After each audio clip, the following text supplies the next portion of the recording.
able to punch your ticket in his lion blade. Final 35 seconds, the goal is in need of. Does so much scatter the weak bullet time!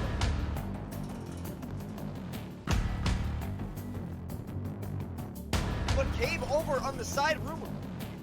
Northwood University, a statement game from them. Come on, Starleague gets 2, Starleague gets 3, Starleague gets 4! Davenport continue their dominance. So it's going to take a third. Oh my god! They played their hearts out today.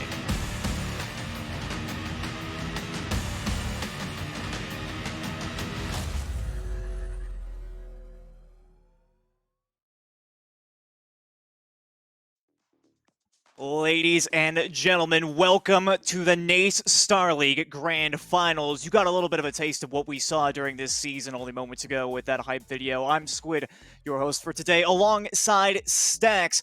And I have to say, we've got a banger matchup here, starting off with Rocket League, sir. Oh, yes, we do. And two teams that are very, very, very familiar with each other by this point, not just here in the NACE Starleague, in Collegiate Rocket League as well. Bay State and Northwood have been going at each other for the entire fall. And now it finally comes down to this here in the NACE Starleague Finals.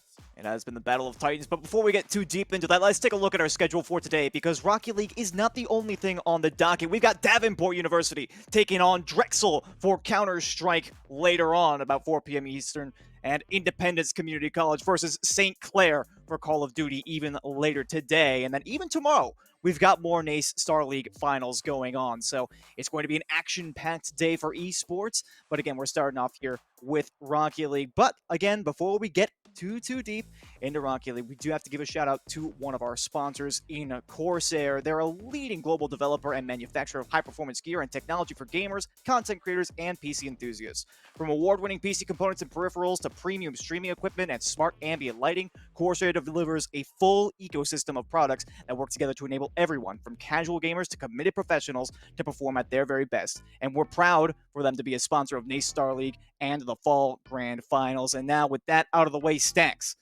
let's get down to brass tacks. We have got Northwood and we have got Bay State. This is the Battle of Titans that we have long awaited for.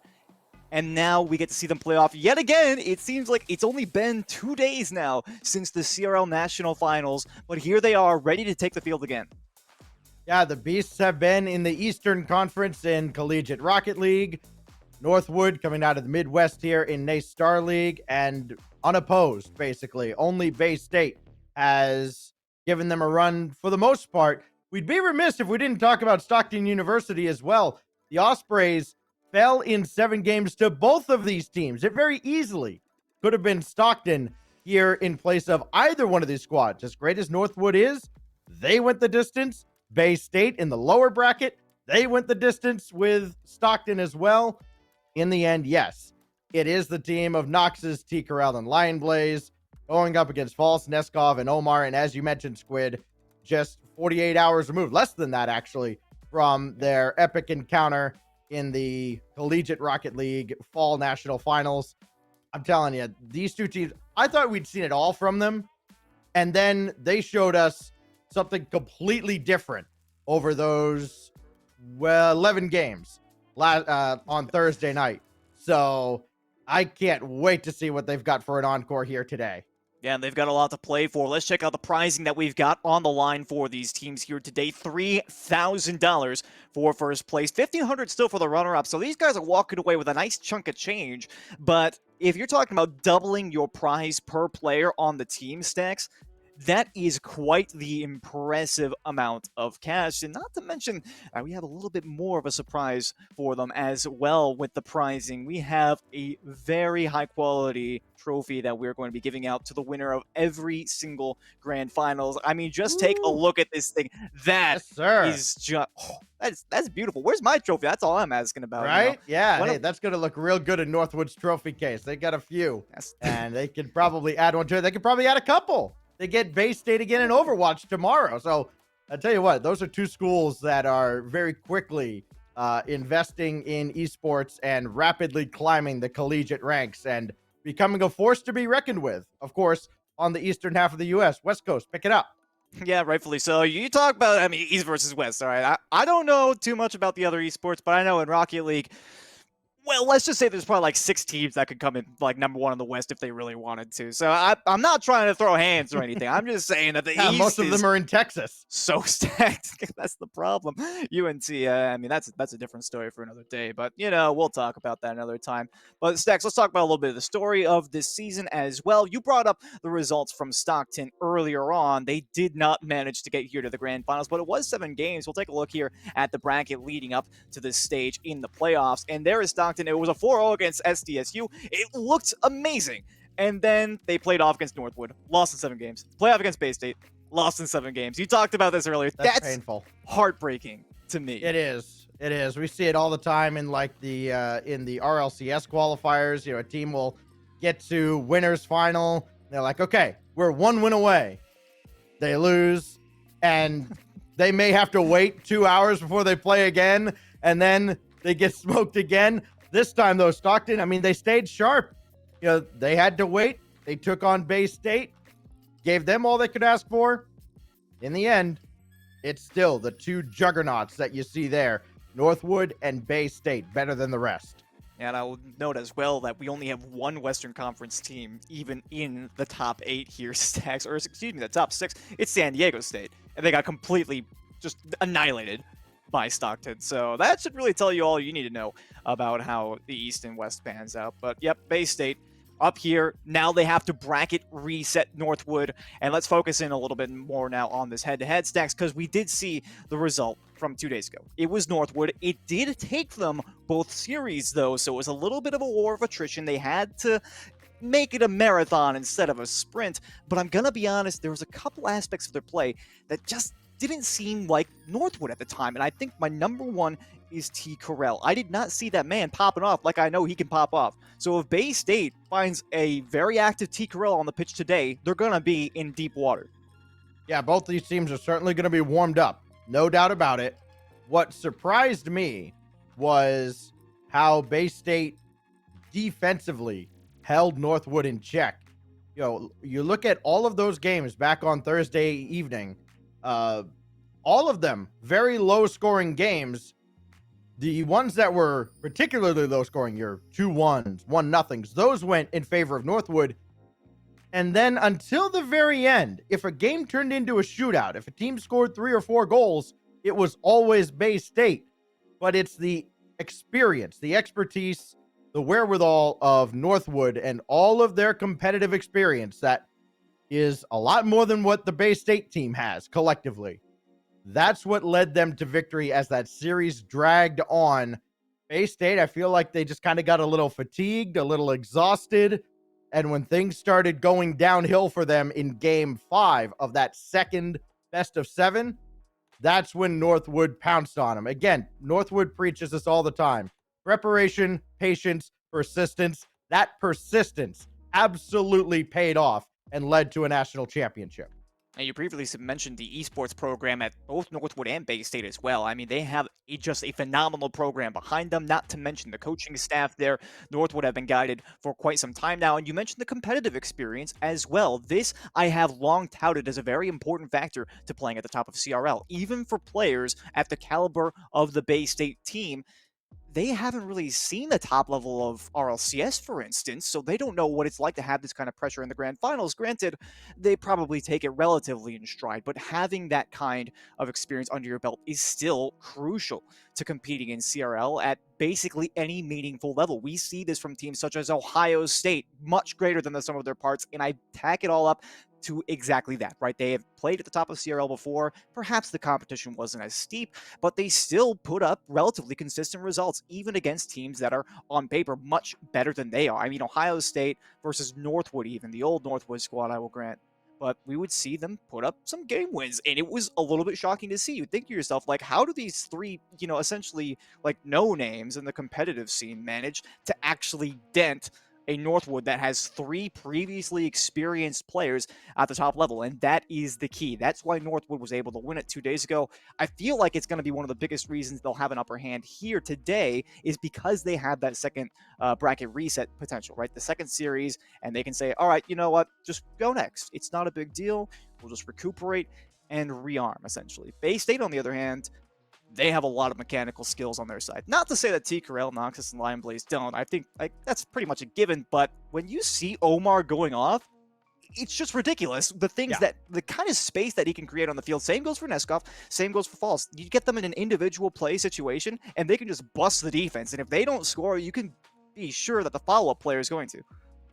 Yeah, and it was Omar who was huge on Thursday night when these two teams last met, because he had every single challenge he won, like, decisively. He absolutely popped off in that first series. I think he finished with 10 goals between the two grand final sets, and it looked like they just were not going to have an answer for him until later on in the evening. Again, things wore down. Northwood did not slow down. Bay State did, and that was the big difference. So it was Omar early. It was Northwood late.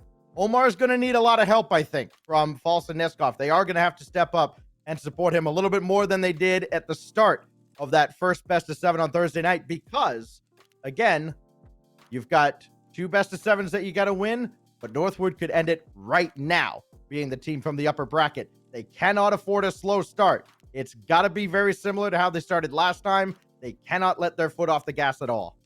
That much is true. And as the players trickle into the lobby here, Stacks, again, it's only 4 games separating Northwood from an extra $1,500 from that prize pool and another trophy for their display case, but I got to get down to brass tacks here. We talk about it the whole time, you know, Bay State and Northwood, and, well, Bay State, but Northwood. Let's talk predictions here. Sure. It doesn't necessarily have to be for this series explicitly. Let's say for the entire grand finals, because I think I know exactly who I'm going to go for. So I want to hear what you got. Who do you got here? I think you kind of alluded to it earlier, but I want to hear it formally.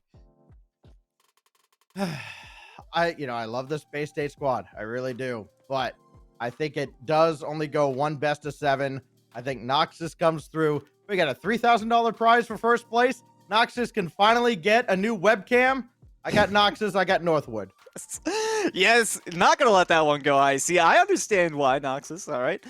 But I already linked him one, too. I already showed him one. You know, he has no excuse now. It's true. It's true. I mean, he really has no excuse, but Stacks, I'm going to agree with you. I don't necessarily think that it'll be 1 best of 7, but with them having 2 chances, there's no way that Northwood lets this one go. Being in the uppers is so important for them right now, and I feel like there's no way that they let this one go, especially with, again, T-Corel. He wasn't playing up to his full potential on Thursday. Lion Blaze and Noxus, you know, it looked like another day at the office for Northwood, which is not their full power, right? I want to see some Super Saiyan Northwood out here today, and I feel like we're probably going to get that. And as I mentioned before, the coaching staff there, the esports program behind them is just so well built that there's no way they didn't boot camp for this express moment right here. So they boot camp for Bay State explicitly, and they show up when it matters. So I'm going to go ahead and give it to Northwood. Again, if it's not 1 best of 7, they will certainly take it in 2. But again, we can't really discredit Bay State at all. No, we absolutely can't. And they have beaten Northwood a couple of times throughout this whole fall process. At Bay State, the only team they've lost to in recent memory is Northwood. These two are the best for a reason until somebody else says otherwise. And there have been plenty of invitations sent out, and nobody has been able to step up on the East Coast, in the Midwest, the South, the West. Nobody has had an answer for Bay State or Northwood, and this will just continue right through the entire scholastic year unless somebody else steps up. And then you wonder, you go into the year after and the year after that, and do any of these Power 5 schools, do they get involved? Like, hey, wait a minute, this collegiate thing, who the heck is Northwood University? No, we want these trophies. We want this money. We want this recognition. You know, I'm talking to like your Alabamas, your LSUs, Texas. When are they going to step up and really step up their recruiting efforts as Northwood, Bay State, and some of these other schools, the UNT, have?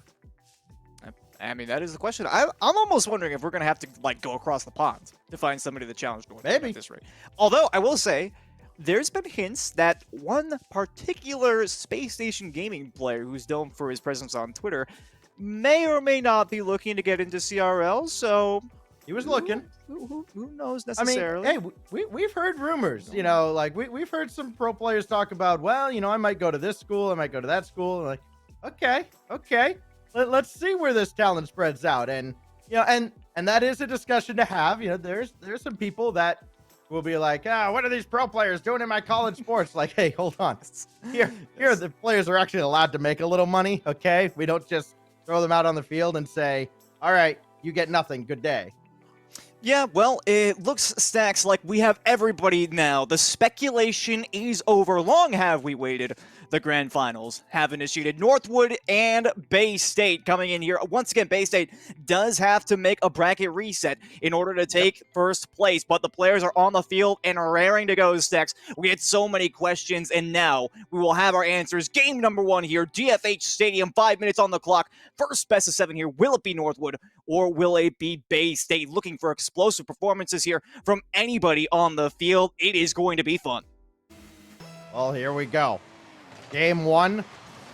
Out of a possible, I'm just going to throw it out there now. Out of a possible 14, but it's Seacrell getting that ball away from Omar, which did not happen a whole lot last time these two teams met. Noxes quickly down the other way. He can't get anything started, so Lion Blaze will try.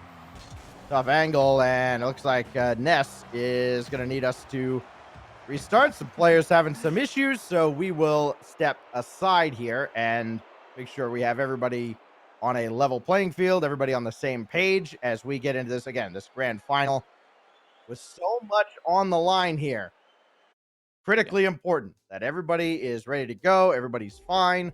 So we'll take an extra moment to get that lobby up and ready for you, and we'll come back to our pretty little faces for just a little while. Well, I mean, you know, people get a little bit of extra. But as you mentioned, you know, it's always nice to have such a talented admin team behind the scenes here, making sure that we have the best competitive integrity for all the players on the field there, Stacks. I didn't really get too good of a look at the action on the field there, so I'm not going to try and, like, analyze what we saw in, like, the 20 seconds of gameplay that we had. But, of course, you can't tell us who's going to win after that 20 seconds? Come on. Yeah, honestly, I think I'm going to change my prediction here. Bay State, I think they take it forward, honestly. There we go. It was just that offense from Northwood was looking so weak there at the very beginning. I just Wishy-washy, flippy-floppy. Yeah. Timey-wimey. Yeah, they didn't score like 3 goals already, so that was one of the biggest reasons why I said that they probably wouldn't take it. But, yeah, no, that's just the way that it goes sometimes. Rocket League is a fickle mistress, Stacks. It is indeed. So as soon as we get the players back in, trust me, we don't want to be here any more than you want to see us. We want to be in the game as well. So, again, I was very excited. Talented admin crew, they're going to get us back in and ready to go, and all the players are going to give us a thumbs up, a green light, and we will finally have this best of 7 underway. Hey, that's finals for you. Yeah, the players very particular about, all right, I got to have this ping, I got to have that, I got to have this. Like, come on, just hit the ball. You got Omar lost that one challenge, and Ness is like, no, we can't have this. We're done. Well, Stacks, I mean, as I recall on the pre-show for Thursday, you were talking about one of the hardest things to master in Rocket League is hitting the ball. So it's quite understandable. I mean, you won that one on a landslide, too. So clearly the community agrees with you. But that's just the way that it goes. Like I said, it is what it is. It's one of the most famous statements out there, but looks like we do have the new lobby just about ready, so we'll be up here in moments for the grand finals to actually get initiated. I was so looking forward to using that statement, and they had to reset on me. What in the world, Stacks? This is rigged. More have we waited? Even longer have we waited. Grand finals maybe initiated? That's the real question. But grand finals attempted. Grand finals attempt. That doesn't rhyme though. It needs to rhyme. It doesn't need to. It doesn't need to. Squid debated. There you go. That's the one. It looks like we got all the players in the lobby here. I'm just waiting for the thumbs up now from the admin team, and we can hopefully get underway with the actual game 1. So that way we can get these teams on the field and underway. Let's talk a little bit more about our prediction Stacks. Northwood, or sorry, I'm gonna go to Bay State actually. Oh, okay. I like to talk about Northwood. Bay State. Do we see them playing a bit more of an aggressive rotation? I've seen this plenty of times before. They play very aggressive 3-up sometimes, very aggressive midfield. Do we see them play that kind of rotation this time here against Northwood to try and take the game to their opponents? I mean, yeah, I think they will try to press the issue against Northwood. I think they're going to look for an early advantage and try to let Omar just run free, get a couple early strikes. But if Northwood beats them on a quick counterattack early on in this game, you're going to see them turtle up a little bit. I think one thing that changed between the two series last time they met, Northwood was getting that ball out away from the back wall a lot more, not just playing in tight towards the goal and forcing Bay State to come out a little bit more. That opened up the net area for Northwood. So we'll see if that continues here in our opening series as Noxus wins this deep into the corner. T. Corral coming on, but watches that go right over the top from Ness. And Ness's shot blocked by Lion Blaze. I'm going to keep that back and secure, and the questions left to be answered here. I am looking at that rotation for Bay State. It's going to be my first critical evaluation. Of course, though, I did mention at the start of the fake game one, I'm also keeping my eyes on any potential standout performers, and T. Corral almost with a double tap here, trying to put his name on the table. It's not quite good. Still a decent look at the net. Well, T. Corral, if he gets going, yes, indeed. Look out, but that's another guy, Lion Blaze. He has been phenomenal when he's on. Ness looking for Omar. A hot hand for Bay State. Nothing doing this time, so False will take his time and take over. He's got Ness in support after Omar blows up Lion Blaze, but then Ness has to come in and Noxus takes out him. So now it's T. Corral looking to get anybody set up. Lion Blaze helping out. And Ness again downfield. Neither team going to spend a whole lot of time moving out of their zone. They do not move downfield slowly or methodically. It is a quick outlet pass and go. As Lion Blaze is stuffed by Ness. Here goes T. Corral, met right there by False. Noxus evades Neskov and will get the clear over to Lion Blaze. Well done by the Northwood defense. There's some crucial midfield play going on here. Both these teams committed to playing in the neutral until they can find that gap. You mentioned the outlet passes. We're also seeing some individual forays downfield. And Lion Blaze going to have the first significant one here for Northwood, but there's no bump in the cards for them. They'll get pushed right back out. This is precisely what I was talking about. There's not much holding of the midfield line. Safe rotations back all the time. A demolition might open things up. Still a passing opportunity here for Ness. Down to Omar. Shot just too slow. And Noxus will see that one away. Yeah, Omar found a way to get that shot on target. At least required attention from the Northwood defense. Nobody went up to meet Omar, who dropped one down to Ness, and Noxus was wise to the play. Makes the save. Lion Blaze booms out, and Noxus finally gets across midfield. Northwood finally gets a brief reprieve, but here comes Bay State yet again. T. Corral and Lion Blaze crisscross. It'll be T. Corral that plays out. Lion Blaze going headhunting. Missed Omar, and False made the save. Follow-up goes through from Lion Blaze. Physical play coming through out of Northwood. But it all comes down to T. Corral with this individual effort. Omar with the pre-jump, and it forces False to make the play. That's two defenders gone. And now, with the absence of the third going out for that demo, Lion Blaze has so much to shoot at. A wise play there from T. Corral, getting as much value out of the first man as you possibly can. This is something I always love to talk about when it comes to rotations. Bay State already an opportunity for the counter, but there's no contact from Falls out of the corner. Had plenty of options. Even the counterattack here. Two players already gone out of the rotation. Noxus looking out of the corner. There will be no flick, though. Should slow things down just enough for the clearance. Ness, at least on target. That required T. Corral's attention. And he can clear this downfield for Lion Blaze to continue unless False gets there first. Now Noxus right back to the center line. Brought in. Ness is there, and so is T. Corral. Bay State starting to dig up their sleeve a little bit, going to the bag of tricks. Not finding any success yet with a minute 30 to go in game one. False. He's got Omar ahead. Couldn't get Noxus. And Noxus just got a touch that forced False shot to fall down to Lion Blaze. And that's what Northwood is looking to do right now. Send that first man early. Do not allow any space or time for that individual effort because it will punish you. But Falls quick in the air here. Drop down just off of the target. And a key opportunity again missed by Bay State here. But there's clear signs of life. Now Omar looking for something cheeky. Can't quite put it together. And the backboard plays just enough to drive Bay State to the midfield. Bad pass here from Falls. And T. Corral almost punishes. But still, they allow themselves to get pushed back so quickly, do Bay State. It's a little bit concerning. Finally, a good shot here, and Falls will snipe the right side. Bite my tongue here, Stacks. They manage it. With 53 seconds left. What a strike out of False. Got a kind bounce. The defense couldn't quite get there in time. That's a big one for Bay State in the final minute. Can they capitalize on that momentum? We knew it was going to come. One goal was not going to be enough the way Bay State was pressing forward. A bump here, a demo there. It opens up so much with the way these teams are playing aggressively. Now Omar, stuck by Noxus. T. Carell out of the corner. He's got Noxus in front, but Ness is there to bounce that right back whence it came. And Omar can get this out of harm's way with 30 seconds left in overtime, staring both teams right in the face. But no, even false. Got one across, but nobody there to take a shot. That was a great opportunity set up by another demolition squid, but it did not come through at all for Bay State. And it did not, but they're keeping the defense guessing here. Noxus has to play this one to the corner. It's not looking so hot here for Northwood. Find some real estate on the backboard, and they'll be golden. T-Carell will be able to chase this one down. Final second ticks away. Ness for the pass to the mid. There's no on-man coverage, but T-Carell makes the pre-jump save. Falls can't keep it up. OT game one. I wouldn't have it any other way. False almost got that to the ramp. Now he'll get a chance. A mulligan. Lion Blaze cuts him out, but it falls right to Ness. Over to Omar. Oh, T-Carell read that pass really well. And if he was even a split second later, Omar just drills that through the net. Here goes Ness. Lion Blaze up to meet him. Going underneath and still got a piece. And that's an incredible effort from Lion Blaze. Something he's done constantly against Bay State. Just getting a piece. Making that last second adjustment. Omar leaves it for false, and Lion Blazer covers again.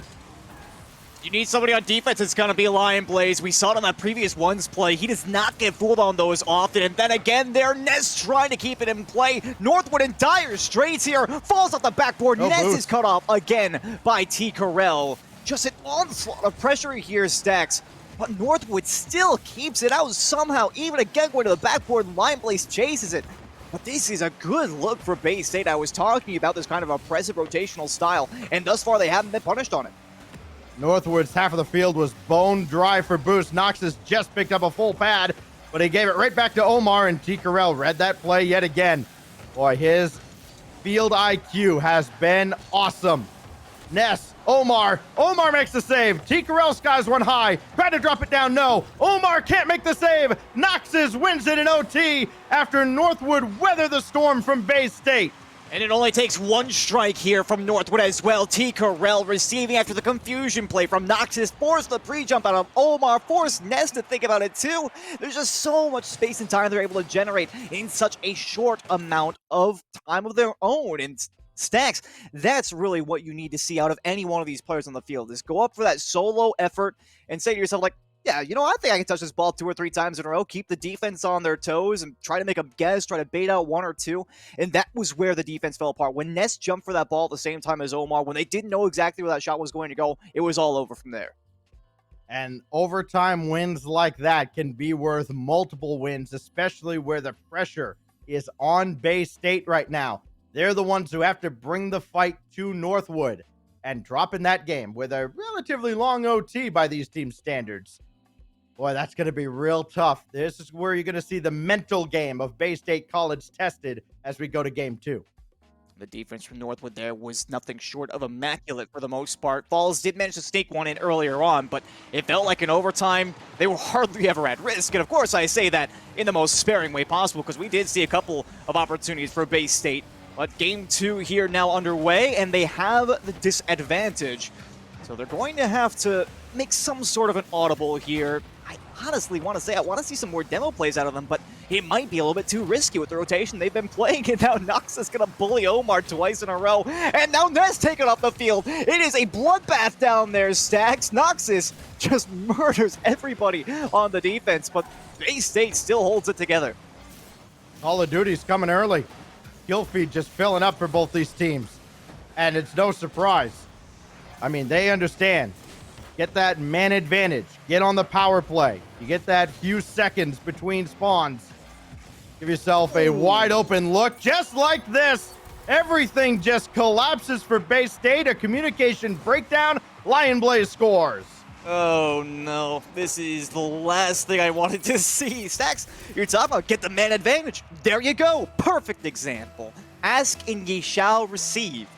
Fortunately for Bay State, it was Two players bumping each other, but that's not the first time we've seen a miscommunication between Omar and Ness. As I was mentioning, the very last play of the last game was also a very, very slight double commit, but Northwood will take advantage of those opportunities every single time, and now it's T. Carell off the ceiling, playing the slow ball. Oh my god, T. Carell! What a play! Pass 3 with the bump 2!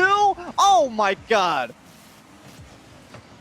So this T. Carell guy is an alright Rocket League player. Good grief, you wanted to see him pop off, and boy has he. That's incredible. I don't even know what to say. That's T. Carell. That's what I was talking about. Baited out both the defenders. I mean, Bay State are in their own heads right now about this Northwood squad. I don't think there's any doubt about that. Of course, by the way, Noxus just gets to tell him, hey, T. Carell, nice pass. Noxus comes through. He got demolished by Ness. Omar takes out T. Carell as well. Should be able to generate an opportunity, but Nox is already back in the play. Ness got this out to False off a defender. His shot left a lot to be desired, just sent away by T. Carell. Now T. Carell, Nox's wide, setting up Lion Blaze. Oh, they're just playing with him at this point. Lion Blaze adds another. I never thought this one was going to go in, and then the shot comes on target. I'm like, all right, there's the defender there, right? And kaboom. Just nobody around. Well, Northwood, I feel like they probably feel pretty confident about this one stack, so I would say. Well, and what they're doing is they're just playing the ball wide. They're drawing the defense out, send a guy in for the demolition. And, I mean, Bay State has not had an answer for it. It's something that goes back to late Thursday night as well. Northwood just has their number. They're out-strategizing Bay State College. And Bay State only has 2.5 games to figure out how to adjust. T. Carell, another big win. Nox is up. Might have got a piece of False as he went to the backboard. And this goes around. Oh, T. Carell just got a piece. That slows things down significantly. Ness going to try to set one up. No. Omar coming on. His shot. Barred down. Ricochets around. And T. Carell will bring this out like nothing happened. That a passing target in Line Blaze, too. Was an interruption there from Falls that keeps them alive at all. We're just past halftime, though, Stacks. Still plenty of time for things to change. And I got to admit, it didn't look like such a great play there for Bay State on that last offensive, but they played close to the ball, and they made something out of nothing, which is kind of what I expect from these players. So, well played on that front at the very least, but they're going to need more. I mean, obviously, they didn't score even one there. Decro with the flip reset trying to get around Falls, just adding to the highlight reel at that point. But for Bay State, like, if they just stay on the defense here, things are going to go very poorly for them. Even their one-off attacks are going to have very little success against the Northwood, who's been so staunch with their defense. Tigrell, though, with a backflip here. Shot on target and in. Critical mistake there on the defensive side, and Ness will capitalize. Yeah, T. Carell kind of got caught in between here. I think if he just goes straight back, he's got a chance at this, but because he turned in just a little bit towards Ness, no chance. And that's at least some life for Bay State. That looked good. Oh my! Oh my goodness! Huh? I was just sitting here. I was just waiting for this. I wanted to see what happened with Ness coming off the ceiling, and then just Omar out of nowhere with the bar down and D. Carell. Oh wow! You could not ask for better luck than that. And what are you looking at here? About 7 seconds or so between goals. All of a sudden, a runaway for Northwood has become a grind. And the momentum on the side of Bay State, but for how much longer? All hands on deck defensively. That means Noxus can just bounce this right back in. Ness waiting over on the right side, but the ball went left. Lion Blaze didn't put it on target, waiting for T. Carell, but he never got there thanks to the demo. Another one on Lion Blaze. Another on Noxus, but the ball does still end up back on Bay State's half. Here's False from the heavens. Wide, trying to give Northwood a dose of their own medicine, but this goes wayward over to T. Carell. I'd love to see some more success in those plays, but I'll be honest, right now I'm focused on what's happening physically, because these players, if you want to say they didn't hate each other, I would not believe you. Shot here, that one's going to be just a little bit high with a bouncer. Ness can't put that one on target. Two players were up in the Northwood net, but there was no angle and no mustard on that one. They're desperately trying to hold on to the possession right here, but Falls forced to make an over-the-shoulder save here.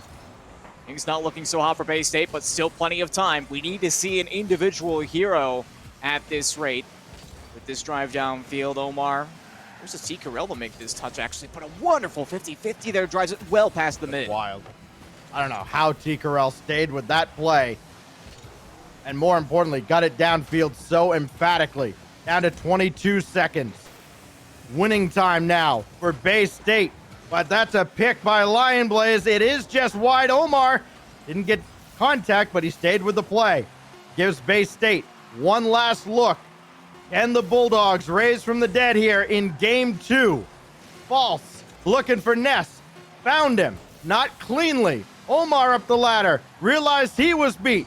D. Corral does not bring it straight to ground, but it may work out anyways. Ness doing all he can, finally down by Lion Blaze. And Northwood halfway home to a trophy. That they are, and it was a valiant effort there for Bay State, but they simply could not make it happen. And they're going to have to do some recuperating here. It was a phenomenal effort to get back into that one, Stacks, but they'll have to look forward now to Game 3 to try to get it back in progress. And while we wait on that, we're going to go ahead and give a quick shout-out over here to Metafy. It's an online platform that allows players to learn and play with some of the best players in the world. Metafy grants players a private one-on-one coaching session with elite coaches across a variety of games, including Rocket League. And hey, we have an exciting offer happening for Metafy right now, only during this stream.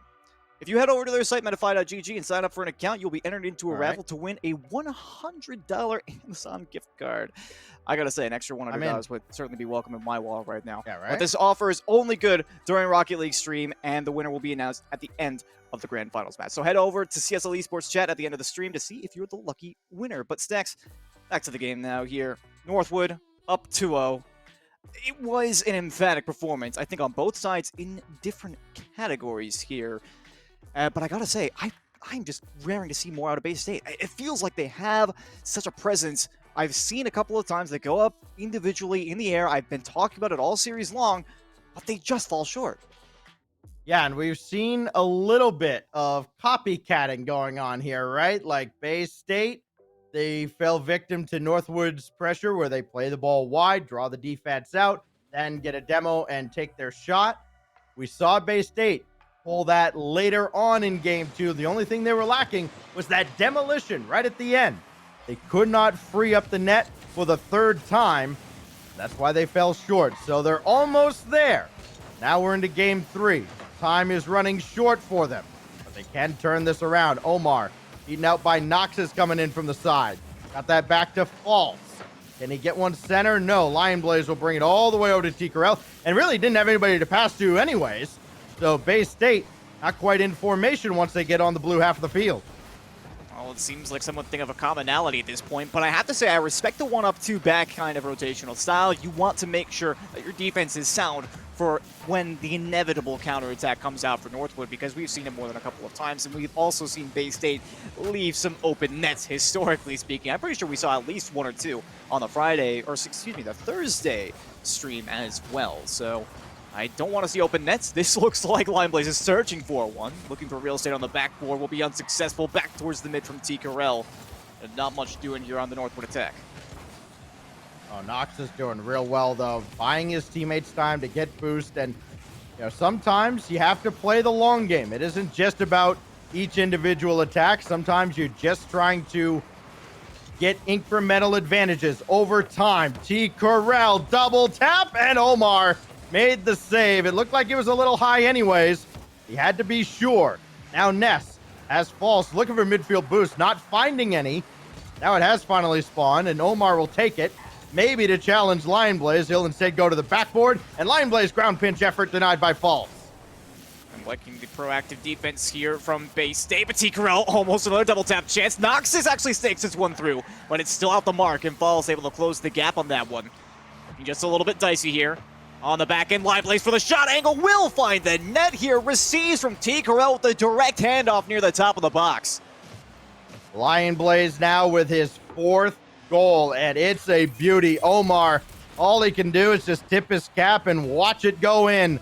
Low on boost, low on time to react, and Northwood well on their way now to a 3rd win in this potentially clinching best of 7. Still 3 minutes, though. Oh, no. Oh, no, the demo! Noxus can't quite get it through, though. Wonderful adaptation there by Omar. Actually, around Lion Blaze 2 now. Snacks, you mentioned well on their way. It still seems like there's some fight left here in Bay State. Loads of time for them as well, but reverse sweep is just...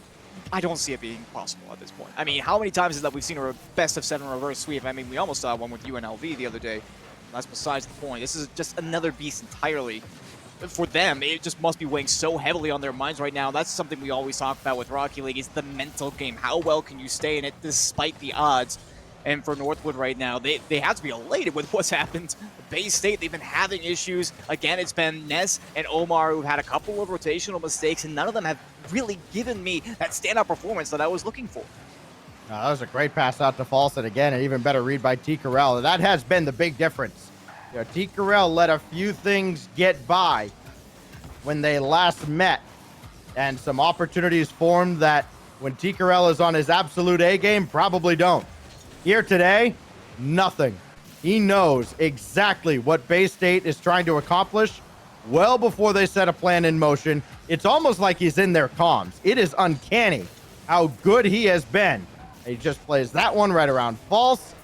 Managed to still stay with this play, force False away.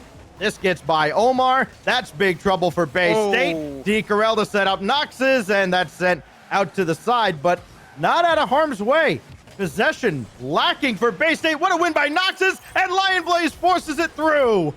Call this some butterfly effect. That team bumbled up for so much space and time. Again, Noxus was here, gets bumped out of the way, but still a part of the play, and there's still confusion on the back end. They cannot recuperate with the rotations. They had one key miscommunication, and Bay State just falls apart, bursting at the seams. Disaster here for them in the net, and now off the face-off, T. Carell for number 3. Sex.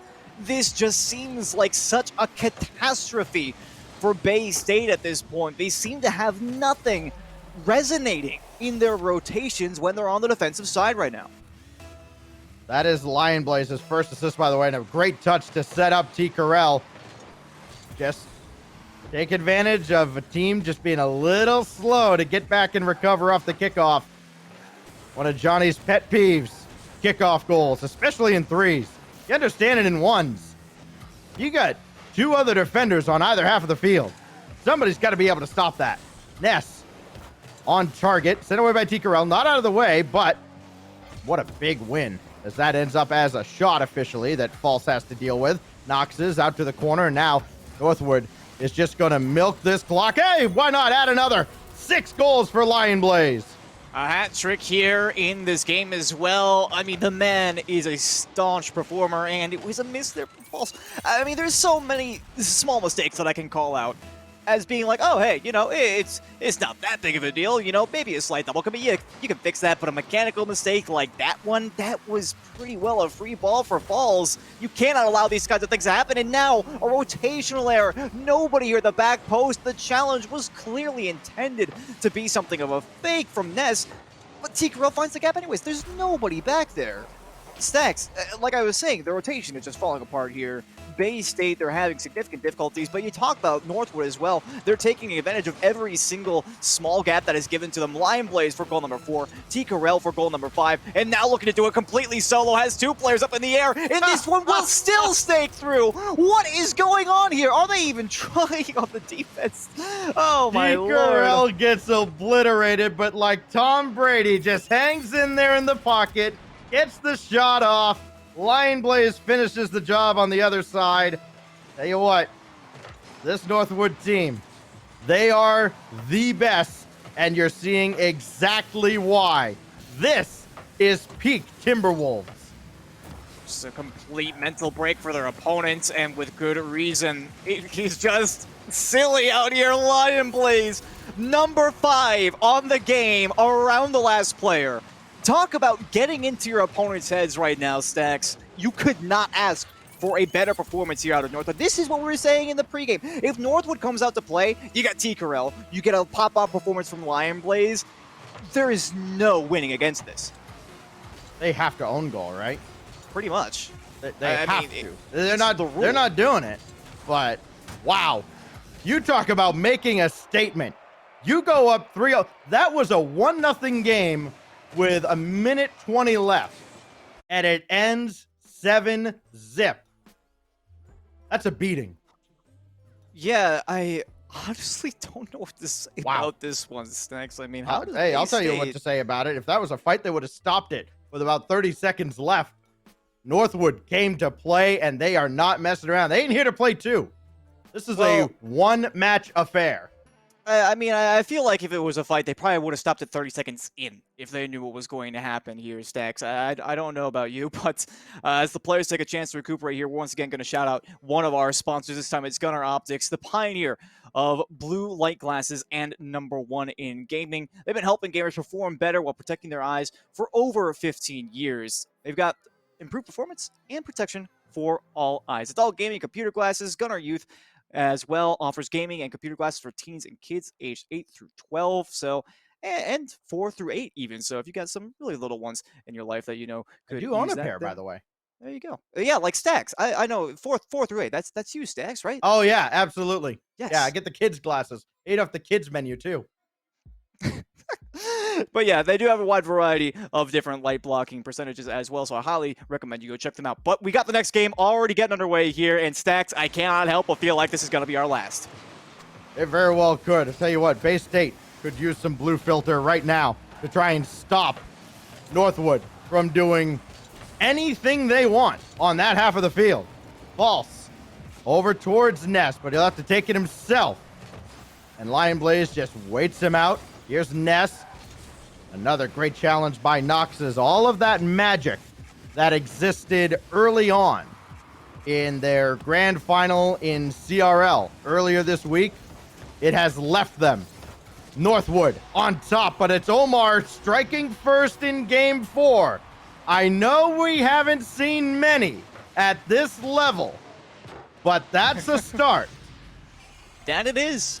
This could be a potential. Northwood has done it before, where they have let off the gas and mistakenly allowed a reappearance for the opposing team in a series. I will not claim that they have often dropped a series as a result, but it's not impossible. And one of the biggest solaces for Bay-State at the end of last game was the fact that they were going to get a clean slate for #2. No matter how many goals you score in one 5-minute regulation period of Rocket League, it only counts for one game. Yep, 7-0. Might as well have just been 1-0. But it was 7-0. And this one may be headed that way. Oh, what a save by Omar. Getting around contact, making the one-on-one stop. Decarell coming on, and Ness looked like he had to kind of get on his horse late there. Omar going after Noxus. Can't get him, but he will get the boost steal. And this is Bay-State playing their game now. Try to deprive Northwood of boost, and they did that earlier in this series. There was that overtime in game 1. Northwood didn't have any boost at all in their zone, and they were at the mercy of Bay-State College. And still, the Bulldogs couldn't force one through. They do this time. Omar's got a second in game 4. Receives the assist from Ness here as well, but it was T. Carell trying to cut off Falls that actually feeds this one out to Omar. Nobody prepared for this one on the backside. And I'll reiterate, I feel like there could be a little bit of a sense of lackadaisical nature in the Northwood comms right now about. I don't necessarily think it's going to be a huge problem for them if they do end up losing this game, but again, for Bay-State, this is going to be their chance to re-up with their mental, and like I said, that's one of the most important factors in Rocket League at this level of play. If they can get back into this game mentally, who knows where we could go from there, Stacks. They had outscored Bay-State to this point 12-3. Add one here for Noxus as he gets one back. It's his third. Lion Blaze sets him up with a beauty and the demolition. That's Bay-State's game, and it's coming back to haunt them. And it is ineffective force from Falls out of the corner, but hey, it's just one goal. You can still get back into this one, but again, I'll say that if Lion Blaze starts firing on all cylinders again, things could go awry. Omar, though, with the sniper on the right side. Noxus baited out with only one left. You got a lot of space to shoot. Yeah, and this is just a great pass. Lion Blaze realizes he's got to guess. That is a great heads-up play. Hitting Omar with that pass. And here we go. Back and forth. Bay-State, Northwood. Does Bay-State have it in them to stave off a sweep effort here from Northwood?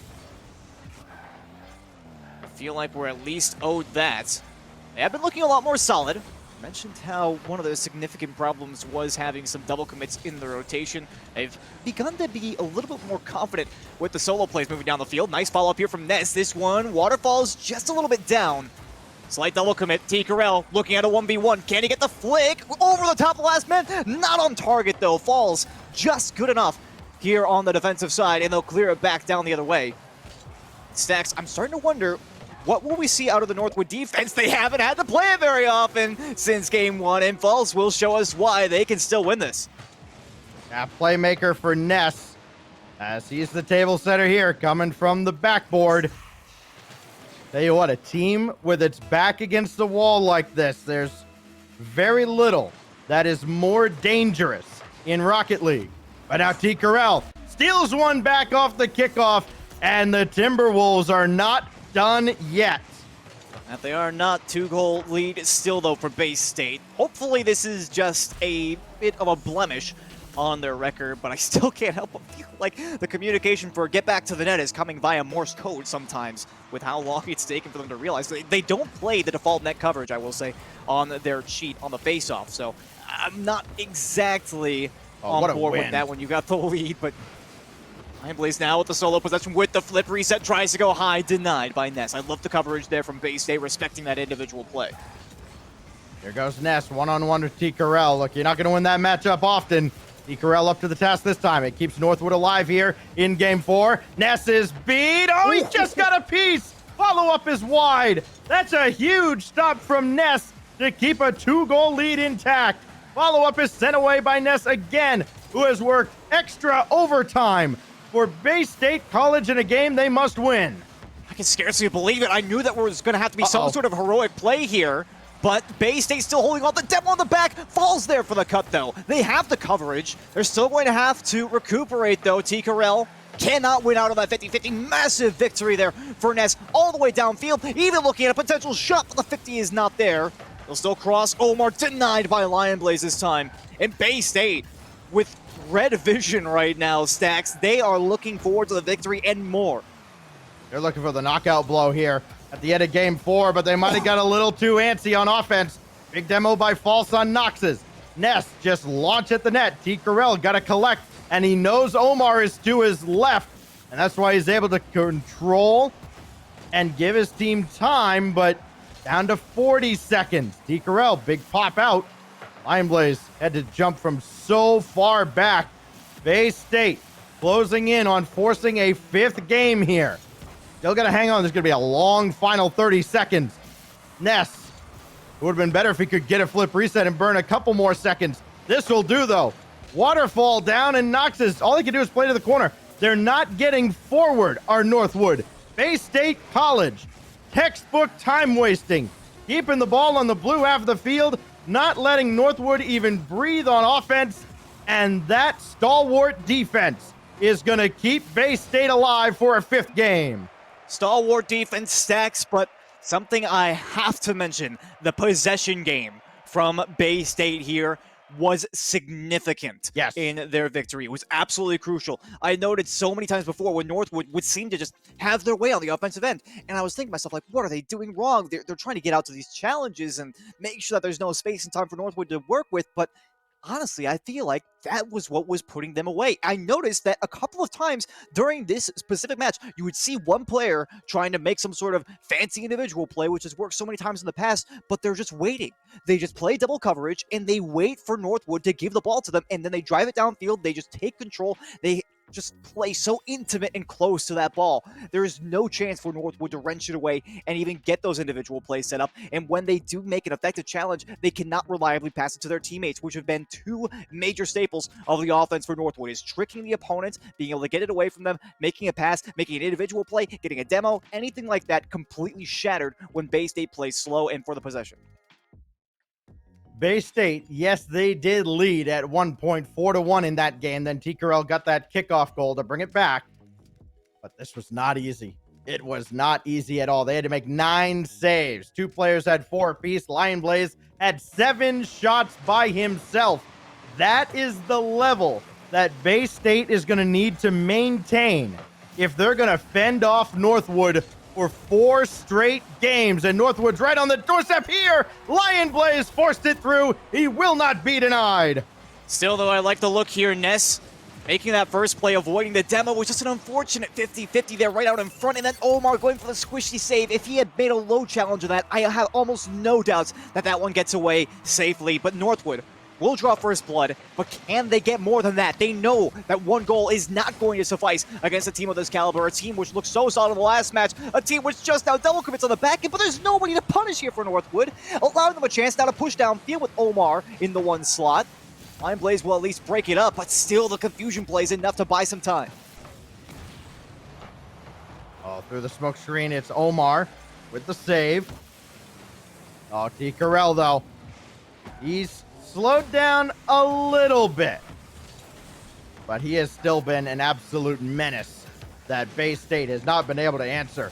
Noxes, ST Carell running forward. Lion Blaze looking now, he'd be looking for his 10th goal of the series. If he can add one more. And while early as it is, Squid, I think a 10th goal out of Lion Blaze, a 2-0 lead, even early in game 5 rather, that might be enough to break the spirits of Bay State College. Oh, I was fearing you were going to say that was inevitable, Stacks, and I was thinking to myself, like, please, don't say it. Don't say it.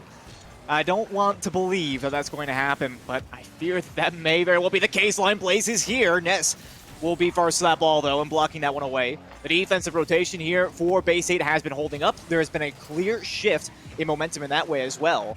I talked about some errors that they had with the double commits, and oh, what in the world? Omar, with the Wheaties play, just drives that one straight through the defense. Did he pump the brakes at the end here just to let T. Carell touch this? Boy, the timing was absolutely perfect, as it so often is. I guess it works. Tie game, Yeah. Game 5. I still want Bay State to pull this off. How rare is it that we would see? Yeah, how can you not? I was going to be disappointed, honestly. If we had 4 games and out on the grand finals here in NACE Starleague, that would have been so disappointing. But now we're seeing such a Hey, massive Squid, good to see you again. Bye. Yeah, have a good one. See you next season.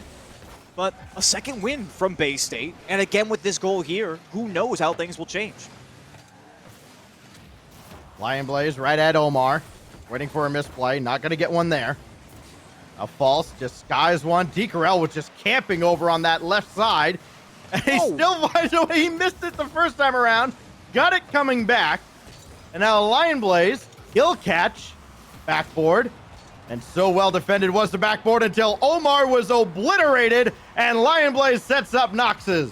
I don't know where they find these demos, Stacks. They are just pulling them out of the hat. But Lion Blaze, and the perfect delivery over to Noxes with the secondary contact as well.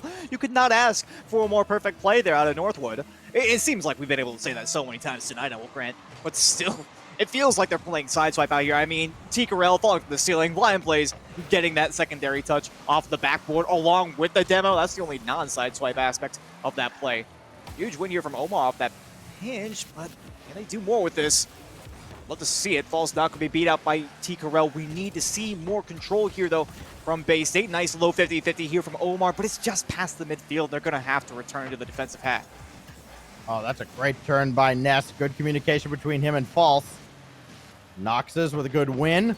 Omar beaten by Lion Blaze, so False, last man back. Got to get a touch, and he did, just barely. Nox is now to the backboard, and Ness stopped that too.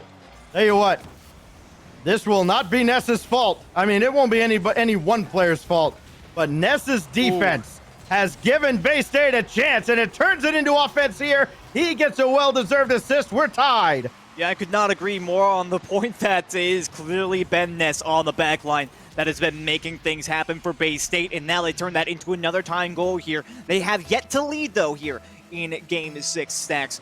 So nothing is set in stone, or excuse me, Game 5.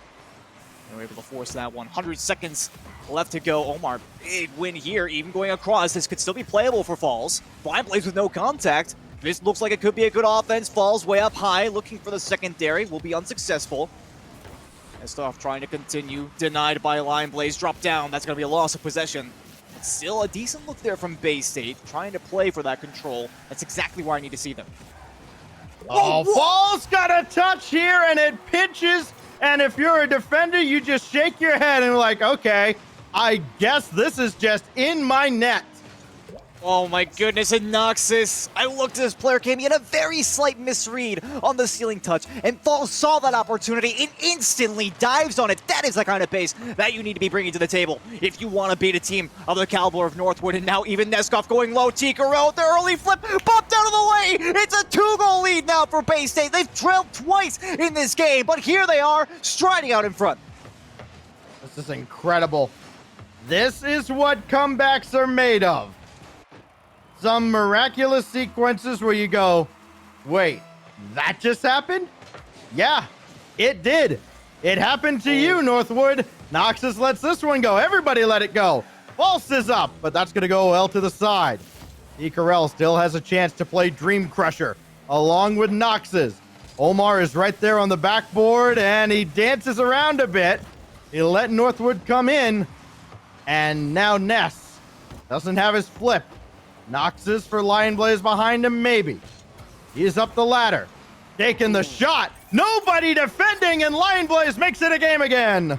We need to have more double coverage here from Bay State. We've seen it so many times before. I've been so eager to call that out, but one bump again tears apart the defense here. Now is not the time to get overconfident in yourselves. You know that you have to play for possession, play for the time wasting. You have plenty of boosts in the backfield as long as you go for these pads. The pads, they know this. But if they allow Northwood to get back into this game, all bets are off here, Stacks. They've had a couple of lucky instances where they're able to sneak a goal through. They can't rely on those if overtime is on the horizon. 10 goals for Lion Blaze. He's playing defense now with 20 seconds. Got to start the counterattack. Got a good ball out towards Noxus, who got a piece.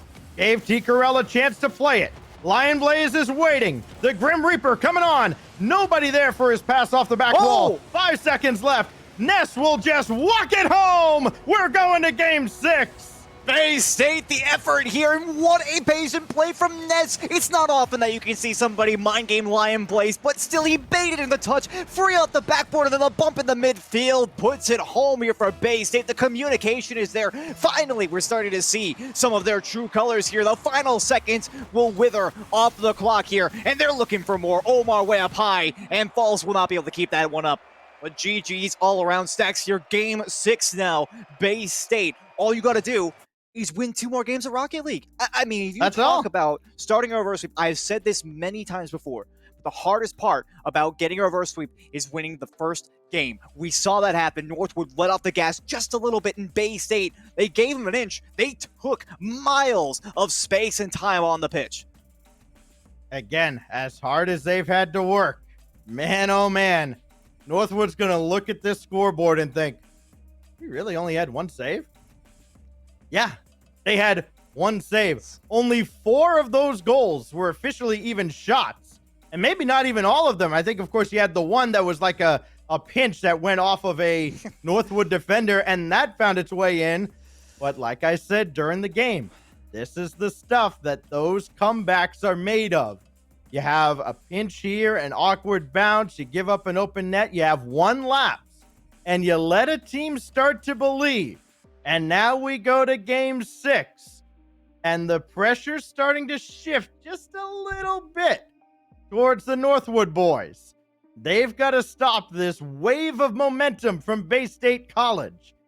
It's going to be a very important opening kickoff. If they can get some good pressure in this first 45 seconds, that'll go a long way towards finally ending this final.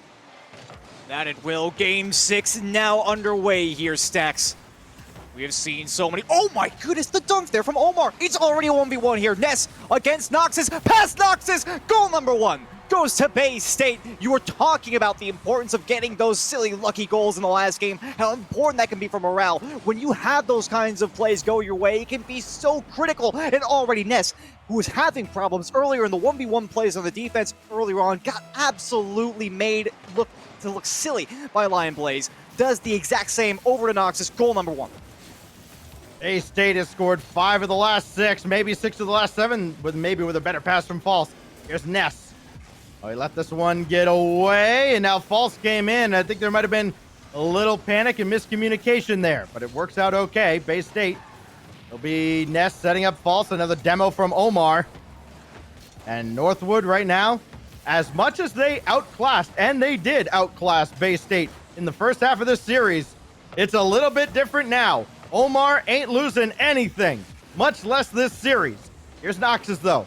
Gonna take his time. He didn't have much to work with, and Ness will actually play it a little further. Him and False kind of falling over each other, but Ness comes away with that, and it'll be Omar to clean up the defensive effort.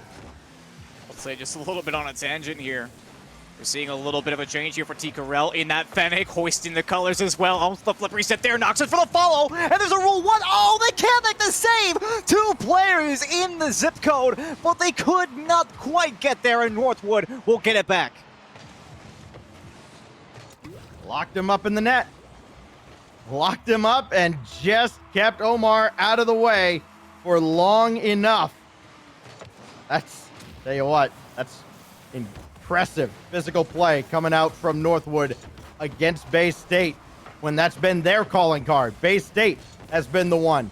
Bumps, demos, throw it off the backboard, send the guy through, open things up. Every team in CRL, every team in NACE has seen it.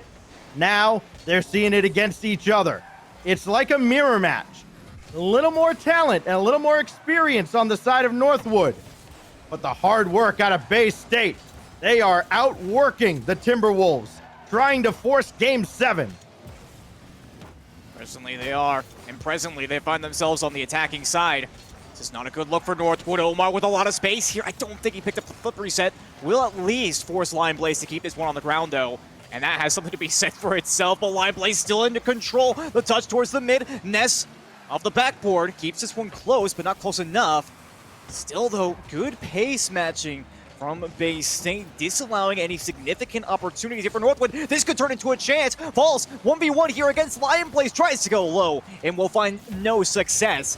I think to the surprise of nobody on the pitch here. Again, we talk about the 1v1 potential for that player, and you're talking about the demo stacks. I mean, he has just been a catalyst for basically every play that Northwood's been able to come up with.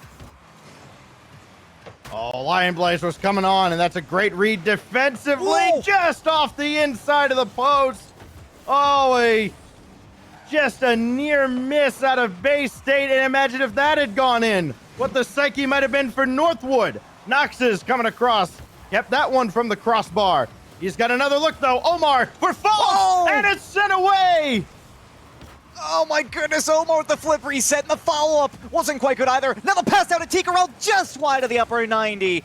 Northwood almost putting the dagger away there. We're getting into late game territory now, Stex. Everything on the line here for Bay State. Northwood can't allow this one to go to Game 7, however. Pass over to Line Blaze. Omar with the behind cutoff. I'm liking the aggression that we're seeing, the pace and the confidence out of Bay State. And now off the backboard, Neskov denied in front. Such great speed by Northwood on the defense. Both of these defenses have been outstanding so far in Game 6. Lion Blaze denied only moments ago. We move into the final 80 seconds now of gameplay. Everybody is playing stellar Rocket League, fundamentally charged gameplay. Everybody looking at everybody else. I feel like the ball is probably the least examined object on the field right now. A lot of headhunting going on. You called it. Here's Ness. False thought about it. Now he'll come in, but Tikarel's beat him. Could not follow the play, though. Can't get the ball, at least get the player. Lion Blaze. Final minute. Oh, what a clear out! And still denied. False just got back in time. Tikarel will try the other side. And he just couldn't get around for the dish. Now Omar. Another win by Tikarel. Don't see that very often against Omar. It worked this time. Now Lion Blaze. Up high, down in front for Tikarel, who does it again.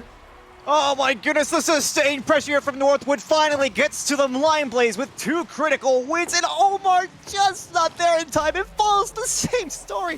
Oh my goodness, it hurts to see, but there's still 37 seconds left. You know that the Bay State comms have to be lighting up right now with encouraging statements, but Northwood, they have been stalwart when they needed to be. Double commit here on the side.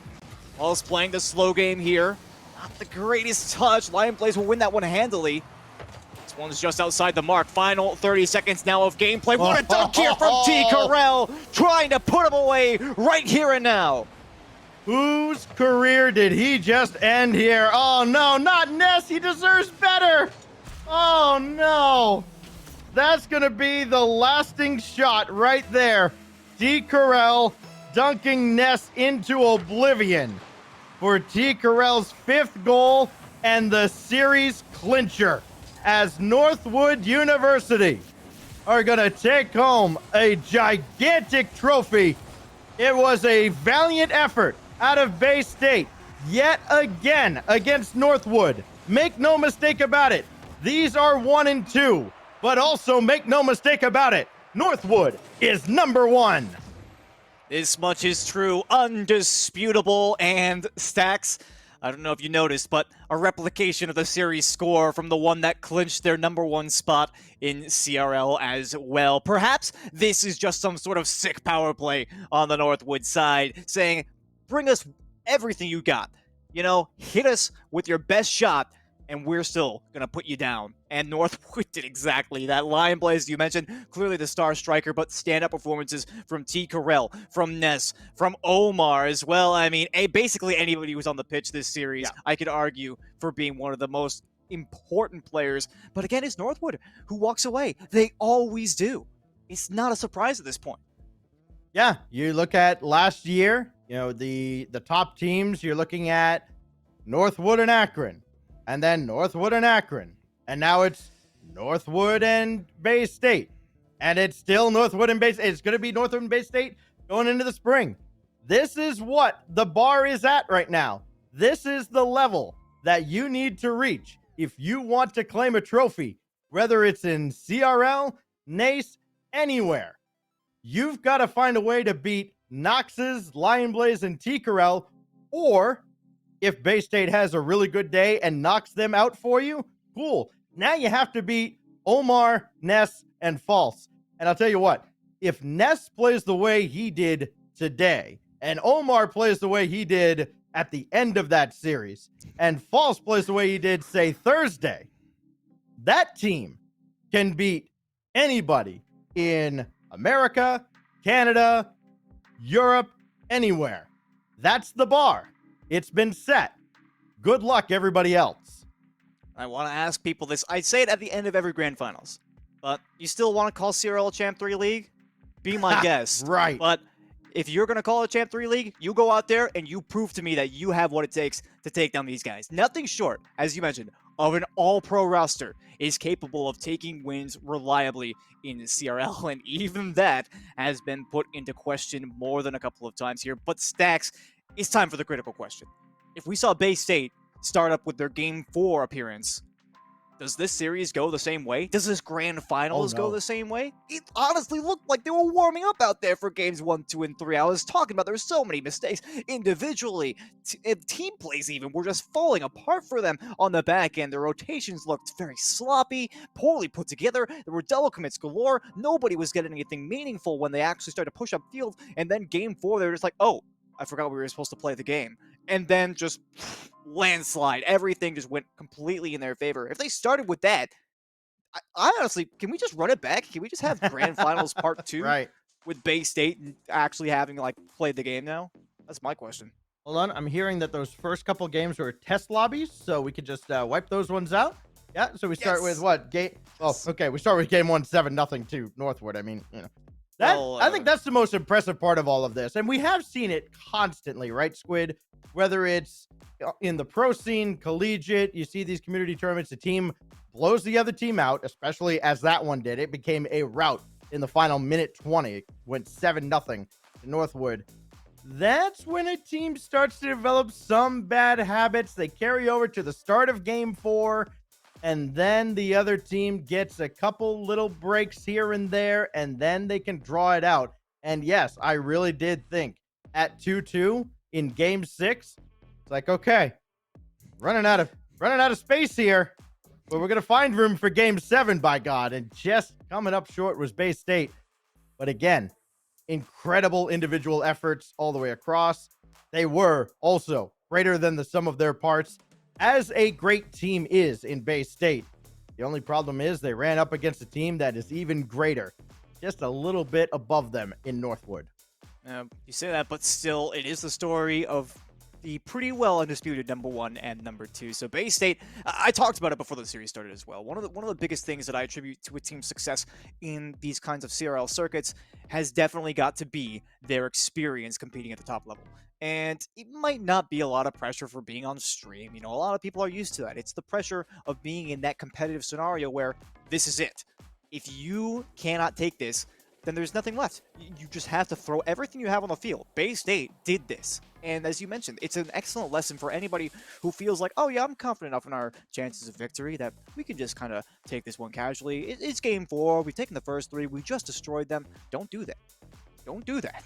Because otherwise, Bay State is going to come crashing down your door like the Kool-Aid man and say, oh yeah, we're going to take our real estate there. We're going to push it all the way to game 6, almost game 7.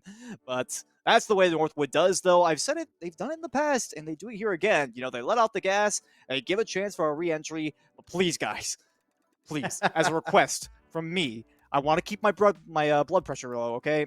That's all I'm asking is don't do that because it's going to happen to you. Stockton, it'll be Bay State, it'll be Stockton, it'll be St. Clair, it'll be somebody who does that to you, and it's going to be me who suffers for it. I tell you what, you listed off some schools that we've seen in Collegiate Rocket League as well, especially like a Stockton or Seton Hall with Stokely over there. Again, you're seeing some of these players, these high-level players. You know, look, they burst into the pro scene when they're still in high school. There is something after that, and it's not just like CRL is a retirement home. No, these are players that are still very competitive within the RLCS itself as well. And when you see these players filtering into the collegiate ranks, you know, if you're one of those players that was kind of on the climb up and you're like, okay, this is the bar I need to reach, and then it just goes up from there. Oh man, it's gotta be real tough. But for the great ones, it's a motivator. And I think we're going to see that in the spring. We'll see exactly who steps up, particularly from the Midwest and the western half of the U.S. I want to see if anybody can step up and hold a candle to these guys over on the eastern half of the states, because so far nobody has. That much is true, Stacks, but I gotta say, there's a lot of teams, if you're keeping your eye on the CRL scene, such as Sleegy, man with his finger on the pulse, according to himself. I'm not sure how many other people actually say that, but believe me, he will brag about any dubs he can get. Trust me, I've seen it. Yeah, that much is true. All I can say is I've been around the CRL scene since before the official collegiate league was an actual thing, and there are a lot of teams. Now is a better time than ever. There's so many squads that I see that are up-and-comers. They've got a full stack team. Oakland Esports is definitely my #1 that's just outside the bubble. Michigan Technological University, before they lost Ducky, they were looking incredibly solid. If they can pick up a new third, then watch out for those guys. But there are so many teams that are just outside the bubble that even have a couple of pros on them. I know St. Edwards with Mala and Dino on their roster. Sure, they're not current, but they're still incredible forces on the pitch. As I mentioned, Oakland, they've got J Cube, Jay Wismont, and Raz on that team. Some names that should really be commonplace for anybody who's been spending a lot of time researching the Rocket League bubble or just spending time around the scene. So there's a lot of depth to CRL. And hopefully those teams from the Midwest Stacks can make your dream come true. Tech. You mentioned Michigan Tech, and I'm glad you did, because over the summer, they should have beaten Northwood. They absolutely had them on the ropes. They were up 2-0 in a summer tournament, a pretty big one, and Northwood found a way to come back, and then it was not so good for Michigan Tech after that. It's like they caught their lightning in a bottle, and then they opened it and squandered it. But you know, there are more good, you know, we said this during the rival series back in the day, you know as well as I do, Squid, there are more good teams than you know about, and more events like this, like Collegiate Rocket League, like anything else that pops up over the coming winter and into the spring. Those are the events where those players are going to get their chance to shine, and then they become household names as they continue to climb up the collegiate ranks. And I can't wait to see what's in store as we go into 2022. Yep. Rocket League, honestly, I've said it a couple of times now. I will say it again here, maybe for the first time well and truly on stream, but I believe that we have the best collegiate scene that is out there. But Stacks, as we wind down here, we do want to take a bit of a breather. I have been able to do so myself, but we want to give a shout out to Mavix chairs, one of the ones that I'm sitting in. They are designed with gaming in mind, cooling and breathable fabrics to keep your body and your behind dry. Deep recline to allow your body to go super far back, and most importantly, ergonomics. I can attest to all of these things. It has been just amazing. They got locking wheels too, so when I'm like standing up out of my chair, when I got my arms on the desk, when I see something amazing happening, I am staying absolutely still. Mavix chairs, they'll put you in a proper ergonomic position to help increase blood flow, reduce stress, which, as I mentioned before, is something that I very much need when I'm watching top-level CRL. But they've got a lot of options as well. You know, they range in price for everybody, no matter your budget or level. And they do also have a special offer here. They offer 0% monthly financing through A-Firm, making their chairs about $1 a day. And we got a CSL discount for you. The promo code CSL55 gets you $55 off a Mavix chair from Mavix.com. With that being said, Stacks, unfortunately, we do not have an interview lined up here for today, but I feel like the winners have earned a little bit of a day off after two consecutive victories. Yeah, and that's fine. I can play the role of Noxus right here. Like, yeah, Northwood, we're the best. Yep. You know, Wait, Omar, wait, he didn't Stacks, show up. Yep. You forgot to turn down your new camera webcam. resolution. Oh, I know. I don't. I can't. Sorry, I actually have a real camera. Oh, Noxus, you just got a $3,000 prize. Come on.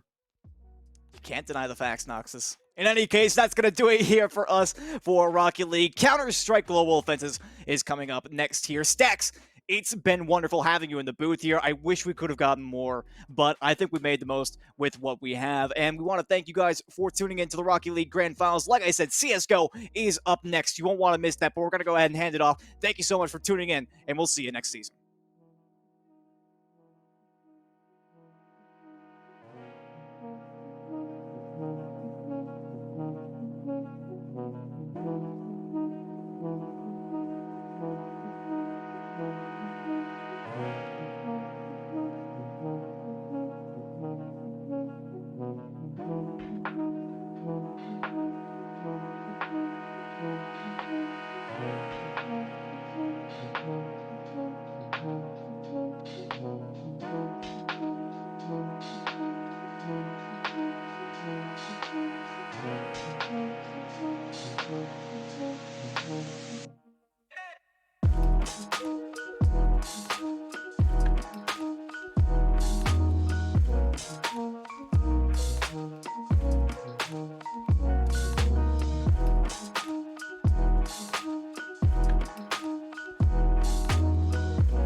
to punch your ticket. It is Lion Blade. Final 35 seconds. The goal is in need of. Does so much scatter the weak bullet time.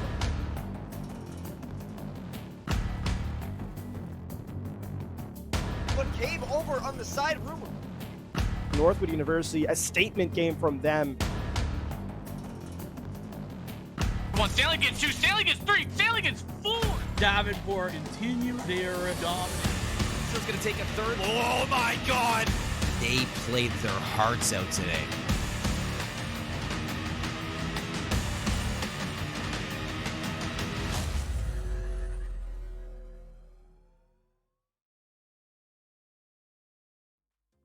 Welcome on in, folks. It has been a long season, but we have finally made it. It's the NACE Starleague Grand Finals, and we're hopping straight on into CSGO. Two fantastic teams that have been battling their way through the entire season to make it here, to have a chance for that $5,000 grand prize towards the first place team. I am Evil Cat, or Mimi, joined here by the lovely Vincent. Zach, how are you doing?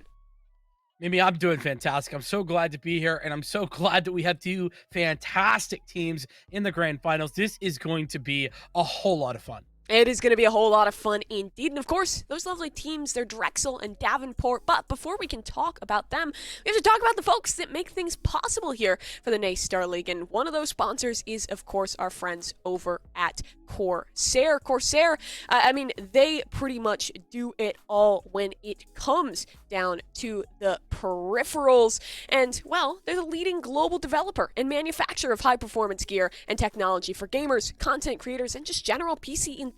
From award-winning PC components and peripherals to premium streaming equipment and smart ambient lighting, Corsair delivers a full ecosystem of products that work together to enable everyone from casual gamers to those committed professionals to perform at their very best. Corsair is a proud sponsor of the NACE Starleague and, of course, of these fall grand finals. But with that out of the way, we can jump on into talking about it because, like we said, it's Drexel, it's Davenport, and they are playing for a lot of money here.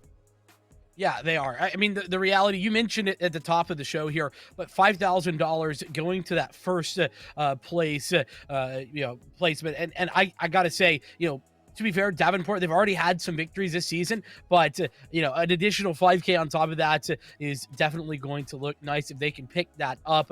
Drexel, on the other hand, they haven't quite had the success, and I'd say coming in maybe as the underdogs, but we'll get into that just a little bit later. Not only the prize pool, though, that they're playing for, I also hear there might be a trophy on the line here. I've heard rumors. I haven't quite seen it, though, so I'm wondering if we're going to be able to take a look at that. Because listen, while money's cool and all, I also like the shelf, that you get to put a trophy on. That looks beautiful. I want that up on my shelf, but unfortunately, it's not for us. It's for either Drexel and Davenport. But let's talk about their path to get here, because for Davenport, they are a team that has looked dominant. They've not dropped a single map throughout the qualification to get here through the regular season bracket play.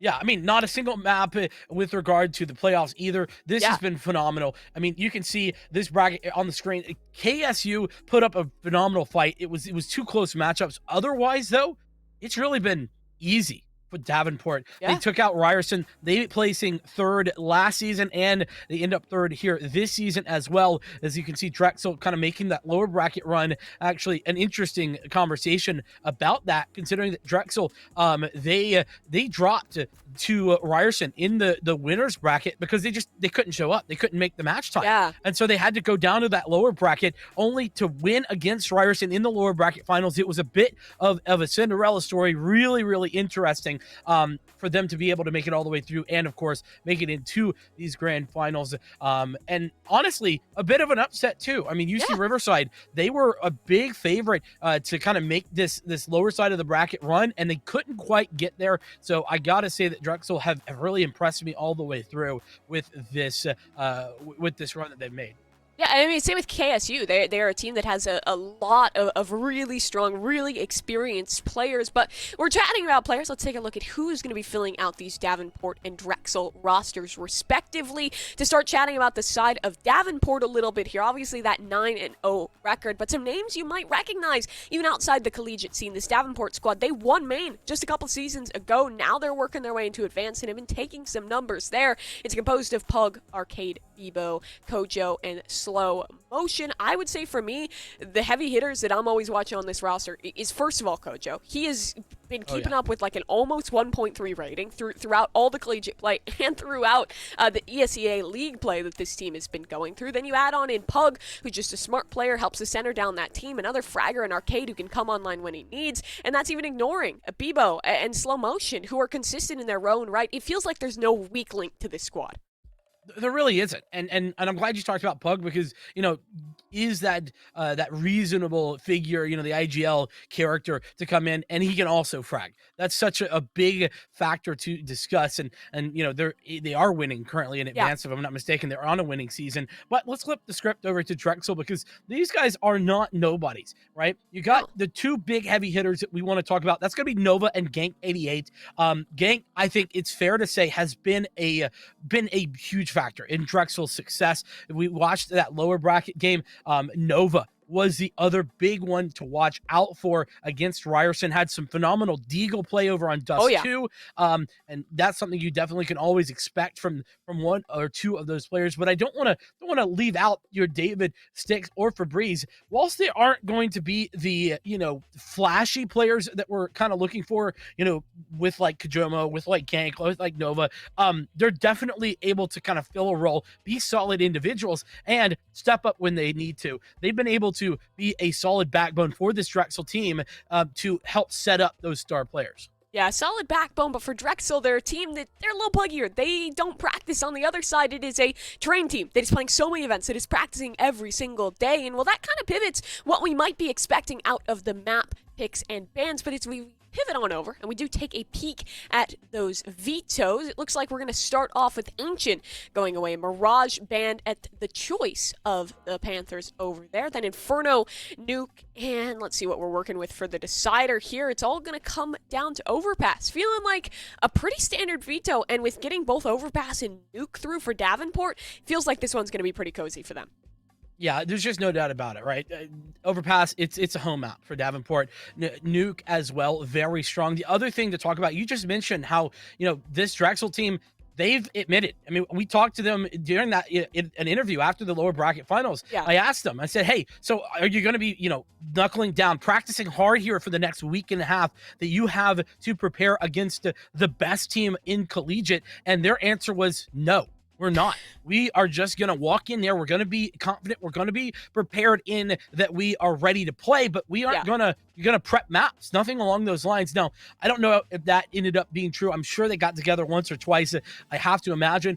But with the map pool, the way that it's broken down, Nuke is a big problem if Drexel cannot pick up Inferno. Because if Drexel lose Inferno, I think they've lost the series too. Yeah. That's my hot take, Mimi. Yeah, I kind of agree with you because, like you're talking about Drexel, it's a puggier team, and I think Nuke is the one where cracks start to show when your squad doesn't practice, when it's a little more inexperienced, because it is such a technical map, right? Especially when it comes down to the outside presence, and I mean, hitting those smokes directly on par every single time is important because you're facing up against an opper like Kojo who will exploit those gaps, who will push through and get hyper aggressive out of you. I mean, this team in Davenport, they're constantly playing together, whereas on the other side, Drexel, most of these guys play for other teams. Like I just got to cast Gank over at the Frag at the Block land. We had Nova there, and they were playing for different rosters, right? These guys switch it up. They're not the biggest consistent team, but what they have is a consistent five. They have these strong players, and maybe that can get something done. And I think in this pool,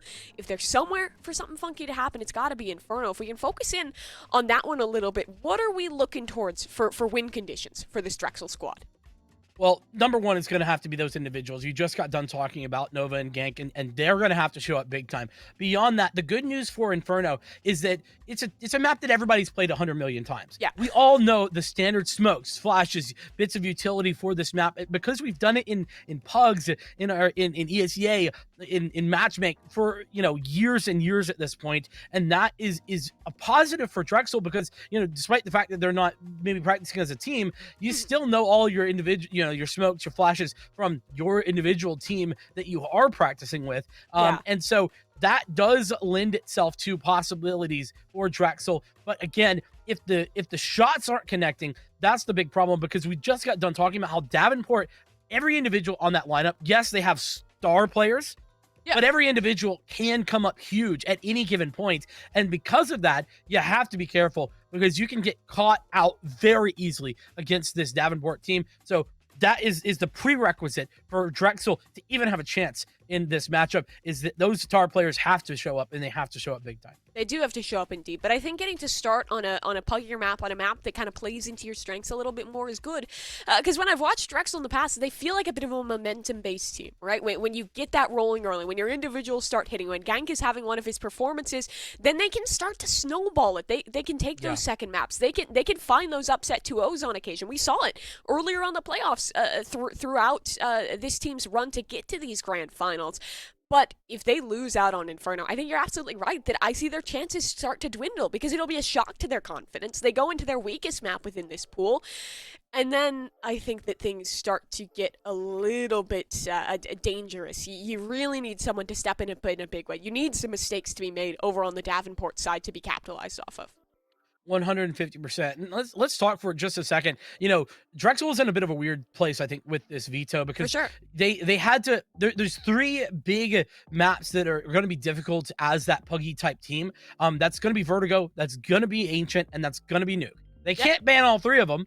And so obviously they chose to go Ancient. The other side of that, Mirage being the first ban for this Davenport squad is really intelligent because they know, they watched Drexel dismantle Ryerson in the lower finals. They knew what was happening there. And well, whilst they could have just watched back the tape and just tried to find the weaknesses, I think it's smart just to go away from the positives that Drexel had, and what that allows for, because Drexel had to pick Inferno, they didn't have a chance to go to Dust 2. And that's where Davenport go for that secondary ban. This was really well played, I think, from a veto standpoint from this Davenport squad. And that's, I mean, if it weren't for the fact that they already had just a great team from a fragging standpoint, from just a setup standpoint, from a practice standpoint, they also do their preparation, and they've done it perfectly here with this veto. Yeah, well, they seem well prepared. They seem ready to go, but one of the players, unfortunately, is experiencing some minor technical issues. We have a short break queued up. The grand finals begin on the other side.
Well, folks, we made you wait just a second, but the game is about to get underway. It's a NACE Starleague Grand Finals here for CSGO. It's Drexel, Davenport starting off. It's Drexel on the CT side looking to get something done.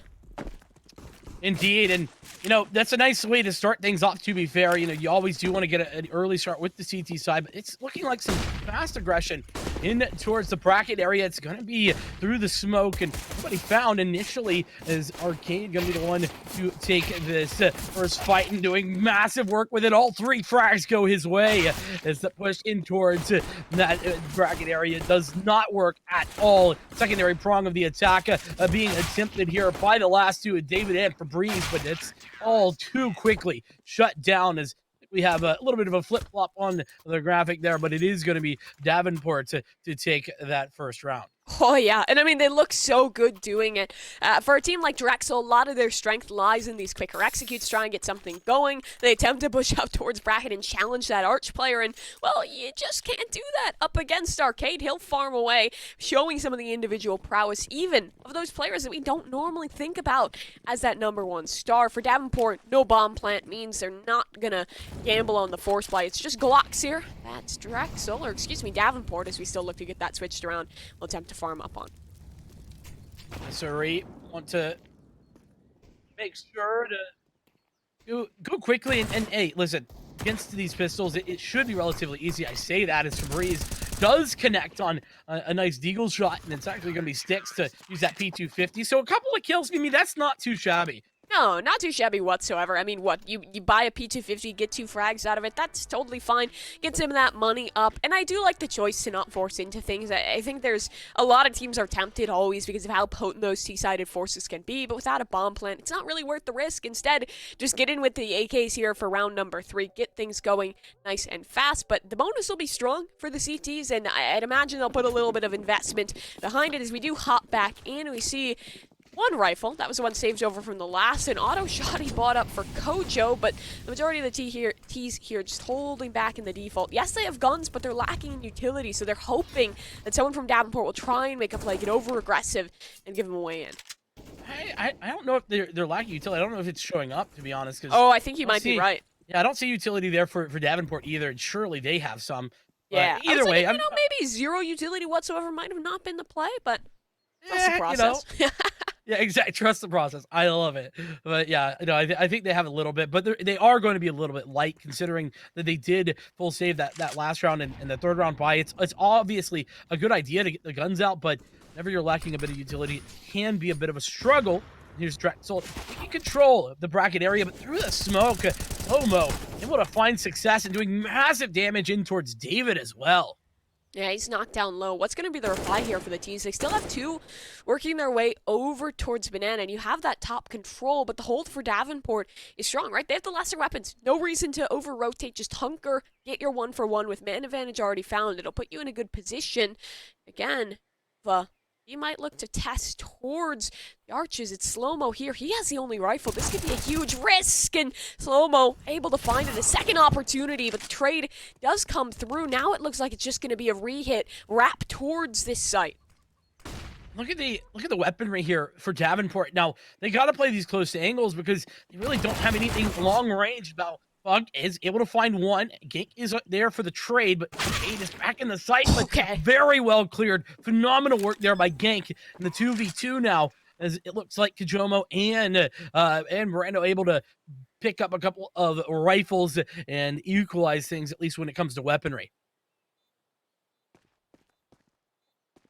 Lishanak in here for Davenport. It's a crossfire established. David first to contact, and Gank was not quite able to find that trade, so now it's him isolated. And his position, well, it's been noted. Brando coming over will try and defuse coming through onto the spike. He's just sticking onto it. Gank is too late. The defuse will come through. Davenport will steal away a third, and no one even allowed to survive out of it.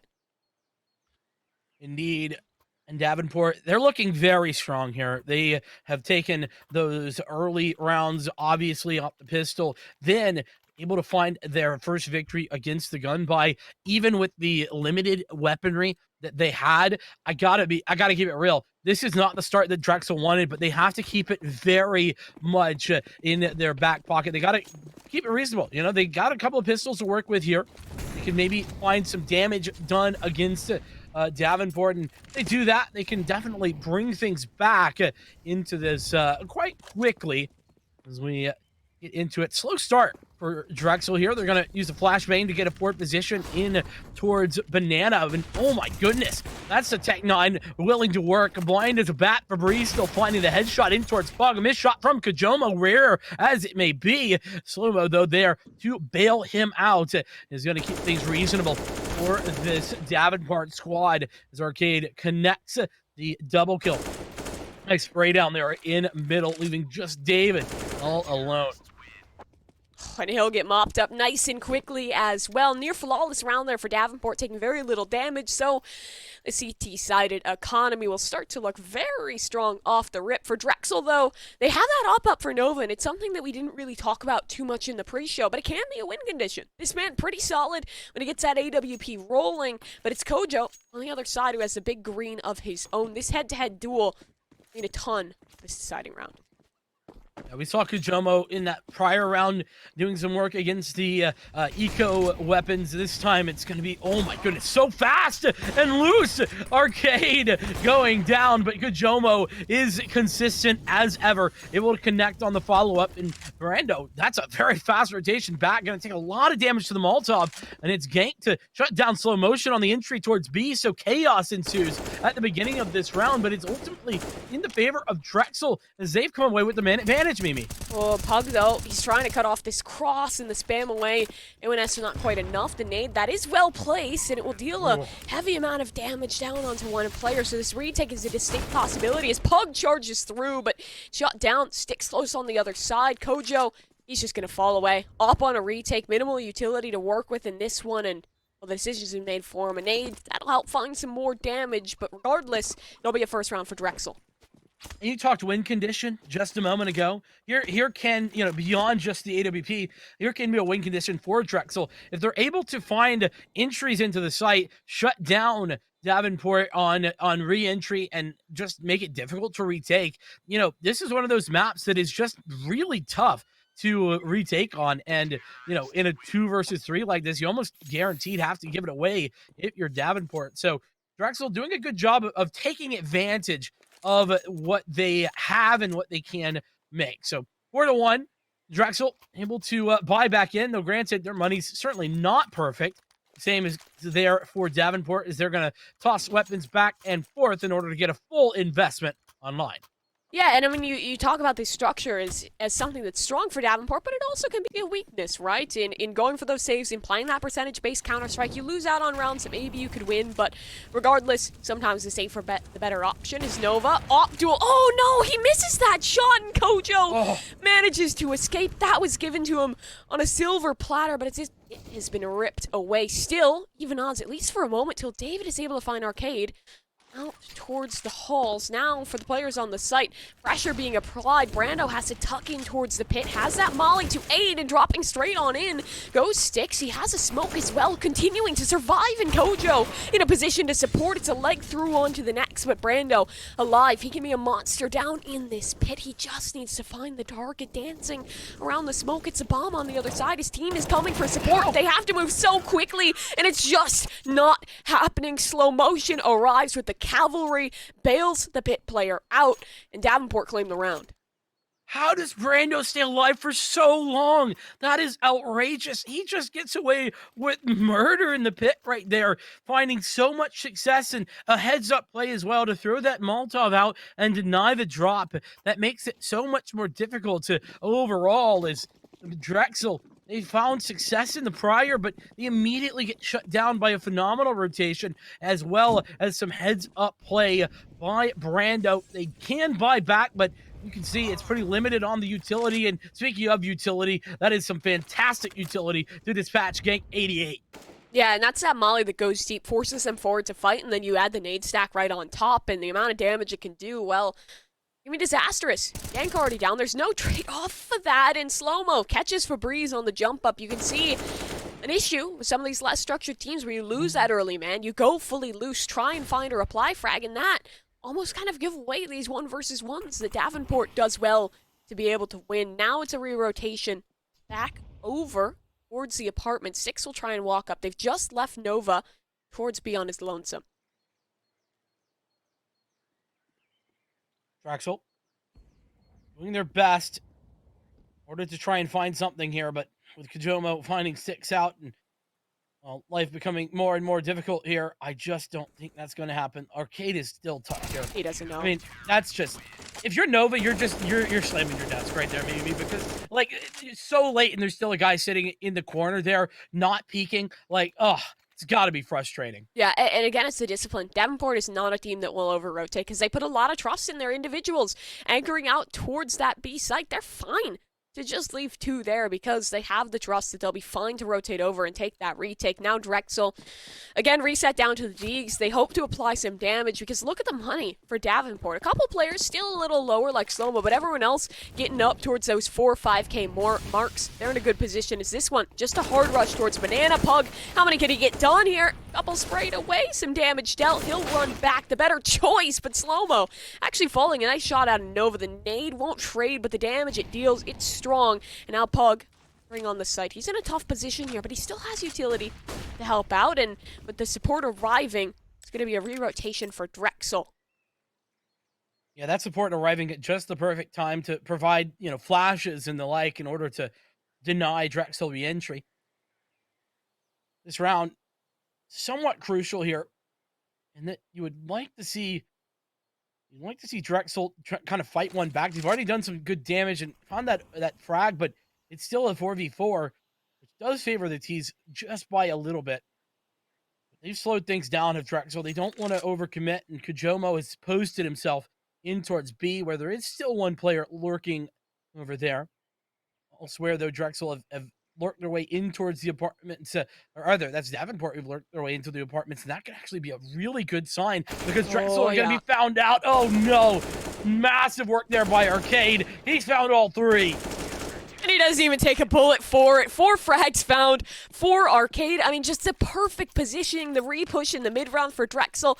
Now they're already up 7-1. This scoreline looking dominant. And I know that Drexel's not normally the team to do so, but I would love to see attack pause here. Slow it down. Take a second, because this buy round is so pivotal. This is a turning point where you can still maybe get that 7-8, those more favorable scorelines, or where Davenport is going to reset the eco here again and just be able to run away for it. This round, a ton for Drexel.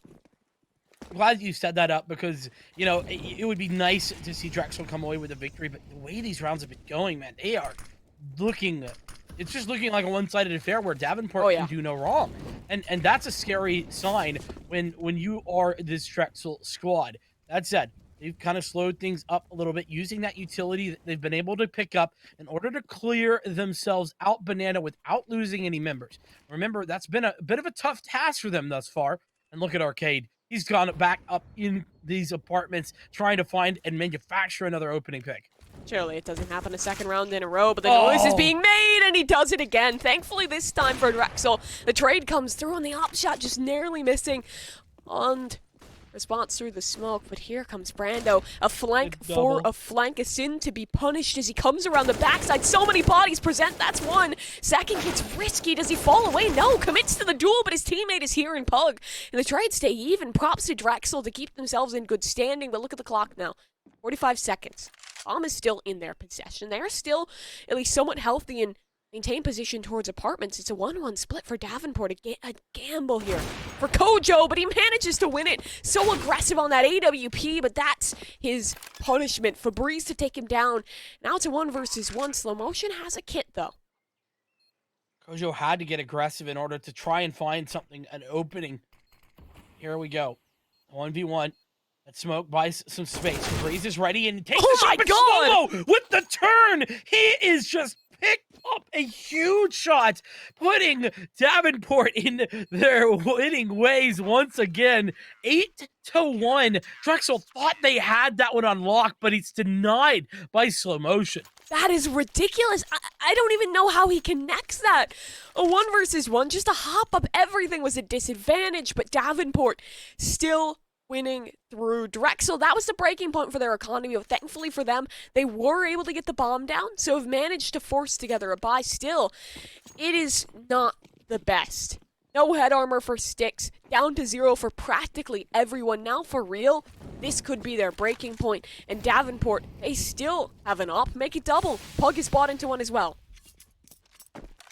This is something that Davenport can bring out at times, and I'm like, well, is it really necessary? But then it just works wonderful. And I'm just like, well, okay. That is a nice little nade stack.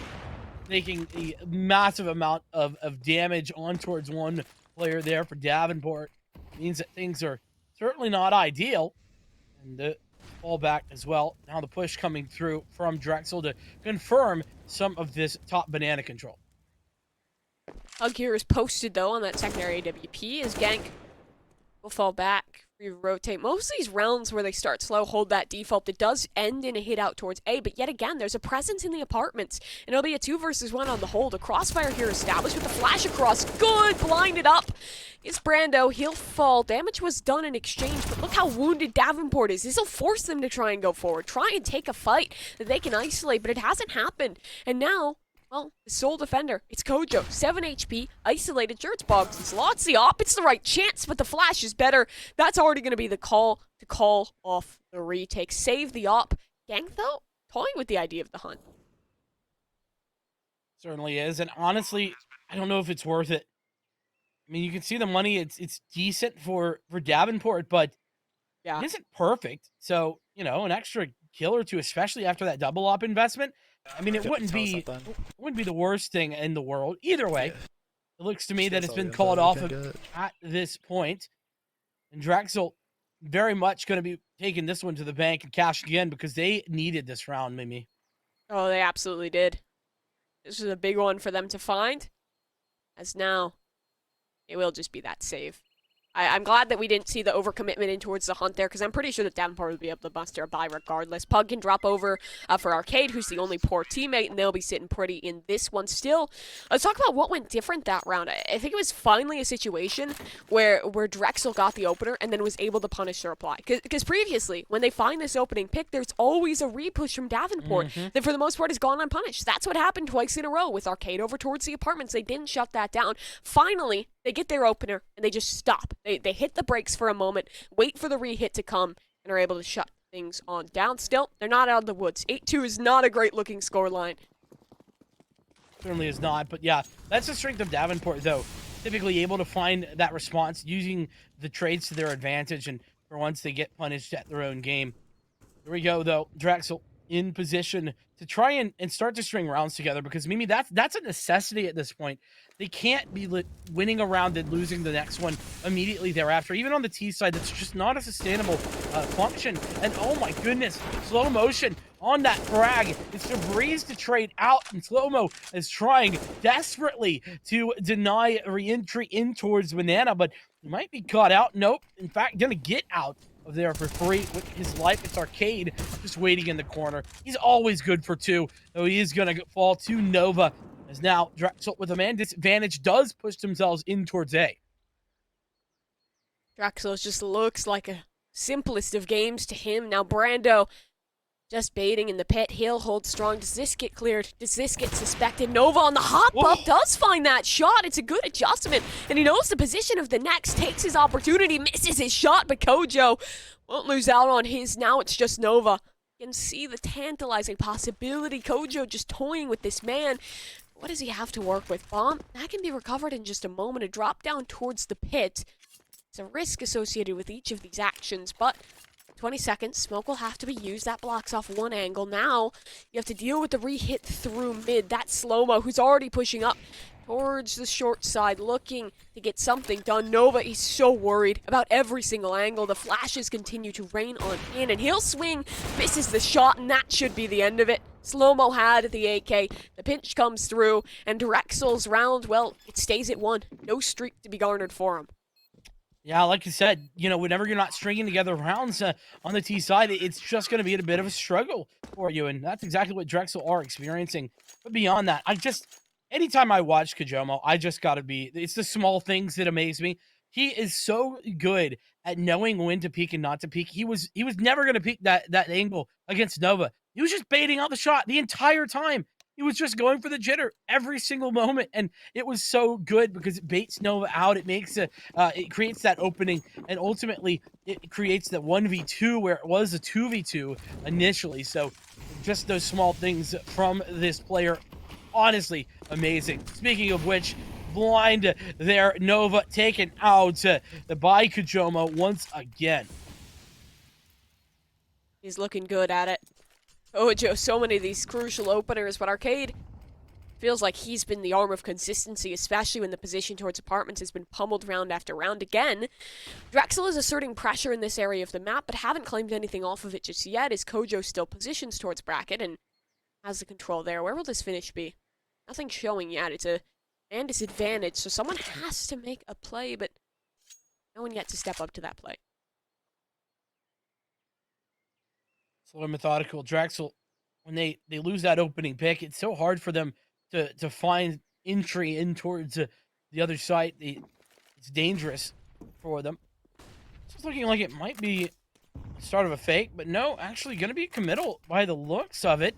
That smoke, though, from Pug is perfectly timed. It's going to make life pretty difficult, and this is an interesting little off angle from Pug. He's going to be able to find anything here. He's taking the shots, but lined it up over the top. Oh, slow-mo. This is beautiful. 2 frags for him. Though a nice trade there by Sticks, getting a nice little opener, but ultimately it's a 1 versus 3, and those Sticks has gotten a forward position and should find Kajomo. Is it going to be enough to clutch up this round? There's only 20 seconds to work with, and he isn't pressured just yet from 2 angles, but it's really just a matter of time, and as that time ticks away, it's getting harder and harder. Readjustment is just not fast enough, and Sticks goes down.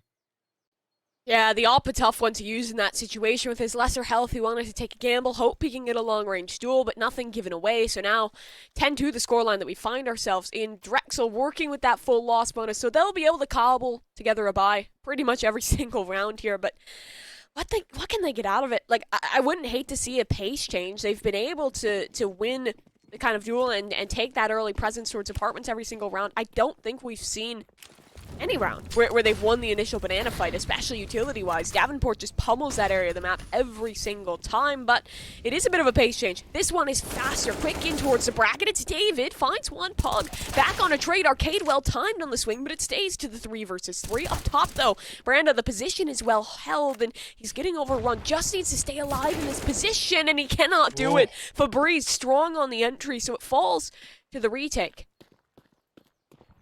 I like the change of pace. You mentioned it, and it certainly has been effective. Rarely have Drexel had a man advantage, but that's quickly denied. Pug on that frag. It's Pug and slow-mo to do the work. Molotov going to deny. I think it's Fabrice that was in that situation. His Sticks has to try and get this plant down. And that's just kind of goes to show you how Drexel have so much to worry about. They're just now thinking about getting the plant where they've had the site control for ages. As now it's time for Pug and slow-mo. And are they saving? Is this a save, or are they just coming from different angles?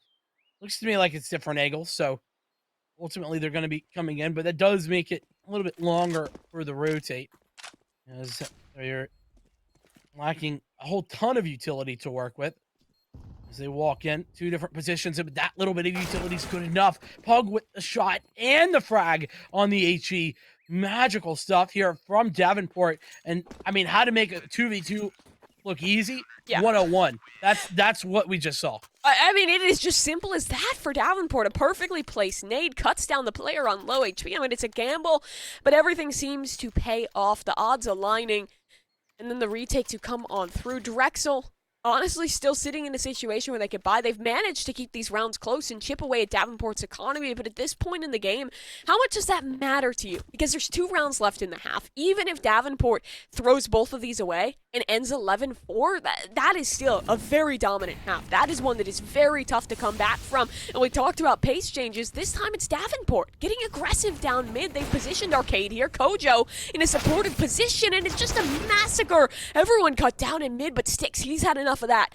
He'll rebel, fight back against his opponent, but it's just him, the 1v5, the ace clutch. That's what's required.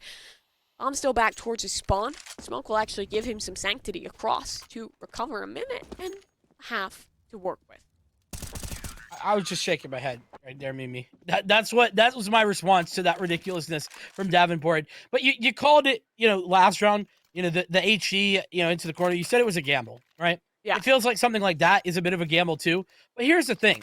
What happens when you go into a casino and you're gambling and winning all the time? They kick you out. They say, you're too good.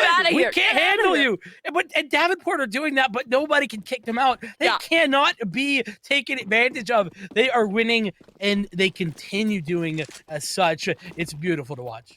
Oh, they might go for another gamble here. No, not an attempt at the aggression. Still that deep molly to kind of keep Drexel locked in towards Banana here. And I mean, just look how much of pressure is applied in the early round. You can see the way that Drexel's playing. They're so worried about another change of pace. They were cautious towards Banana because they're worried something's going to get aggressive from behind them. So many angles can be taken advantage of by this Davenport squad. It feels like they're in complete control of not only the pacing, but just the mental side of this game too. It's so true. And I mean, we haven't mentioned it, but let me just remind everyone, this is Drexel's pick, not Davenport's. Yeah. So, you know, if this is what's happening here, I can't imagine what Nuke's going to be looking like. Either way, back to Inferno. Pug with a double on the entry, and that allows so much space for slow motion to find all 3 frags. This man is unstoppable, as it is looking so good for Davenport.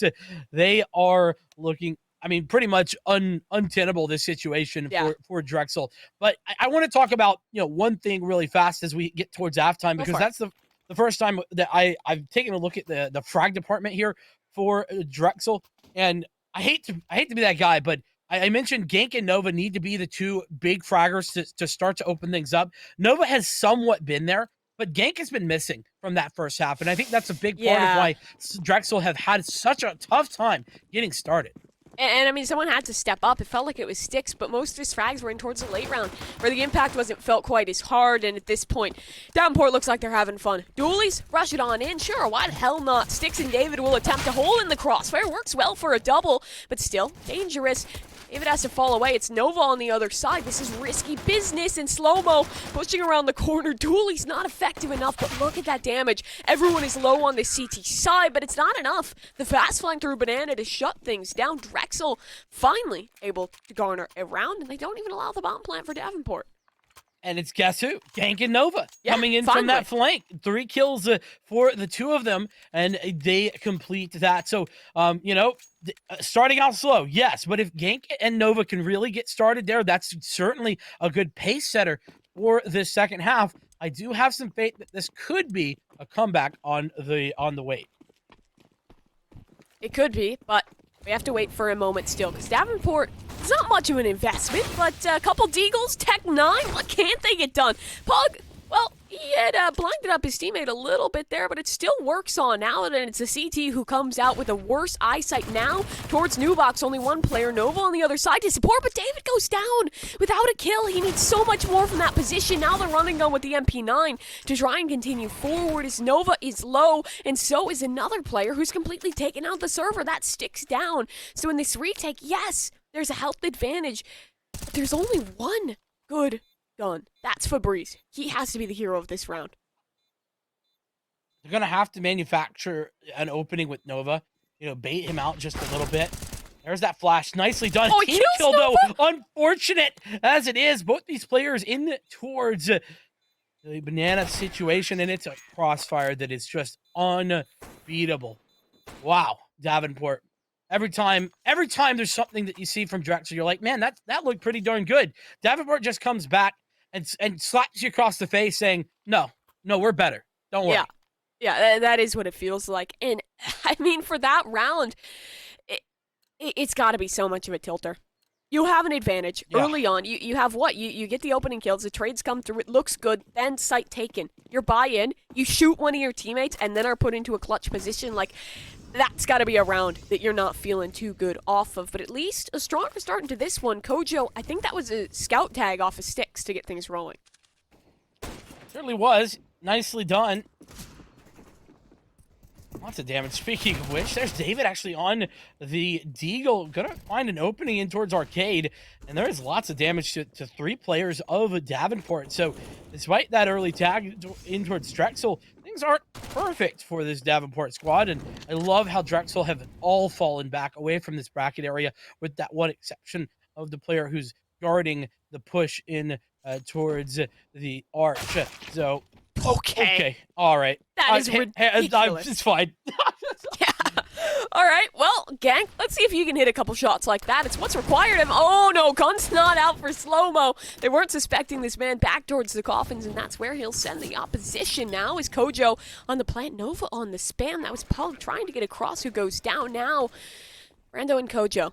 Clutch for the 1 versus 4. They have the better weapons, and they have all right positioning. Crossfire between the 2. Brando the one who should have to do the heavy lifting. Kojo phasing the edge of this smoke, trying to get the advantage onto the Coffin's push, but he's walking towards a crossfire and he's circumvented one. Now he's behind, but Nova finds him. It's Brando. Just him to try and win this out. Finds a first, still healthy, but the defuse, that's coming through. Nova has the frag, and Drexel, despite losing on their force buy, they win out in the reinvestment. Mimi, I just can't stand it. The fact that Brando hits the inspect key after just the first frag in the 1v4, just thinking he's on the highlight reel already, winning that 1 versus 4. I mean, come on. That just tells you that Davenport are memeing it up just a little bit here, and there's good reason. It's 14-4. Drexel, they are able to fight that 1 round back, but again, their biggest problem all game long, they've yet to string 2 rounds together. Can this be their time to pick that up? Feels like their biggest curse. This is the time to break it. Surely you think that 1D alone, Arcade can't win this round, right? It's Glocks. Nothing bad could happen. Surely we don't lose to Glocks. That's never happened before. Sticks, they'll look to shut it down. That's 1, 2. Can he count up more? Not quite. Will fall. The Deeg finds its damage. 1 versus 3. Why does this feel winnable? Well, I was about to say the same thing. Brando in the 1v3, low HP for one of these players. And suddenly I'm starting to think that things might get a little dicey because you can see how split up this defense is. Ultimately, one player committed in towards B and 2 other players very split off. I'm a little bit worried about this setup for Drexel. I think they're scared of moving and getting out of their positions, but you got to play together. Don't give Brando 1v1s. He can win this if he gets 1v1s. Oh, God. He kills one of these healthy players, and I start to pivot the favor towards him. Who's going to be the duel? It's Febreze over towards the pit, locking things down. Brando, is he aware? Ready. He's holding towards the angle on Pip, but the peek hasn't come. Febreze not expecting this angle just yet. It tucked behind the wagon. What's the timing? Looking like Brando! Oh. He's found it. This should not be possible. This should not even be this close. And now the bomb is going to come down. He'll hold in the post plane. Only 1 kit available. That's on the back of Gank. He's separated from his teammate. Surely Drexel will group this one together. No. Try and play by 2. Gank is swinging out onto the balcony on Aiden, and Brando, he's found it. Now the 1 versus 1. David just on the other side. He's been spotted out. Brando is shut down, but way too close. Vincent, that was 1 gun. 1 gun. A deagle. That was it. That's all they brought into the round, and they almost near won it. Oh my goodness. The fact that the both of us too, we were thinking immediately, we see the 1v3 and we see Brandon, we're like, oh, well, you know. Yeah, this one feels a little winnable. It's possible. That just is this game in a nutshell. That's just outrageous. I cannot believe how close that was. And I mean, that's got to be Drexel and literally all their fans in chat just all exhaling at one point. You know, it's just like, oh, okay. We're okay for at least 1 more round because, oh, Davenport. They are just applying so much pressure to this Drexel squad. And, you know, you only almost lose a round like that when you're terrified to move. And that's what Drexel were. They just didn't move their muscles at all. They didn't group up because they were scared that they were going to get caught out. And in being afraid of that, well, their fears were realized. They were caught out. 1v1s were isolated and, oh, things almost slipped away. Now this round, a little bit slower. Davenport giving us a chance to breathe. But for Drexel, I'm sure it's not breathing. It's just that anxiety continuing to mount because they know how risky this situation is. Each round so critical in that spray down. It's just perfect from Arcade. They know there's another player here. Slow-mo, he's good to take it. Now, free sight over towards B. Do they attempt the retake? You think they have to. Stave off match point. Damage done onto 2. That's confirmed damage. Well, and if you look at the money, I don't think saving actually nets them a real full buy into the next round anyway. No. I mean, it's a little bit better for David, but still, you would have loved to see a frag through that smoke if you are Drexel, but unfortunately no dice, and even worse than that, slow-mo is tapped away at Nova. Now it's 2. Now you have to say, now there's no question about it, Mimi. This is Drexel backs against the wall. Now it's going to be map point on their own map pick. And then Nuke would still be there to play. I think that at this point, Drexel, maybe it's early, but I think they got to be thinking about Nuke and thinking about, okay, how are we going to beat Davenport at their own game on their own map? Because they've already showed us that they can bring it to us on ours. I suppose they get that CT-sided start. That's the one advantage you start to chat about when it comes to the team, but We still have to give this one time to brew for it to finally hit the expected ending, or maybe something a little more unexpected. Drexel 10 rounds in a row. That's what's required of them, and look at the money. Nova has a no head armor dig. David, he can just narrowly muster out a gun to try and drop across to one of his teammates. This is not good by any form of the imagination. I mean, Nova could literally only afford maybe a Nova, like the best gun he could get. So, elects for the Deagle instead. I understand why. He is phenomenal with this gun, even though we haven't had the chance to see that. And you saw Kujomo doing a little 360 there before peeking mid. That's got to be the most blasé I've seen of mid peak in a little bit. But either way, fast, aggressive from Davenport here in the early stages of the round. And you got to say, for Drexel, what banana control. Yeah. What did they gain for getting 2 players knocked down to practically 1 HP? Like, Yeah. absolutely nothing. They just have to concede the control. They've left a lurk of gank, but he's a 1 HP AK player. I don't think you want to try and leave him isolated, try and get something done. I mean, overall, Davenport, the one able to win out so heavily on that fight for a relatively minimal investment, all things considered. Nade's going to be going the opposite direction to Sticks, so use that for right this second. Ultimately, though, it looks like it's a bit of a ruse that those nades and utility in towards the A side, but slow motion is going to find an opening frag, and that's going to sell that things might be a little bit more coming towards A. But actually, as I'm saying that, it isn't any rotations. In fact, both these players still committed. Gank with that opener is able to find one and fall back, so the 1 HP not coming to fruition at the moment. And that's a phenomenal find on the 5.7 from Sticks. Going to upgrade to the AK-47. And now the rotation finally does come in. This time, though, it's towards A. And that is where the rotations have been moving. Breeze has to stand tall. Does just that. Continuing to spray. Cannot quite connect the final frag, but at least Pug at 10 HP. And the dream problem is there's 21 health remaining for the last 2 players of Drexel as well. Combined HP, and it's down that low. Who can win it out? It's just down to the shots. Drexel has to play this one together. Don't line up. That's the one guarantee. It's an op you're playing up against, but the pistol would be just as effective in this circumstance. Wrap around they come. Towards the long side. Pug has the right angle. They should be ready for this, but misses the shot. Crouch around the corner. That's good. Gank. He'll keep things alive, but by the slimmest of margins. I mean, the fact that if he had shot just like millimeters lower, It would have been a collat. it would have been a clat. I know. I mean, just again, the fact that there's a chance there for Davenport is what is so amazing. Either way, Drexel, they are finally able to string some rounds together. And you got to give them credit for that, because they struggled doing that literally all game. And here, backs against the wall, they finally do just that. Though, you can see with the bomb plant and all of that support with the money, Davenport have enough to buy back in. And so the pressure does not let up here for Drexel.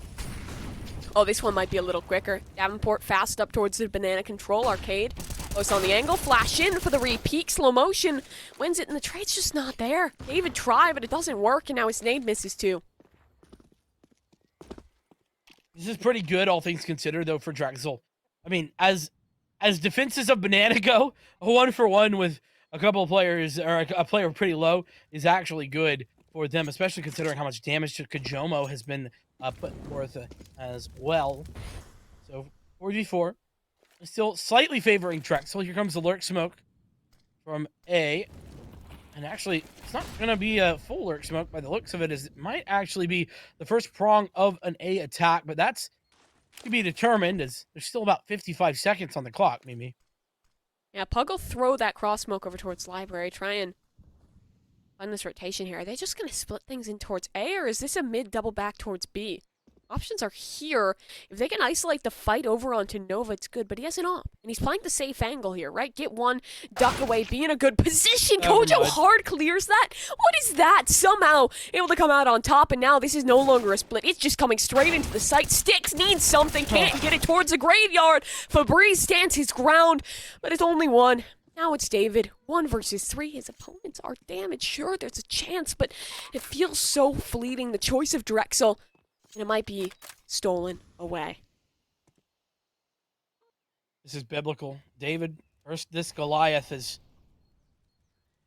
16 is on the cards here for Davenport. If David cannot pull this back, you're right, the low HP bars, they do mean something.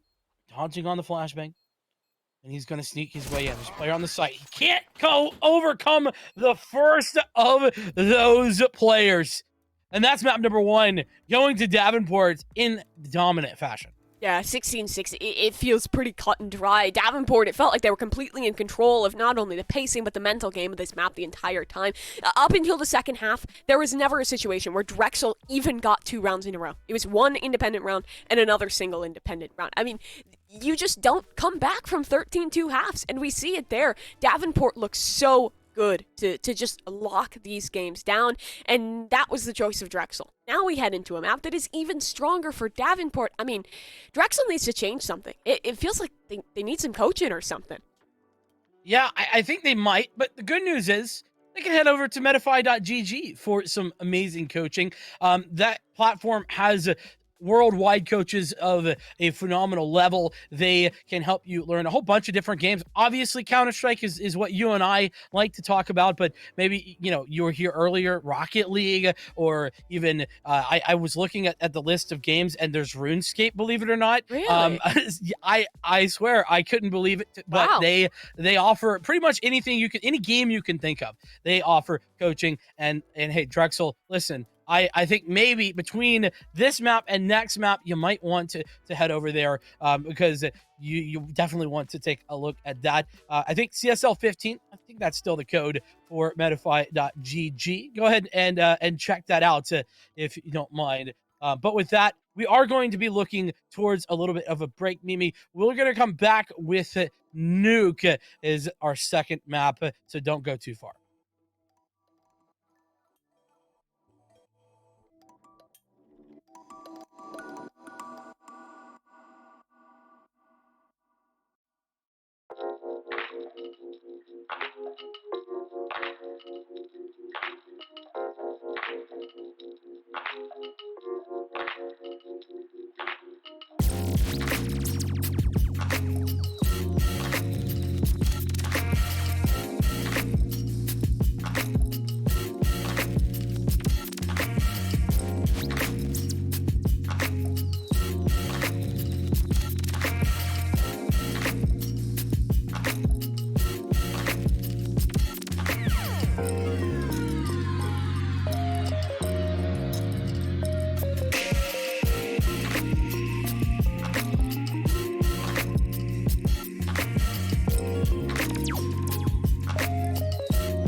Welcome back, folks. It's the NACE Starleague Fall 2021 Grand Finals here for CSGO, of course, hosted by friends over at the University of Maryland. And, well, the University of Maryland, it looks beautiful. We can't quite say the same for the performance that we saw out of Drexel there off of the rip. A tough game for them. They go down 16-6 in the map. And now, Nuke, that's what's queued up for these guys to try and fight back through. And it just felt like they didn't have their eyes in the game. It felt like they didn't have their head in the game. And maybe they should have been using some Gunner glasses, Gunner optics. Well, they're the pioneer of blue light glasses, and they're the #1 in gaming. They've helped gamers perform better while protecting their eyes for over 15 years. Gunner glasses, well, they offer improved performance and protection for all eyes. They have them both for adult gaming and computer glasses. They also offer them for youth and for teens. So no matter how old you are, no matter who you are, there's Gunner glasses for you. Make sure you do check them out. We thank Gunner so much for making things possible over here for CSL and for NACE Starleague. But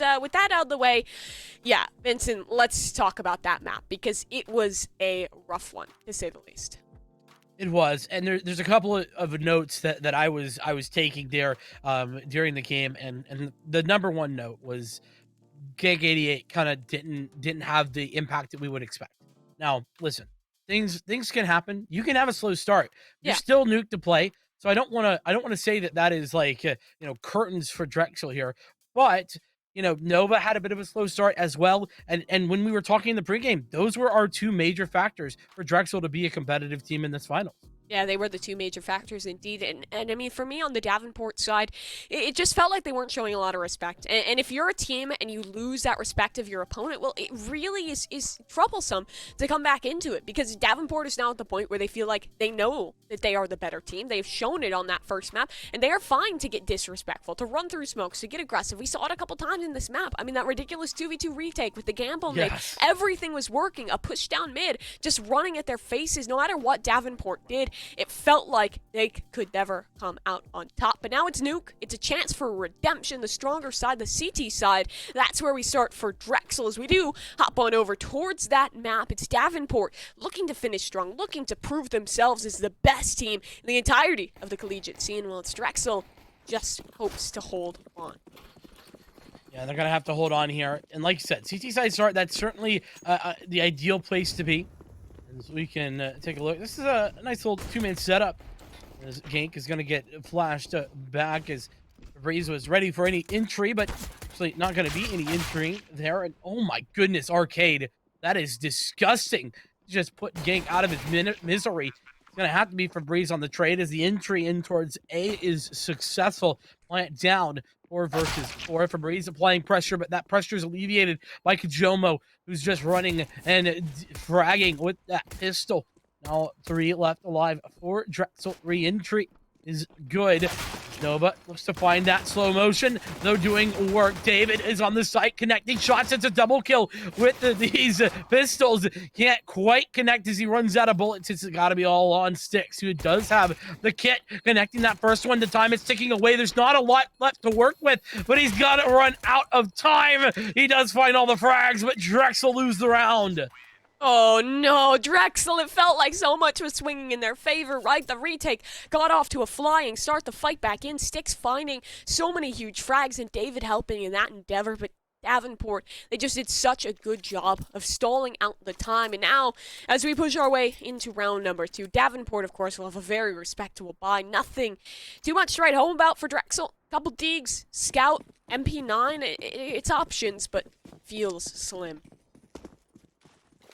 Certainly is, and this is the sort of buy on the CT side where you have to just say it already feels a bit desperate. Yeah. Maybe that's premature on my part, but it definitely has that like last chance saloon feel to it. And here's Gank, who's grouped up in this. Oh, nice jump peek. That's really well done. He's going to go back to the second shot, but he does connect that. The deagle spam not good enough for the follow-up, so Pug is going to dispatch him with ease.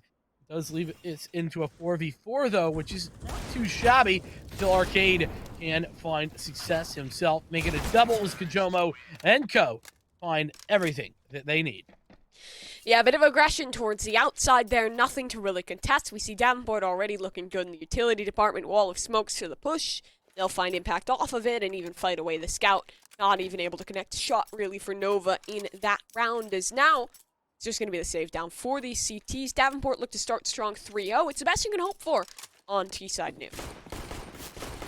Certainly is exactly what you're looking for. And, you know, this is the danger of that second round force point on the CT side in particular. I know it's meta, but it definitely, it feels as if you're playing from so far behind if you aren't able to pick it up.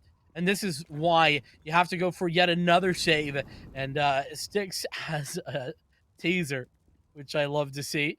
You know, couple $100 investment. You didn't want no money, but if you get a gun, it certainly can be an effective strategy. Yeah, that's what you'd like to see, Fabrice. On to the taser. Deagle in this one still connects. Finds a nice headshot there onto Koja, but the trade is nice and fast, so it has to be this retake down towards the lower site. You do have Gank at least already in a somewhat good position to try and contest here. He'll fight his way down, but he's being held close corner. That's Pug. Gank rips his head straight off. Now it's a little too much pressure to deal with. The swing through by 2. The damage, it has been done in a big way here, but Styx, he has practically no HP, practically no chance. Brando, he'll confirm it for a minimal buy for practically a full save. It's a pretty solid round for Drexel. Yeah, I think they can be happy with the outcome there. The other thing that they can be happy about is that Gank seems to be certainly firing on a whole lot more cylinders than last map. You know, it started out strong, a couple of nice deagle shots, and that definitely is exactly what you want to see. So that Drexel on the first buy round here, a couple of kits to work with, as they also pull out the AWP for Nova. AWP indeed. Nova, he had a couple moments with it in the first map, but it felt a little inconsistent. Nuke CT side, this is where he should be able to get his best damage. This time, he'll be out towards Big Garage. Try and get something done in that direction. The wall of smokes will come through. 4 players strong on this outside push, just leaving 1 man as the lurk over towards that ramp. Pushed up close. Gank toying with the idea, going past these smokes, but he doesn't have any gap. Nothing comes for free. His secret has been compromised now. A re-rotation down below the ramp. Davenport, so much map control to work with. Map control, yes, but to be fair, they haven't found that opening frag just yet. So things aren't looking the worst. And oh, this is a really great timing from Gank. Can he find more than one? He's going to hold his fire, but he has to take the shot because the turn is there. And Gank gets dispatched by Pug. It's all falling apart. Slow-mo, Arcade, Pug, all finding successful headshots. As now it's Drexel who has to turn around and retake in a 2 versus 4. It was looking so good until it fell apart. Oh, this is disastrous. Slow-mo now on the stairs. He'll just peek up and down and wait for the inevitable. Almost flawless in the round. The only frag came off that flank that should have been any other world. Gotten more than 1, but none of it happens. And now Davenport 4-0. Drexel's economy back towards the reset. It again felt like desperation once they lose that opening pick. Swing forward, try and fight, but they're not set up for the trades, not set up for the crossfires. And Davenport just win every single duel. Yeah, that's a great point you brought up with the lack of trade ability. You know, Drexel just not in position to actually play trades, and if they don't win those 1v1s, then they're caught out. Speaking of 1v1s, that's a phenomenal 1v1 victory from Gank on towards slow motion. The Nova is going to fight one back, and no, I see that, Fabrice. These Eagles are deadly, and Drexel seem to be starting to connect on some of them headshots. So at the very least, that small bit of a weaponry working out well for them as they actually confirm themselves a advantage with regard to the man advantage. Man advantage still up. We have to see who on Davenport is going to take the responsibility to bring it back into more even tidings. 1 man anchors down towards the ramp. Little pressure still outside, and Gank connects onto another headshot. The op, it looks to trade through for Kojo. Wallbang, that'll connect onto the second one. Still disadvantage, but Pug keeps it fighting. Close corner, op in hand. It's an awkward weapon, an awkward duel, and now the reload. He's been caught out on it. Pug isolated between 2. With that op picked up, the door closed in his face, but the bomb that's presenting needs to jump across, but Fabrice on the cross shuts it on down. Drexel get things started with an eco. And yeah, it's on the Deagle round, eco win. That's exactly what you'd look for. And Drexel, listen, if they're going to be in this game, that's exactly what they have to do. Yeah. Now, they didn't win a single eco round, by the way, last map. They didn't. I mean, they only won like 5 gun rounds even. So, to be fair, that wasn't that crazy. So, this is a really good start. This is exactly the kind of thing that I think that they're looking for. And also, a deagle round like that, that's a confidence round. We've talked about how Drexel clearly lacking a little bit of that confidence. Well, Gank hitting shots and getting around like that is certainly what you would like to see. But Nova with a missed shot allows for Brando an opening. It's going to be a trade by Sticks, but Slow-Mo has the similar response for Davenport. Ooh, and Gank, he was smoked up here for a moment. Now looks to fall away. Nade, that should finish the job. Yep, Pug to fall off the HE. 3 versus 3. Slow motion outside. Looks to flash himself forward, try and recover, and fall away. Away from T-Red they go, back to the group up. This might be a finish towards upper here. That's what I'd imagine. David anchors in heaven. Gank is in a position where he can maybe fight for one, then will be forced towards the retake. But the majority of the smokes for Davenport squad were used on that initial outer setup. Still, some utility left to work with. Nade going in and a molly to keep David away, but Gank locking things down on the site. He'll push his way deeper, needs to just take these duels, and he does it well. Gank starting to really come online, but slow motion. He's found his timing. He's found the drop down below towards the vents. He runs bomb to be planted and a 1v2 to be held. It's open.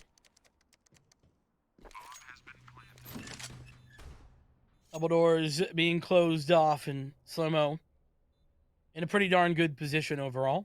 Going to move his way back over towards Decon.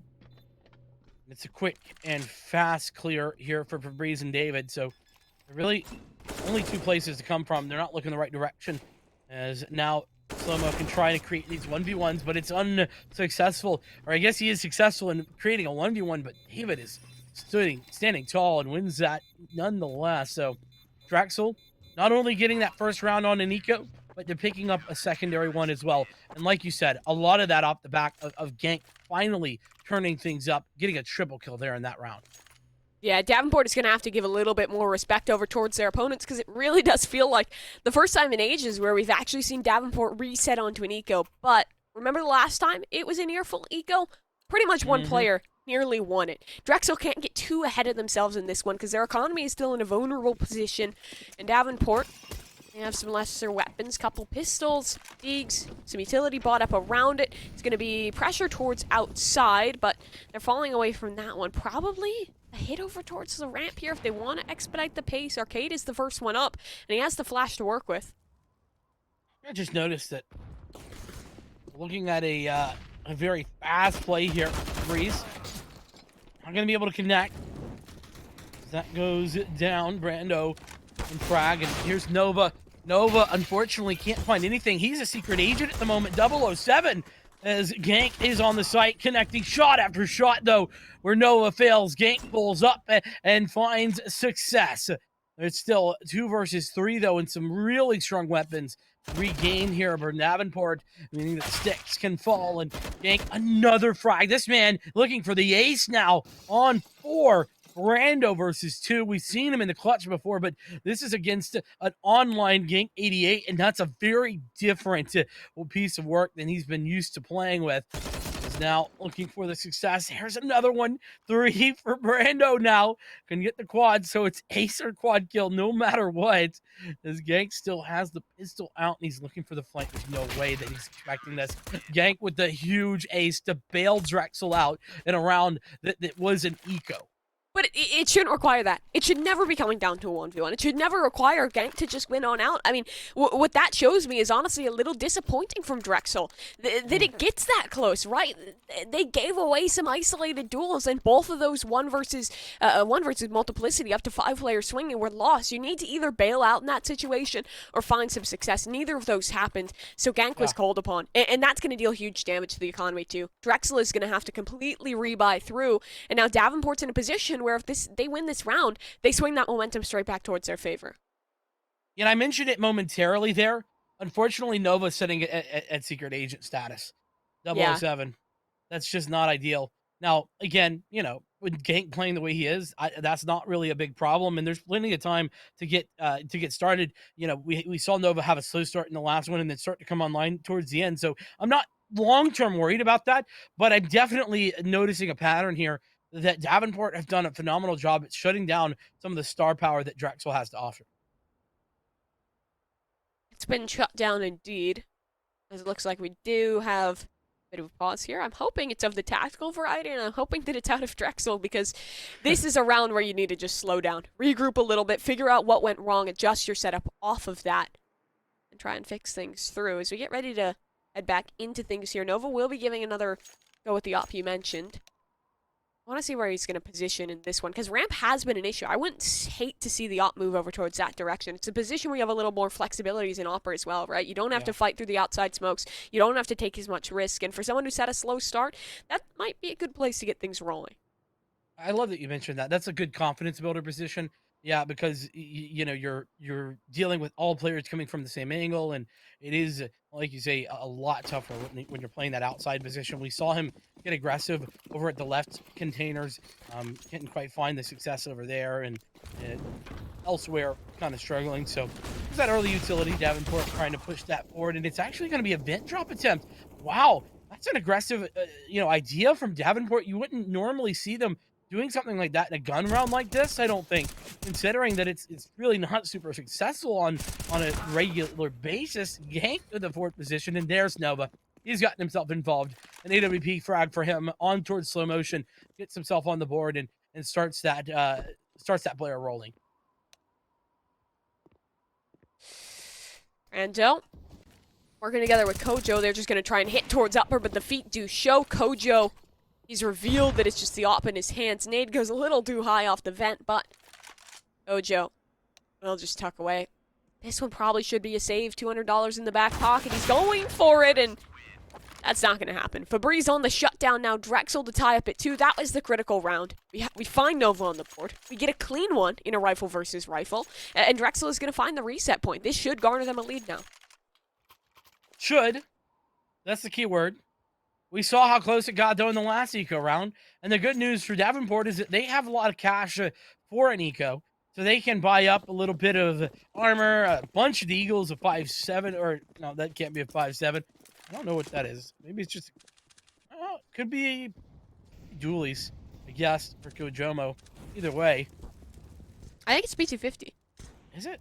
Yeah. Okay. I heard it tapping away before he died, so I'm pretty sure it's the P250. Unless Slow-Mo has one too. A little hard to tell with the white on white, but all is well, all is good here. It is the dig for Slow-Mo, so it must have been that P250. Gank. He's gotten himself involved once again, but he's traded. Slow-Mo, these Deagles, like I said, they can be deadly, but this is looking so much better. I mean, Drexel, I don't know how they've made this adjustment, and I don't know that we'll be able to find out, but it's definitely been an effective one, as they are looking to play off of each other. They've done well to play trades, only losing that one player, and that's Gank, who's going to have to rebuy, but that's just fine, especially considering last time there was an eco, it had to be Gank with the 5 player, with the ace to pick up everything that they needed.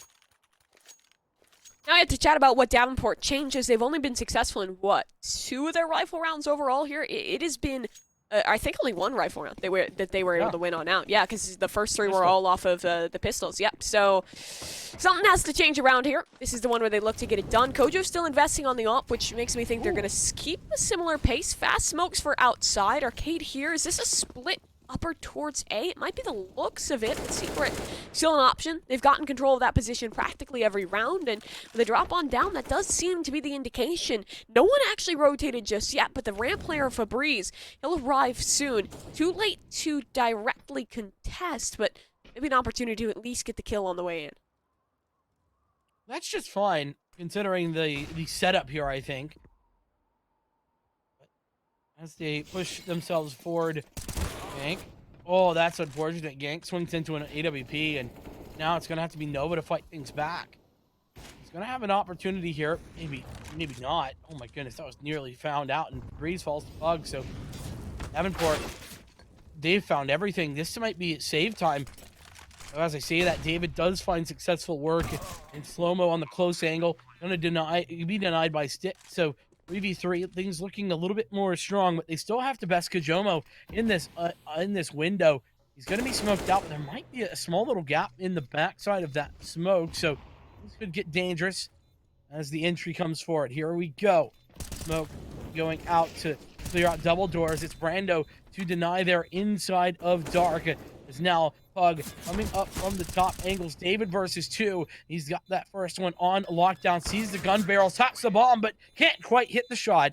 It's going to be a nice victory for Davenport as they bring things back. Yes, but they had man advantage there. I really do question Slow-Mo getting aggressive over towards the ramp when they held man advantage, when they were in a good position to already be established in the post plant. You push that, you nearly give the game away. I mean, Drexel still had utility, and it came down to just a clutch. This has been very damaging for the Davenport economy, whereas Drexel's still sitting pretty strong here. As we'll have to see what Davenport is getting up to try and find longevity. No more one-off rifle rounds. This is their opportunity to claim momentum. Is the same set of utility for outside, but Gank, he's the one to adapt instead, is anchoring in towards Secret. I love this adjustment. Oh, here's that shot. There's a double, in fact. Nicely adjusted. And Kajomo does hit the no-scope onto him to trade, but it's still a 2-for-1 deal, and you gotta say that is certainly a good deal to find. The Arcade finds one for free in towards the ramp area. He actually might find this rotator as well. Those sticks, what a win there with the MP9. Can't quite connect Kajomo. Shots fired in towards A, but they are missed. It's going to be Brando pushing in with him in order to get this plant in towards the site. Plant on down, 2 versus 3 in the post, so someone has to get aggressive, try and take a duel here. Even the odds, it's an attempt made, and Brando able to win it. He pushes for more. Kojo knows where both these players are now, up towards the top side, finds a shot connection onto Nova, so it sticks alone. Tap on the bomb, flash forward, Kojo, jump peek, stays alive, blinds his opponent, misses the shot, but the flash is too good. Another miss, but listen to the time. Kojo, the movement is keeping him up, and the no-scope is shutting it down. That's nasty work from Kajomo. Oh, man. It wasn't pretty, but it was effective. And listen, Kojo doesn't have to win this, so to speak. He just has to buy enough time. Yep. And he does just that. Not only that, but he hits a nice little no-scope at the end just for good measure. So it's a win-win scenario for Davenport, win-win for Kajomo. And Drexel now down on towards an eco and down losing their lead. They had fought so valiantly to pick up. Jomo missing an early shot is a little bit on. Not normally going to see that. Here's a fast push, but he's got Brando for help. Gank is on to that shot towards Brando. It's amazingly done for Breeze, Nova, Gank. They're all finding shots with these pistols. It's now Pug, who's low health and does have only an SMG to work with. It's all done and dusted. Drexel, they pick up the pace. They find the successful shots with the pistols, and they pull away another eco round. And I love that from them too, because it feels like previously Drexel has been playing a little scared. This is where they get assertive. They work that lobby crunch, get aggressive towards the ramp, pinch straight onto those players, and, well, it was Kojo with the op who really in those situations can't do too much. That's a reset point. Davenport down onto the pistols. A good way to get things going. By the way, we're in round number 13, and Gank is 20-10. That is ridiculous, to say the least. Outrageous. I mean, we were whining about him having a slow start. I think he heard. He fixed it. I know. He was like, these stupid casters don't know what they're talking about. I'll show them. I'll make them see the light. Well, trust us. We've seen. And we are continuing to see here as it is Gank to pick up this play in towards outside. But it's actually Nova who finds that opening frag. It's Gank playing around the smoke, and it's really smart play from them. He's already found that opening tool. Gank with the trade. It's going to be a 1-for-1. Nova can't quite connect, but he does connect the follow-up. Goes for another peek. So dangerous, but he's hitting shots left and right, all towards Kajomo, who just had the scout. So, Drexel continuing to find success. This CT side, imagine if we saw this Drexel on Inferno, Mimi. Yeah, this it would be so incredible. Good. It would have been so good. Like, they look confident. They get aggressive when they need to. Their key players are hitting shots. And I'm starting to, look at the little clipboard in front of me, and those win conditions are slowly ticking off. Nova, a slow start, but he's getting into it. He's starting to hit with the up. Gank, not even a slow start. A blazing fast start, and it hasn't burned off. He has kept going in these crucial rounds. But on the other side, Davenport up for Kojo. That's a check mark. Full gun buy. It's looking good too. An Arcade this time makes it through the vent drop. It's risky for a second. They'll position him down there to lurk. kind of caused a bit of chaos here as now there's some pressure headed towards the ramp. Outside, though, it's Pug on a walk-up. Yeah, and why go for that aggressive, vent drop? That's a good question, I think, that many people would ask. The reason is that it's essentially allowing for a T to get into the back line of the CTs. You have to worry about so many positions that you wouldn't otherwise need to deal with as the CT side when you have the likes of Arcade in that position, as well as the fact that you can't easily rotate. You no longer just run around. But here's Nova. Once again, he's going to not only find that successful shot, but a follow-up as well, as Pug does dispatch Gank 88, but it sticks up top to find a successful trade. Ultimately, Drexel, they've found a 2-man advantage in a round that is phenomenal as Breeze does another bit of hard work. It leaves Kajomo left alone, and in typical Kajomo fashion, goes for some flashy shots, hits one, but can't come up with anything more. And remember what we were talking about with Nova? Outside's not working, switch him up, position him ramp. That's where Oppers can thrive, and that he does. 2K to anchor it down. He buys time for the rotations off his teammates and nearly wins that round single-handedly. They were working from a man disadvantage. He evens that and gives them an advantage by 1 even. So a strong look out of this Opper. Davenport still forcing in. Galil's invested. That makes me think maybe we get something a little faster in this round. Well, that also means that if they can't, well, to be fair, it's last round, so that makes a lot more sense. And they're not actually going for the super fast play, with the exception of that quick attempt in towards outside. It doesn't work out, and Gank actually finds success through the door, if I'm not mistaken. So now it's on towards Febreze, and oh, he smelled him through that smoke. Finds one, but he gets traded immediately. Pug the same before Gank can find his head. It's all on towards Arcade. He's got 22 HP. 1 versus 3. And the man get it done. He'll be slow at the beginning. Push around the corner, bomb on his back, and Kevlar to work with. There are strong factors for him, but his position is better. He'll have to deal with the crossfire. 1 up top and 1 anchoring on the back of A side as he spotted it. Now he does. That's the headshot with the plant coming through. Surely he doesn't know about the second, but he's expecting it wrapping around the angle. The op just on the other side, but Nova, he hits the shot at the crucial moment, and 9-6 is the position where Drexel finds themselves in. Sure, it's a strong half for the CT side, but 6, that is more than enough for Davenport to try and find some bedrock, to try and anchor down and create a comeback here on their CT side. No doubt whatsoever. But here's the thing. They don't currently have Gank 88 going 23 in some number on the first half. So if he continues that sort of form, it's hard to imagine that Drexel are going to lose out on this lead unless we see similar heroics from the Davenport side of things. Not to say they're incapable, because they certainly are, but we'll have to see that come to fruition in real time. Here we go. A quick little bit of lurk here in towards the middle area, and as I see that, David, he's got a fast push in as Gank finds opening sticks as well. Now David applying this pressure from both sides of ramp in towards the spawn, and now it's looking like Drexel, they've turned the pace to 100, and they've found success all over the place.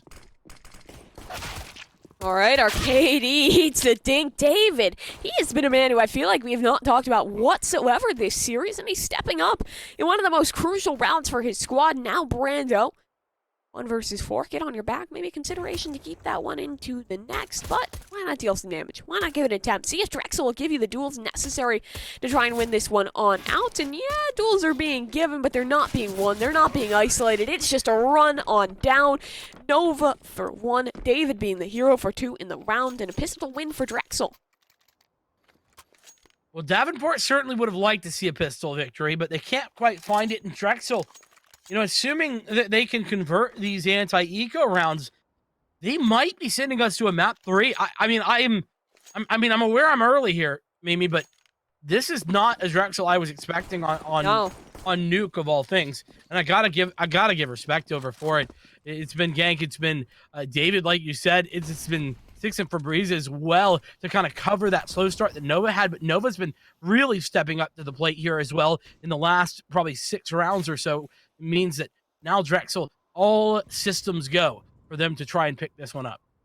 Yeah, but remember, it only takes 1 more rifle round, or maybe it won't even need the rifles, because that Mag 7, it's hitting even at a bit further of a range, finds the first frag. Now, alarm bells start to ring for Drexel. What's the emergency policy? How do we reply out of that one? Bomb, that's still in possession. That's on the back of Gank, so they'll re-wrap here. Find position towards lobby, maybe set up for a hit up top towards A, but there's still utility on the other side. Re-smoke there for Davenport to continue to buy time, to buy opportunity. Fabrizio takes down Pug, now slow-mo, force forward, and that's exactly what Drexel wanted. David was holding for that aggression. He'll shut things down, and it's a 3 versus 4 now. Retake towards the lower site required as David will find more blood, but Arcade, he could be the big man in this. He's upgraded himself onto a Galil. Bit of pressure coming just up above, but lower? That's not the destination. Gank instead leading his team up towards the ramp. They're going to finish this one towards A. And while the round looked risky off the rip in a 2 versus 4 retake, my money has got to be on Drexel. Certainly is. Jumbo looking like he wants to save. Same for Arcade. Maybe an exit. Could be what he's looking for. Either way, Drexel certainly are the ones to come out victorious here. So Arcade would, maybe like something. No, he's saving. He's ready to go. Doesn't want any part of that shenanigans. And understandably so, if you think about it.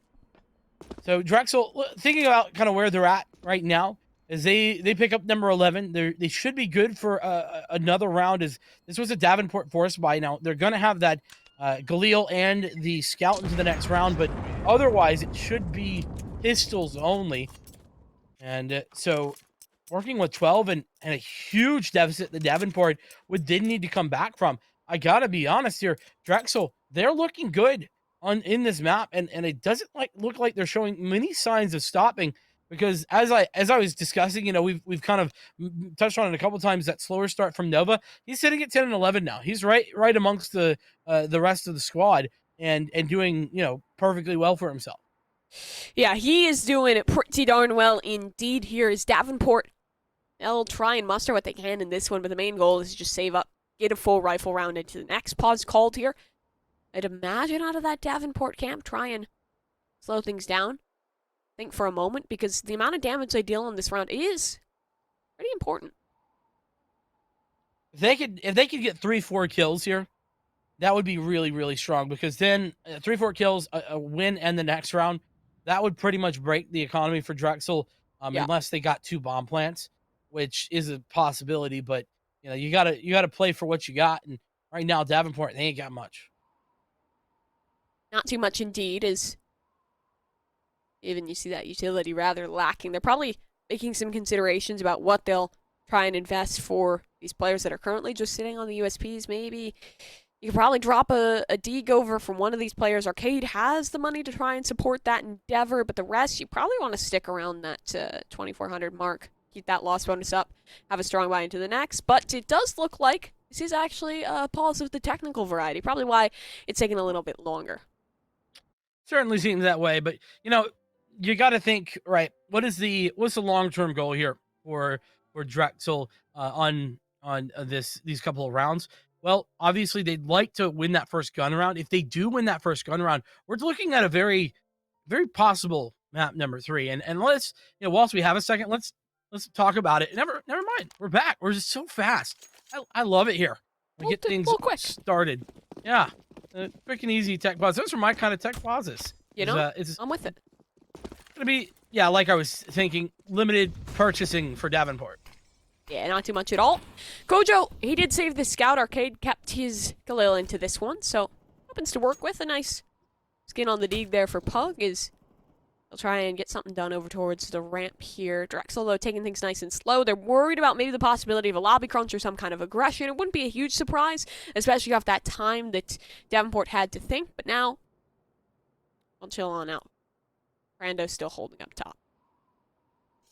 This round looks very slow, very methodical from Drexel. And you can see that mostly due to the lack of weaponry, Davenport not really giving any opportunities over. They want to force Drexel to use any utility that they have. They really wanted to force them to use that money that they've invested and waste it away. Speaking of investment, Slomo actually has some Molotov. I'm really interested to see that when it goes down. $600 for the CTs, obviously, on the expensive side. comes the flashes. Push is coming through from multiple angles. David, what a great turnaround there. Finding success on towards Arcade, and it's all the frags going the way of the offense here, with the exception of Jomo finding that one shot on towards Febreze. There's a couple of low HP players, and that's one of them, Nova, who's been felled. Maybe might be one shot. It's going to be close. Either way, Jomo, every little bit of damage here counts. That it absolutely does, but no armor. Nothing really behind this. 2 frags. That's already pretty good to find. Deagle on the upgrade. Drop it on down and, well, probably drop in behind that. You don't really want to keep a scout into the next. Try and find any more damage that might be possible. What's that? Recovered for Lil. Not too shabby. Maybe enough to find another kill. Not quite. Swing out by 2. David and Sticks on shut down at the end there, and the bomb will just spare the members of Drexel University. So 12-6 now the score. Davenport, they have a huge comeback to mount here, but with the guns coming up now and the economy still somewhat near a tipping point for Drexel, 2 rounds in a row won, and I think Davenport can look for a reset there, can build off of it, and maybe find a way back into this game. No, I gotta say, there is something to be said about how Davenport really aren't used to being in this situation. No. You know, I mean, to be fair, you know, they've certainly played very difficult opponents in ESEA and whatnot, but in Collegiate, they are not used to being here. And so they probably are a little bit miffed at how this has come to fruition, especially when things like that start to happen. Jomo, or rather David, able to find that opening frag despite getting dinked away by the A1S. It's just got to be a bit frustrating for this Davenport roster. Yeah, those are the ones that just hurt when they happen against you. But Kojo, he has the angle. Oh, but not the shot. Misses out. I mean, 2 frags that should have really gone the way of Davenport, and Drexel has stolen them both away. Now the lower site taken. 3 versus 5 for this retake. Yes, damage has been dealt, but David is still here. Will go down. That's huge. Indeed. Still a man advantage, though, for Drexel. Davenport's rotations are key. That one frag, and oh, big win from Bando. He's got his double. Now, just 2 left alive here. Nova and Febreze working with an AWP. Low HP for a couple of these players, or at least half. That bomb in order to bait one out, but it's a bait. Only problem is that it's a 1 versus 1 trade, and now it's Febreze who has to do the damage all alone. He's going to fake his way in towards A. I don't know if I love that because, well, realistically, who are you baiting into that situation? Now you have no time to work with.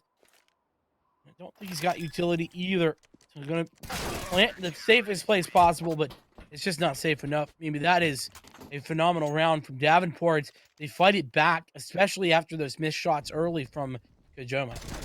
Disadvantage by 2, and then Brando just replies with a 2K of his own to keep his squad going. That is a massive play on the individual level, but I was talking about the money, and I was worried about the side of Drexel, right? We talked about this story where Davenport gets a couple in a row, then that reset comes through, but now Davenport is more the squad I'm worried about. Galil's coming out. They ate so much damage in that previous round. The utility is going to be a little lacking, but still, enough to win.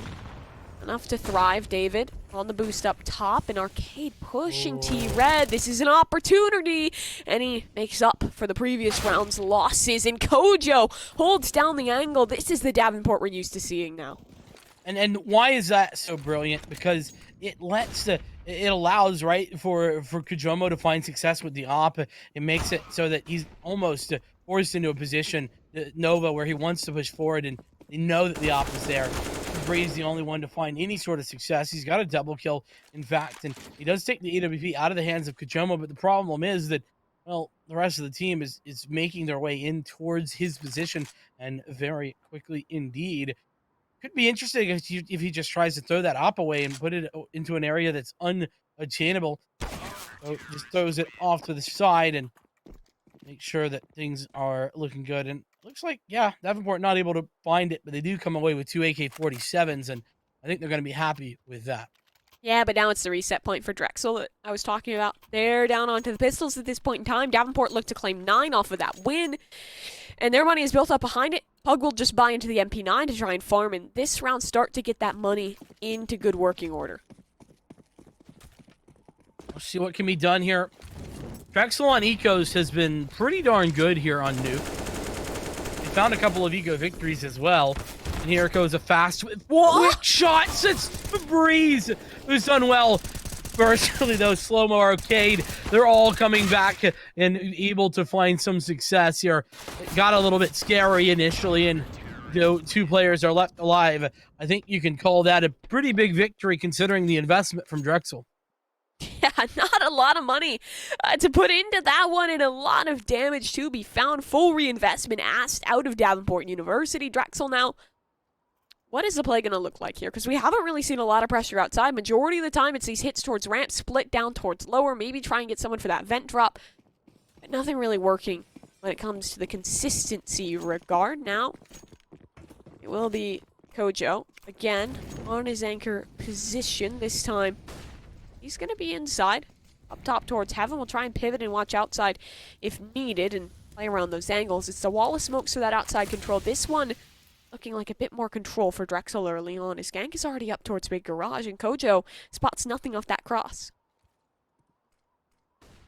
Good movement here by Drexel.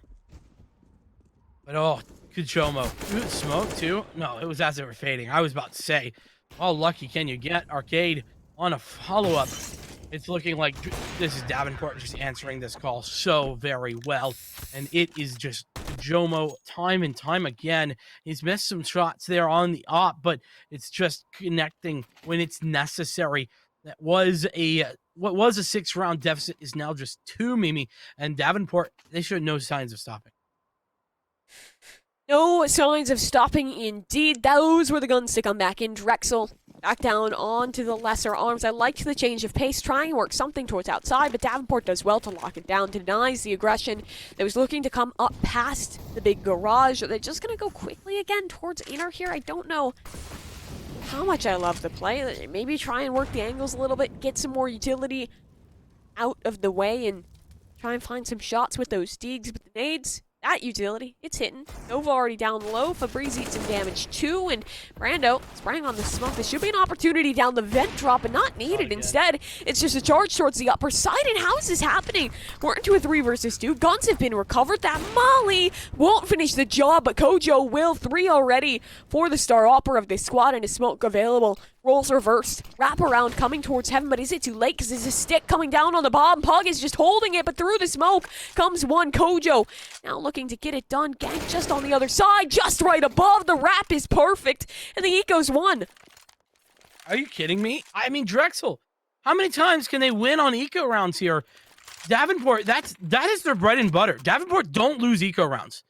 Like, you look at the stats over the course of, like, an ECA season, right? Like, against pistols, they're phenomenal. They don't do this very, very regularly. With Drexel, they've just found, I mean, I guess the kryptonite for Davenport in this map as they just tap away with Tech 9s and P250s and Deagles. And they win out in beautiful fashion. Obviously, that late round flank from Gank is just so well timed as well. Gotta give that some credit, but 13-10. And you can look at the money. I mean, it's a buy, sure, for Davenport, but if they lose this round, they're going to be looking at having to give up 15 unless they want to force buy. Yeah, it is a very rough position for a team to find themselves in here, as a bit of aggression will show outside. Gank, though, he'll take down Pug. That's a big one to find. He eats some damage in return, but it's not quite a kill, and that's really all that's needed. Kojo, again, on the ramp, but everyone circumvents him. Down below goes Drexel. Brando, the only defender here. And he's been pushed out by that Molotov, so for the time being, things are safe. Plant going down. Brando was the hero before. Can he be the hero again? It's like maybe the answer is yes. David, 6, good on the connection, but is Brando still left alive? And Kajomo's hitting shots left, right, and center. It's a 2 versus 2 now as Nova finds the shot. Crucial. It's Kajomo versus 2. Gank's still alive, and Nova is getting the heck out of dodge here with the AWP. Does he look the wrong way? Yes. Kajomo goes down. It's Nova for the successful shot. And Drexel at 14. This is Nuke on the back foot for Davenport. And look at the money. Mimi, it's nowhere to be found for Davenport. I mean, this is a completely full reset. USPs. That's probably all they'll be able to buy. Maybe one man can invest a Deke. Zeus. That's the best we can hope for right now. This is not looking good for Davenport. That eco round win for Drexel might have just completely churned this match on top of its head. A quick push out towards the lobby. Desperation with the lesser weapon. Slow motion, though. Finds a shot onto Gank. That's a big man to take down, but Six, he's holding, he's anchoring, and he'll keep the Nats swatted away. When Nova told me that they were just going to go for it, no crack, I'll be honest, I thought he was crazy. But this is showing me that maybe he's not. Maybe he's just right. I don't know. But Drexel, down by, or rather not down, apologies. They are in a position, though, where it's a 3-3 on an eco. Ooh, that's a little dicey. Not what you want to see. Kajomo able to find one. And this is guns recovered for both Kajomo and Slow-Mo, so you definitely don't want to give them an opportunity to fight this one back, and Fabrice is shutting it down, but Slow Motion's still alive. 1 versus 1. Nova, trained on the angle, drop down. That's all that's needed for Slow-Mo, but it's missed. That gives away the angle. How far does this bomb go? No. He's trying to hold on to it just to tap. Now the spray wallbang, not connecting. It's a Deagle in hand, but it's Nova to swing the angle, find the shot. He started slow, but he's coming out strong. The USPs almost do it, but Drexel keep standing. They find that point. They look to take us to this third. Normally, I would say that's dangerous, right? I would be like, well, that was an eco round, you know, Drexel. That's scary, but they're on map point. It doesn't matter. All they need is 1 out of the next 5 rounds, and they're going to send us to overpass. Now, granted, that's a problem in and of itself, but we're not there yet. Drexel, they are on the cusp, and Davenport here to deny. Gotta have to win 5 in a row, send us to overtime. Can't count him out, though.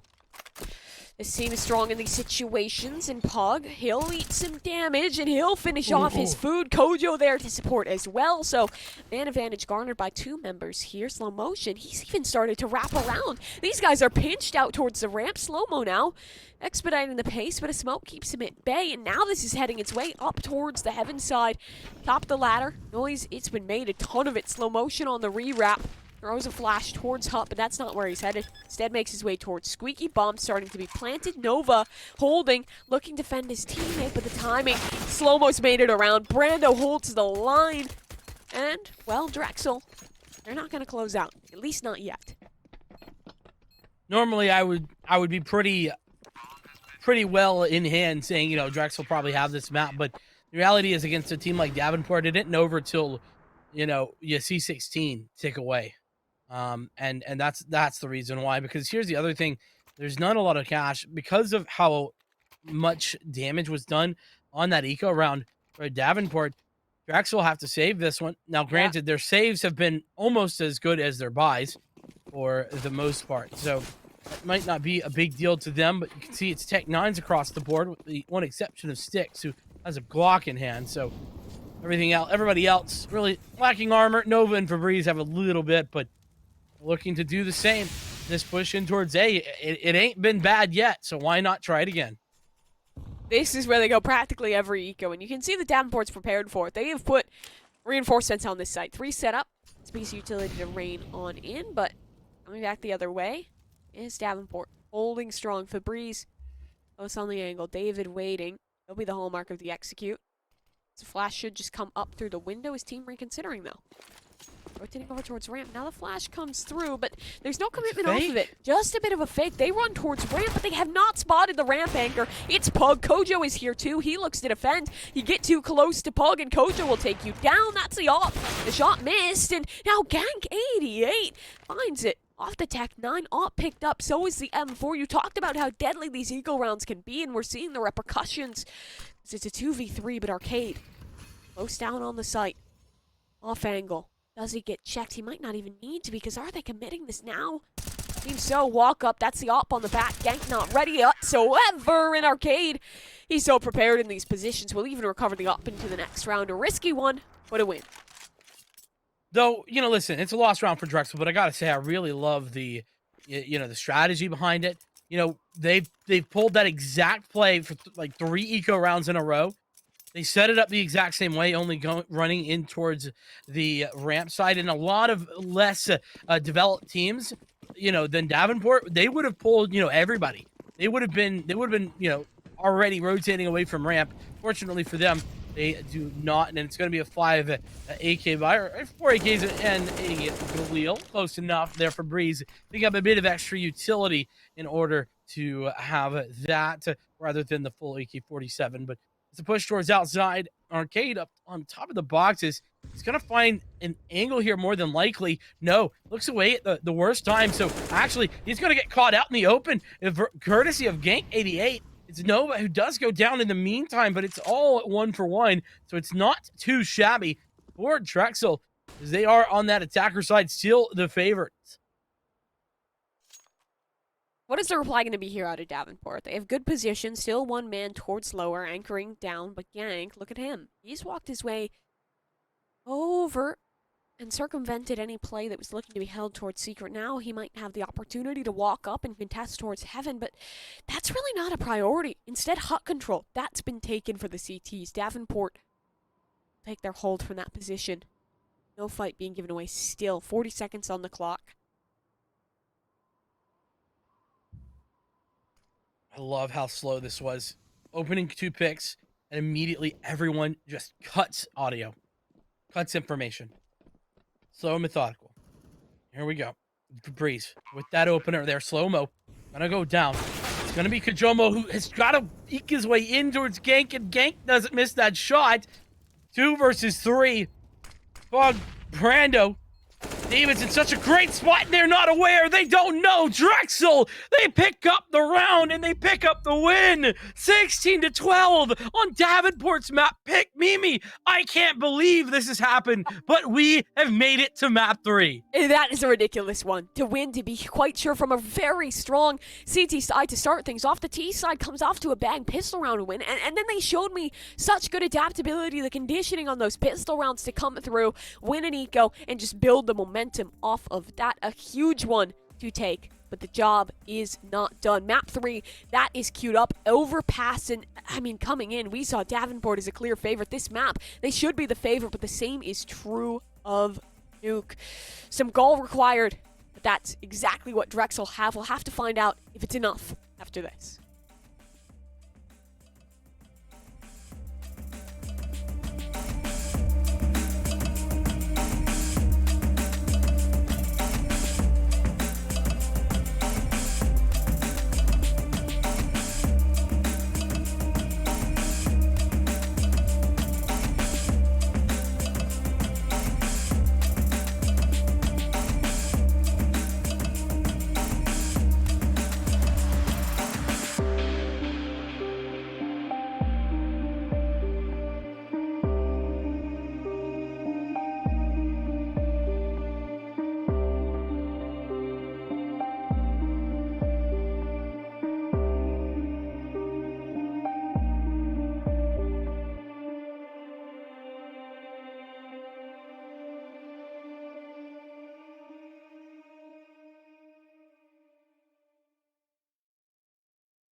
Well, it seemed impossible, but Drexel has done it. They took Nuke. Now they found their way to map number 3 here for the NACE Starleague Grand Finals, of course, hosted by the University of Maryland, the beautiful campus that you are seeing right in front of you. I'm Avocat, still joined with Vincent, and well, Drexel, something seemed to have changed the energy. I mean, they were just reinvigorated. What could have even happened for them? Yeah, I don't know. Maybe they had the chance to check out some of our amazing sponsors, Gummy Shots. If you're maybe not a fan of traditional energy drinks, shots, caffeine pills, all that kind of good stuff, you should probably check out Gummy Shot. They are amazing stuff. I have some right here. They come in these little pouches, about 3 of them. Some awesome flavors as well.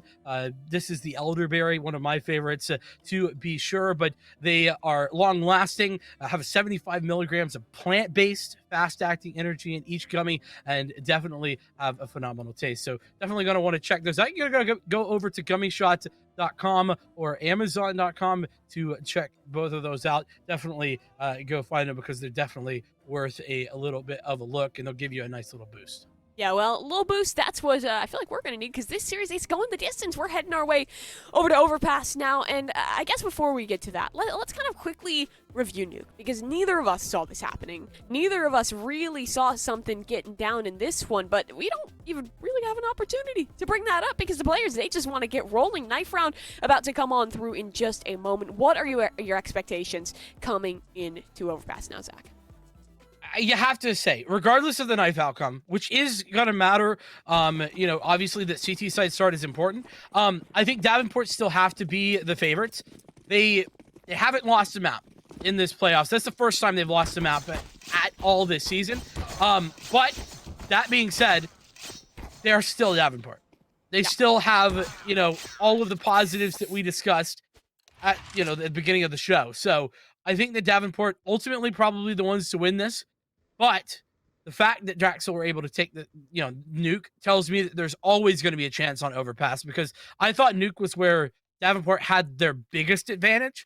And with Drexel being able to take that, that definitely shows that they have the opportunity. But the two things that I noticed for me, the pistols, Drexel have got to continue having that sort of success, because Davenport, they just faltered to those quick pistol rounds, especially towards the A site. I don't know if that's going to be the same, and if it's not, man, Drexel, they're going to have to win some more of those gun rounds. Oh, they're going to have to win some big ones indeed. Here as we do hop into things, it's Drexel, Davenport. Only one of these teams can take home that grand prize, $5,000 on the line.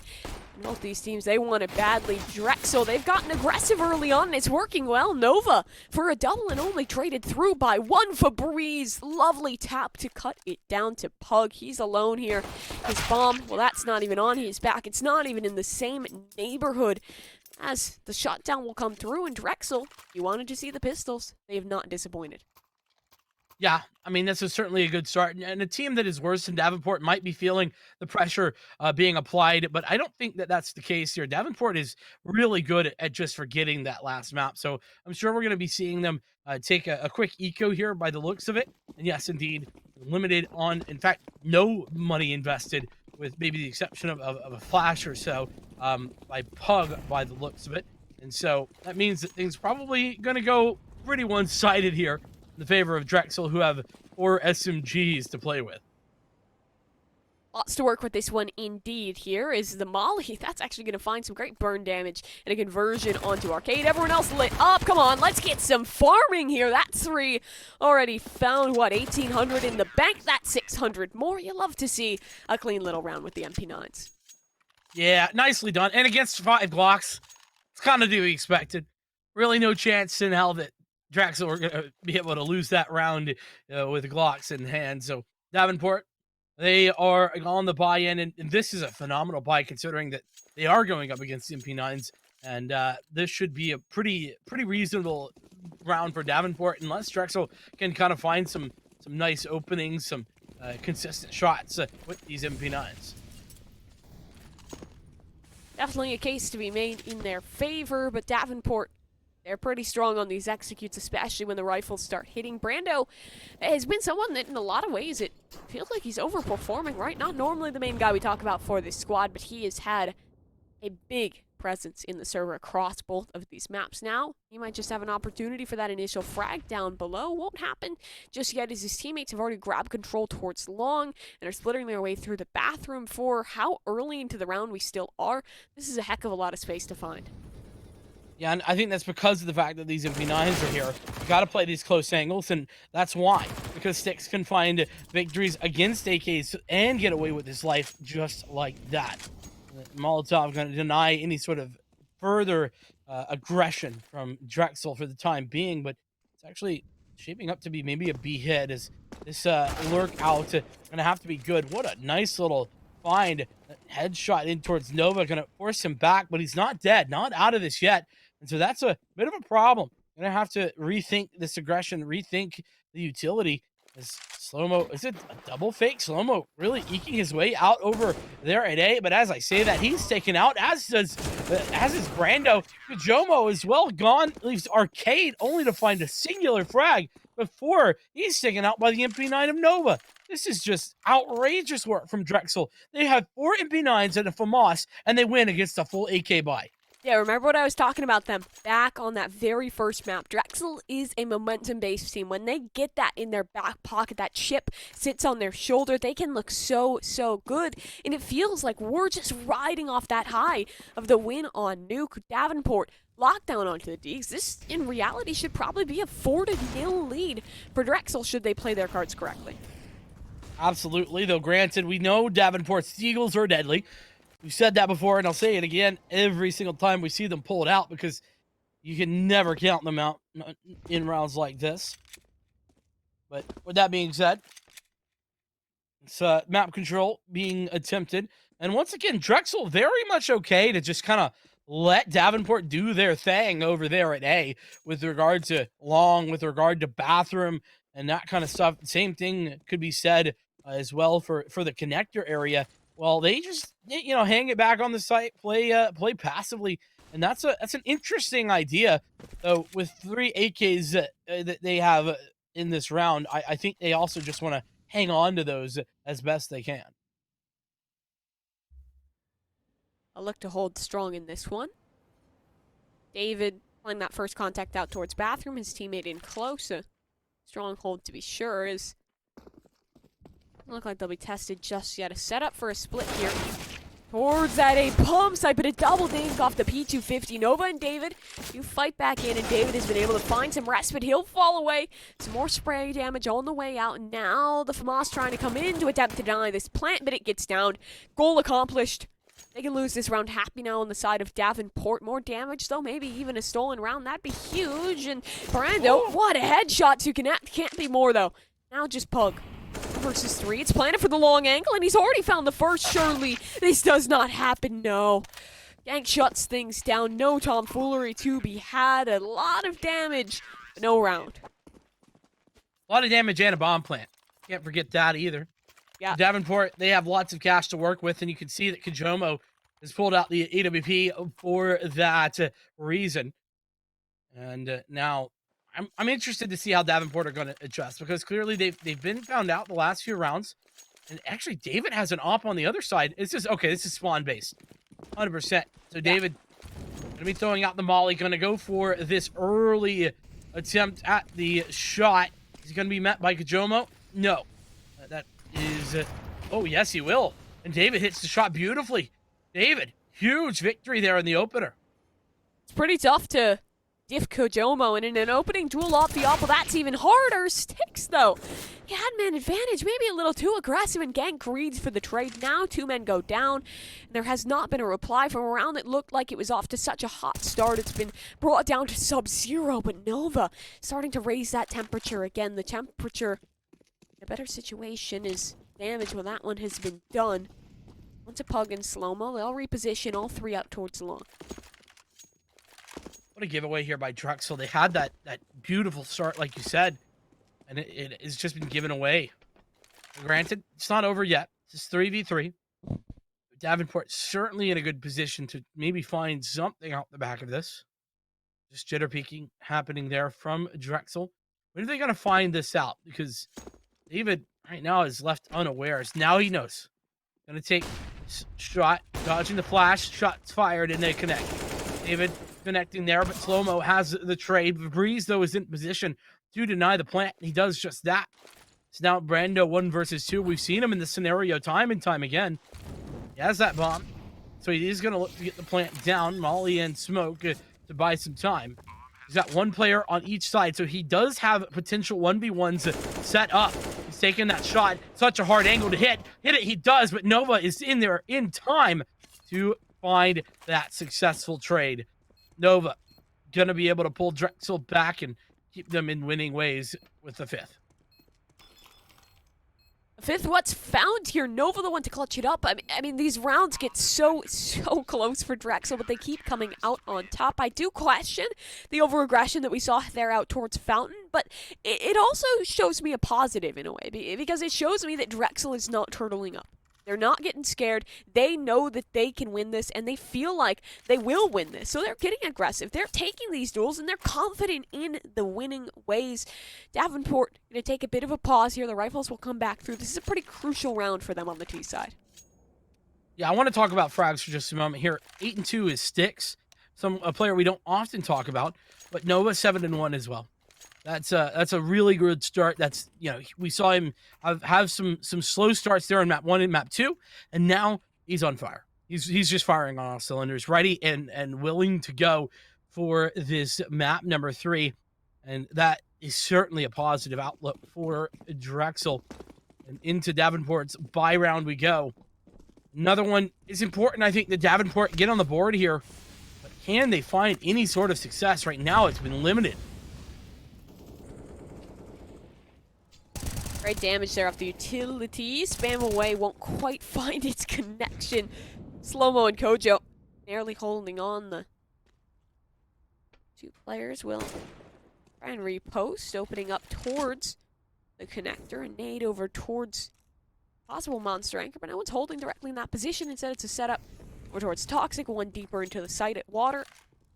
A bit of a reset here. Davenport leaving options open in the mid-round.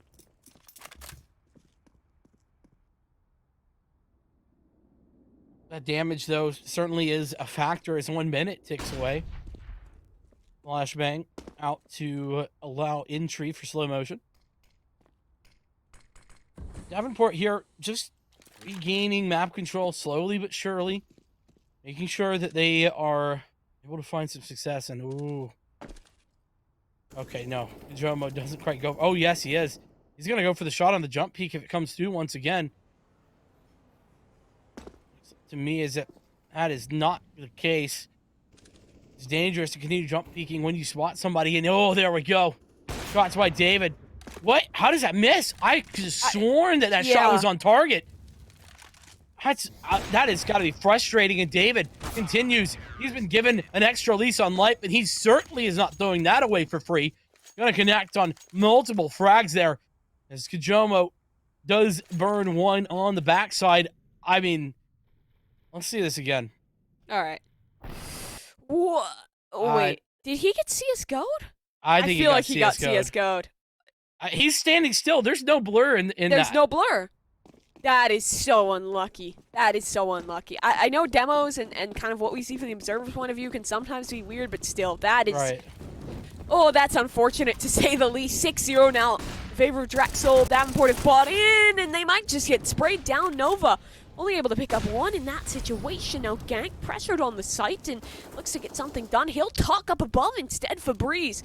1 for 1 in his department. Gank now wrapping around. Nade over from the water side, but won't find a connection. Now Gank falls down. Sticks needs to swing. This needs to deny this bomb plan. He is being held 4 in a 2 versus 2.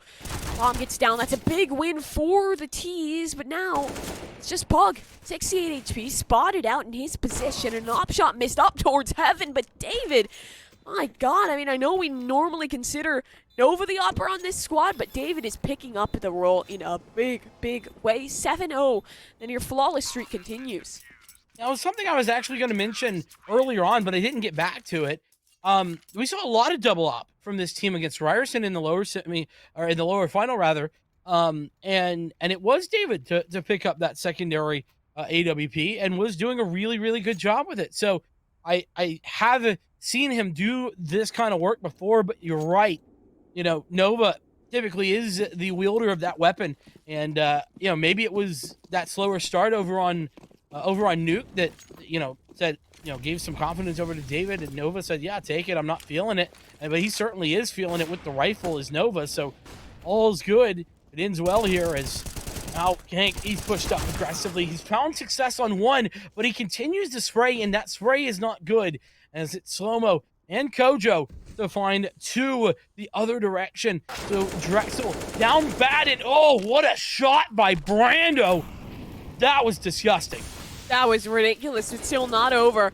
Nova in the smoke. Here's 2 just on the other side. Body block there. Needed the second and doesn't spot it out. Still playing around with smoke. The spam comes through, and he might even get more over towards main. Kojo whips out the Glock and takes him down, but it's David. He has been so good in this map. He has a dig to work with.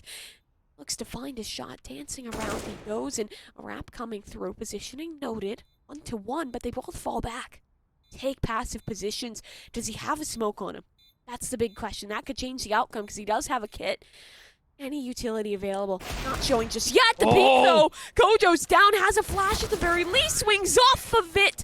But Slow-Mo aggresses, sprays before the blind takes effect, and now Davenport take their way onto the board. But it took 7 rounds, Mimi. 7 rounds that Drexel can pull off. This CT side's already looking good. All they need to do is find 1 or 2 more rounds, and you can call this CT side a win. That's massive for Drexel to find so early. Davenport, they really need to have a couple of rounds in a row here that just look one-sided. I think, number 1, for their mental, but number 2, just to keep Drexel honest here. Oh, they'll need it up. Good position. David misses the shot, though. Was blinded up, has to fall away.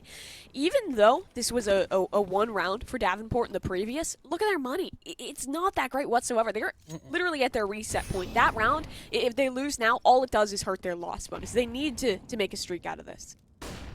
Yeah. It's sort of back to that same logic that I was talking about there in map 1 for Drexel. You need to string some rounds together. That's just a necessity, especially when, even on the T side, especially if you were on the CT, but fortunately for Davenport, that's not their problem right this moment. Either way, you're absolutely right. This map 10 for Pug needs to be successful, and, well, looks like he's not going to get a chance to utilize it for the time being. Oh, that lineup, but it doesn't quite work out. Gank on the shutdown, so options start to get limited down here towards B. Another opportunity, and Gank is taken down. Well done to Slow-Mo on that one as they'll fall away. Nova's still on this site, though, and Smokes to play around. With the flashes. Here's Nova on the site, playing around the pillar. He's got 1. That's good. He's traded, but Febreze is still on the site, lurking this well. It's 2 versus 3, but Febreze is still alive, and there's really no way to dislodge him at this point. So Brando, Kajomo, they just have to deal with it. I like this off angle from Brando, and it's actually really strong. The plant baits baits Febreze, excuse me, and now it sticks. He's the key on this flank, but is it going to be enough? And it looks like it might just be. Brando goes down. It's Kajomo versus 2. AWP in hand. He hits the shot, but it's just a tag. Not going to be enough. He can't hit the follow-up, and it's David to take the shot. Oh, my goodness. It's quick and easy, and Drexel answer immediately with an 8. Oh, that was the opportunity, right? That was where we should have seen something start to build in towards the favor of Davenport University, but Drexel just reply instantaneously, and now look what that's done to the money. It's in a rough spot for Davenport. No more op for Kojo. It's been a slow start for that star player, and late 1, this starts to get into worrying territory, especially if Drexel can win this round. I mean, the hard part is that it's just been hard to get an op in Kajomo's hands at all. Yeah, and that's been part of the problem. It's not like Kajomo's been missing tons of shots. No. Granted, there he did only leg a guy, but it's like when only legging the guy is like the big mistake that costs you the round. It's like really hard to fight back in some of these situations. So either way, 8-1 is a scoreline that I didn't think I would be seeing in the favor of Drexel, much less on overpass. And the thing is, right, it's not just that Kojomo is making errors or not having the op up, it's that David has been so consistent on the op of his own, and no one has come up to shut him down. Normally we think of that as Kojo, but he's yet to have that opportunity, as this time the shot will miss, and the op will run back away for David as a bit of a reset into the mid-round here. I want to kind of tag team on that point that you just made, because, David is so good at not being an opper that wants more than he can handle. Yeah. He takes the shots that are high quality, high percentage shots, and then he falls back. He's not taking, multiple angles. And this is not a knock on Nova, but Nova does have, the consistency where he can just go for crazy shots, and sometimes it just hits him. David, he's respecting the chance, the percentages, and he'll just take the shot and fall back. And there's something to say about that as well. Oh, but look at this, the push-up divider. Kojo somehow wins this when it's not the op. He'll do just the same flashy plays with that Galil, but Febreze, a frag of his own, and he's just going to anchor, hold Sword Optimus. He has support as well. The op will hold his cross angle and shut down onto 1. That's David taking those respectable duels and winning them the majority of the time. It's Brando versus 3, and Gank has the correct line, finds that shutdown 9-1. Beautiful work right there. Oh my goodness, I'm literally in awe at this point. I gotta keep it real, and I'm a little bit at a loss for words because Davenport are so good on this map, and they're just getting picked apart moment by moment. And you know, Drexel, we saw a couple of rounds earlier on where they got a bit ahead of themselves. They were aggressing in 3 different areas, and they would win 1 and then lose 2, right? They haven't done that anymore. They learned from that mistake, and they continually give Davenport so much room to work with. But when it comes to the site takes, they are just unstoppable. Yeah, it has been ridiculous what we've seen thus far. Eco now for Davenport. Nothing really to write home about in this one. This is just an opportunity for for Drexel to try and bolster their economy on through, find a bit more consistency in farming up these lesser weapons. All the way here, that noise has been met. The response of a smoke. Sticks will play off of it. Flash forward. Ooh, actually does find the mark. Brando. Nice shot onto him, but Fabrice is here. He'll find 3/4, eludes him, but the shot's on target for David, and Gank comes up for support. This is what I'm talking about. You know, how many kills have we seen from David in that angle alone? It's got to be like 10, right? Yeah, it's been crazy. Something along those lines, maybe like 8. I don't know, but it's definitely been a lot of frags, and that's because he just consistently falls back to that point, consistently takes that angle, and he knows that it's a shot that's easy to hit, and he's going to be able to set up a crossfire with the rest of his team. So it's smart, methodical plays like that have given Drexel a 9-round advantage here. I think this is a must-win round for Davenport. They really need to start to get on the board here. Now, granted, this is their T side, but there we go. Kajomo, finally able to get an op in hand, finally able to find success, and finally able to shut down David in one of those opening duels. But it's not over yet, right? Drexel has actually proved strong at replying when they're in these 4v5s, and they might get aggressive. 2 players edging up towards Monster, and they find it. Now we're back even, and look how much information they find off of this. This will trigger a response from the T's, pushing straight into Sticks, and he'll find a double. Ridiculous out of this man. Kojo is so far away, there's no chance for him to trade, so it's a split play. Brando towards the bathrooms, Kojo towards long. A man advantage, and now it feels desperate. You cannot just push against Sticks dry, because he will win every single duel. One more that's required won't happen, so Brando will be a chance for the 1 versus 3. Not quite. Fabrice on the angle. Nova was the insurance policy down the flank. You said it was a must-win, and it eludes him.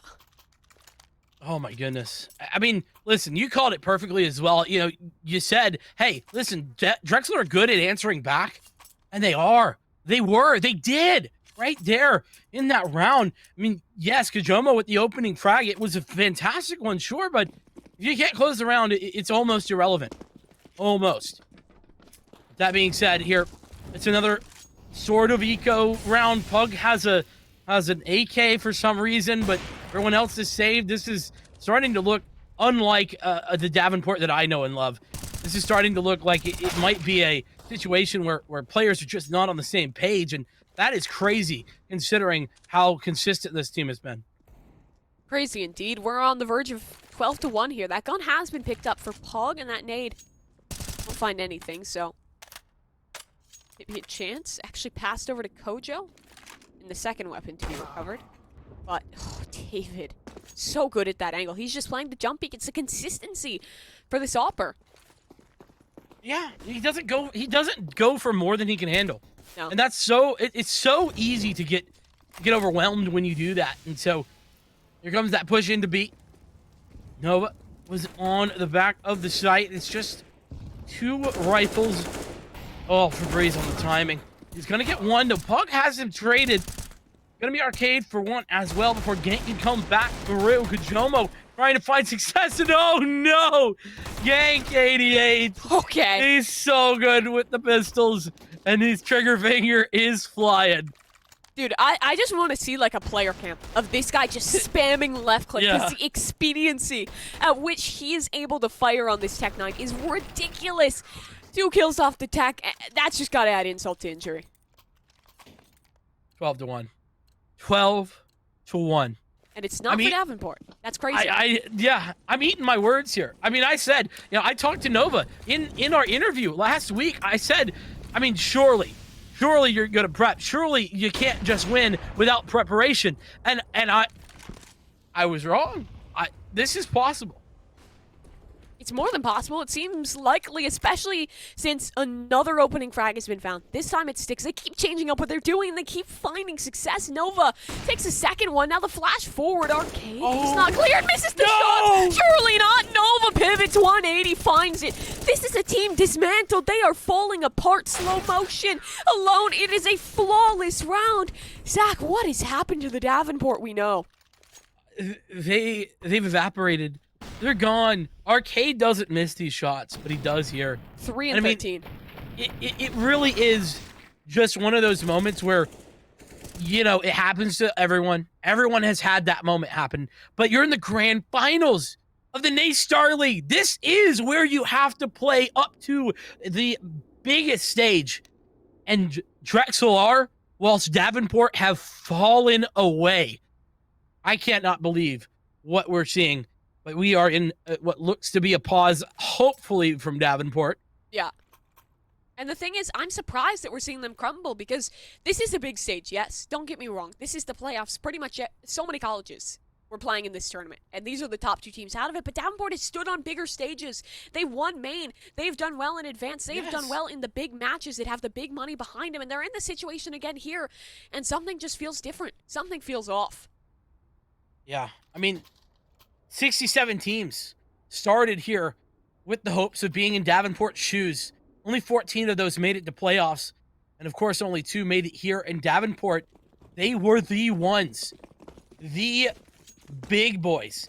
But, you know, there's something to be said about being the favorite and the pressure that is applied to. When you're so highly favored like Davenport have been in this matchup, it definitely puts you in a different position. And you can see why that is right here, right now, maybe. Oh, you can see it indeed. Pressure. Even when you're used to it, eventually you find that cracking point where it becomes too much. This round, I mean, you said the previous was must win. This is an absolute necessity. It's the final of the half. You lose here 14-1. Dare I say that is a half that you cannot really come back from. Like, that I think I've maybe seen that once. In every game of Counter-Strike that I have played, that I have casted, that I've watched. It is such an impossibility. Yeah. But I don't want to count them out just yet. This round would do big things to help their mentals, to help to grow back in. They're good in the pistol rounds. Maybe they can win that. Maybe there's a world we can craft, but 14-1, those stories start to dry up. Very true, though, to be fair, the 2 times I've seen that comeback has been in collegiate. So, That's true. You know, possibilities do abound, but you're right. This is a round that Davenport definitely need. They definitely want. They can maybe get away without it, but boy, talk about having no margin for error. You know, 14-1 scenario. Yikes. David, looking for more here on the site. And honestly, might be finding something a little bit quickly as here comes the push. Now, Arcade is trying to sell a little bit here, but actually, David going down, he's missed the shot. That seems like the first time in this game. And it's Nova to fight one back, sure, but that's just on the fake in towards B. It's now 3 versus 3. The retake is needing to be good. It is indeed. But look at Davenport. They're recentering themselves. A man out towards long 2 and towards the bathrooms. It's a good post plant. But look at who's alive. Kit, full armor, full health for every single one of these members. And they hold the superior guns. Fabrice holds the superior angle. He'll take down the first. Kojo tries, and he gets it done. 1 versus 1 now. Fabrice swinging on the angle. And Kojo coming online. Maybe it's too late, but it might just be good enough. 13-2 in the half. Kajomo knew they needed that round, and he delivers top quality triple kill for him. And I will say, you know, it's been a struggle for Davenport. They moved to the CT side. That's obviously the favored side here for Overpass. Now, granted, it's not 13-2 favored. Maybe 8-7, you know, 9-6 at the worst. But, oh, a deep breath for Davenport. That's all they can do. That's all that they need. And they could make this comeback happen. They could. Could indeed. Slow motion.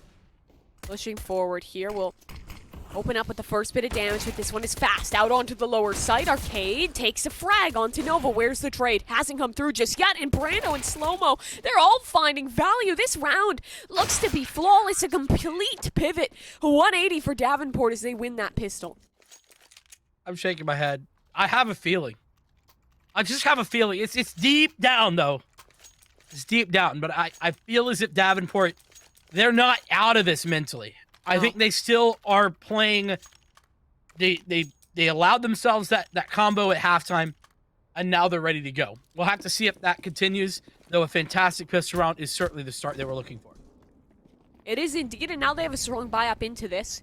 Drexel, though, we know how strong they can be with the pistols. The Tech 9s, especially when you have one in the hand of Gank 88. Feels like he's the man to watch in this round. His pressure out towards water. Brando only gets one there. This has me a little bit scared, but the nade, that should surely finish the job. No. Sign keeps it at bay, so we stay 4 versus 4. That HE kind of hit a bit of rubber there and didn't go the right direction. Either way. Still not too bad, and obviously the advantage here, and there's Arcade. Pug gets involved. One player left, that's Gank 88. Well, spam as fast as he may, it's not going to be enough to get over on towards Slow-Mo, who has the FAMAS in hand. So Drexel down 2 in the half here, but it's still a long road home here for Davenport. Very long road indeed. They are going into Nico, though, Mimi. So that is at least buying them some space. Some space, some time, that's all that's bought in for this squad. One Deagle, though, for Breeze.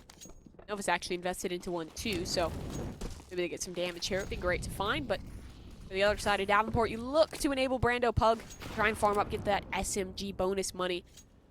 All the money in the world that you can have, that's what they need. Davenport, even if they are winning rounds, they need to keep it clean, right? Keep guns up, keep everything in towards their favor. Don't let these ones get too close, and this one won't get close at all. Not a single kill to cross the line for the side of Drexel as Davenport take home their 5th. Small victories here. And when you're down by this much, you have to take small victories and make them mean a lot to you.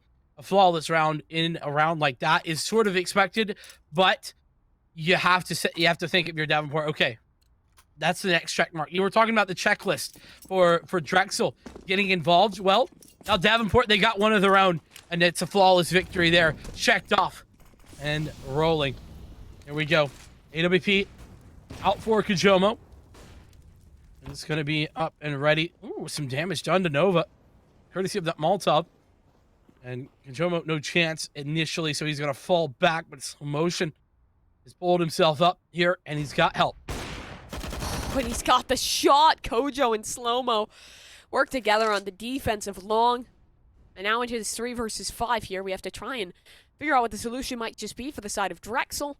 Bomb still postured back towards spawn. Someone will have to eventually go on that recovery duty. Is a fight being given away here? Not really. Davenport, everyone is paired off. Buddies set up together.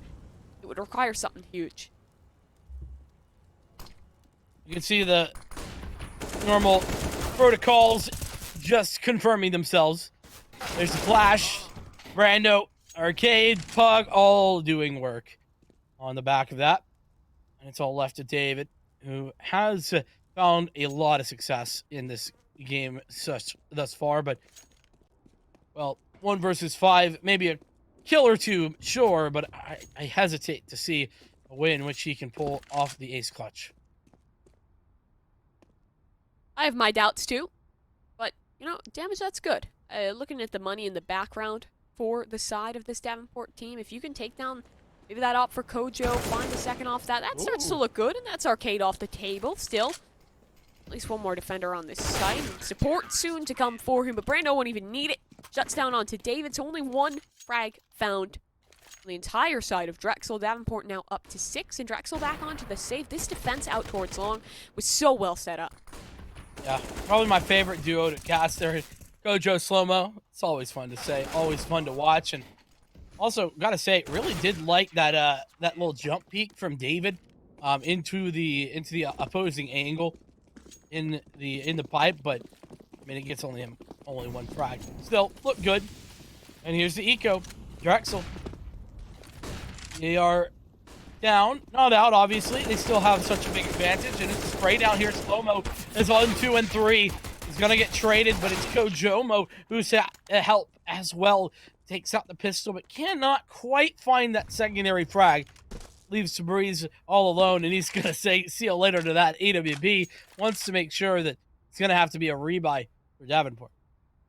Yeah, and honestly, the best you could hope out of this man is maybe get one more frag before he goes down in this round. A bomb plant would be a dream, but I don't think any of these sites will be abandoned for Davenport. An anchor down towards that lower site and a jump peek up here on A. That's where Fabrice will look to go as he's been spotted. Yeah, now for sure. Backside Optimus. The reinforcements from Long will be called upon. Is he trying to fake this one? Run back? No. Just checking his surroundings. Making sure no one is getting the leg up on him as Pug. Well, he's got the angle. Really strong there as well. You know, Davenport, I guess, listen, when you're down by this this sort of margin, it does mean that you're a bit more careful than you normally do, but I want to, you know, praise Davenport for not overswinging there. That player Optimus didn't catch who it was, but, you know, not getting too aggressive, not trying to win that duel when you don't have to. Plays the double swing, plays the percentage plays, exactly what you want to see. Here's Drexel with another buy. And this buy, if Davenport can win against this buy, I mean, then they're reasonably on the comeback trail. Yeah, that they are. This one feels like the big tipping point for me and Brando. That is so aggressive. Finds the opening frag. Trade does come back, courtesy of Fabrice. So in that 1-for-1, I feel like Davenport definitely coming out on top. That damage onto Fabrice helps it, and a good amount of that T-sided utility had to be used on the refight through. For the reset here, though, just stays spread for Drexel. They're looking for someone to get over aggressive into them, but Davenport knows that they're in the better position now and will hold tight. In all fairness, in the 1-for-1, you know, the CTs do have to spread a little bit more thin. This is true. So, you know, whilst sure the utility cost is high for Drexel, they wait and see, and the reason that they've slowed down the pace so much is because they're wanting Davenport to try and make a play, make maybe some information gathering maneuvers, or even just play a solo man towards the B site. They're not going to get so lucky, as it is still 2 players committed towards this B area. Though they're pretty passive, all things considered. You can see Pug and Arcade, the 2 players here, one of which is in that pit area and the other all the way back in towards Graffiti. So there's a smoke to try and play around for Arcade, and he's found the help with slow motion. It's a rotation already in, and this is phenomenal. Pug pushing up, looking for more, but Gank has answered back. Here's Kajomo for the defense as Arcade finds success, and it's even better. Everybody falling. And Drexel, what looked pretty darn good on the take, was so fast on the rotation. Oh, yeah. And I mean, you say normally in these even standing situations that the CCs are at a disadvantage, but I feel like that's not entirely true on a map like Overpass, because first contact is made, a rotator that is there within 5 seconds, right? The setup for the side of Davenport was playing super passive towards the upper A bomb site, so the second sound was made towards B. They were instantly on the scene to shut down. Yeah, you make a great point. Yeah, the fast rotations on that CT side certainly do favor the CT, you know, rotation and everything looking strong. Though, you know, loss bonus is sort of kicked in at this point for Drexel. They have enough money to buy back in, especially with the bomb plant. So now it's going to be important for Davenport to deny bomb plants as often as humanly possible. Yeah, going to be big in this one. As this might be a little bit quicker. Nade stack doesn't find as much as it was hoping for. Was well placed, but sometimes those HGs just don't hit as hard as you would like. Sticks. Close on the other side. The timing. The molly straight at the feet of Slow-Mo. He has to fight. And down he goes. Sticks good for it. Gank finds another. The trade is there, but Pug overcommits. Now the swing through. No one has their gun out. And Arcade has so much to do. Cannot get it done. Now it's one man. Kojo on a mission. Retake against 4. Op in hand.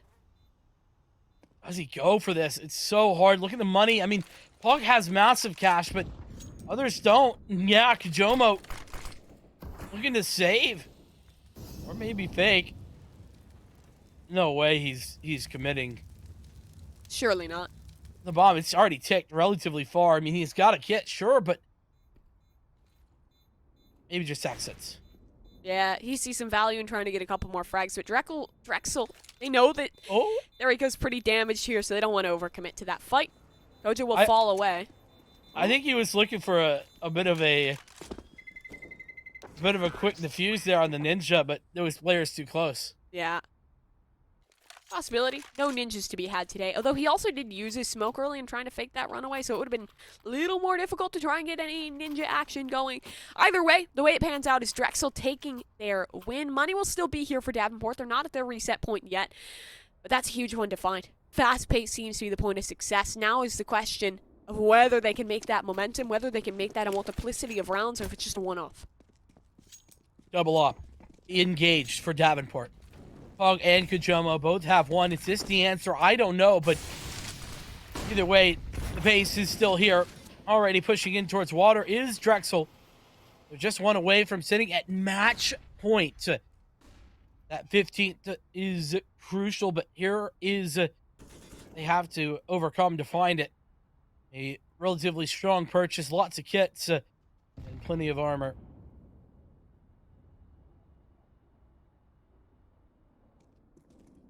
Slower one here. You see Kojo looking for a bit of information as he'll take a bit more aggro line over towards the bathrooms.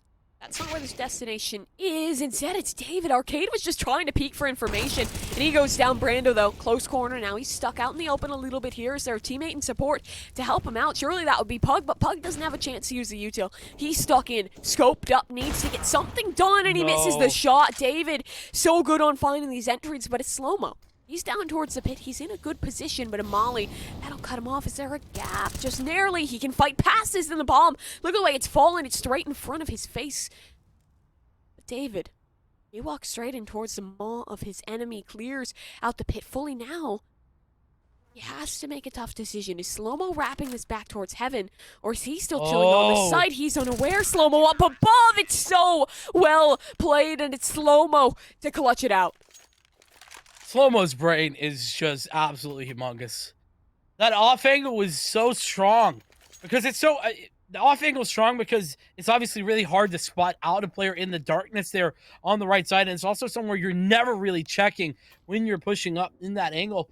But on top of that, the heads-up play to just rotate out, immediately walk all the way up to heaven, and find the 1v2 clutch. Oh, Davenport. Those are the moments where you just realize all 5 of these players have the abilities to clutch up when it is needed. Another pause getting taken here. I'd imagine this out of the side of Drexel. They can start to feel this one slipping away.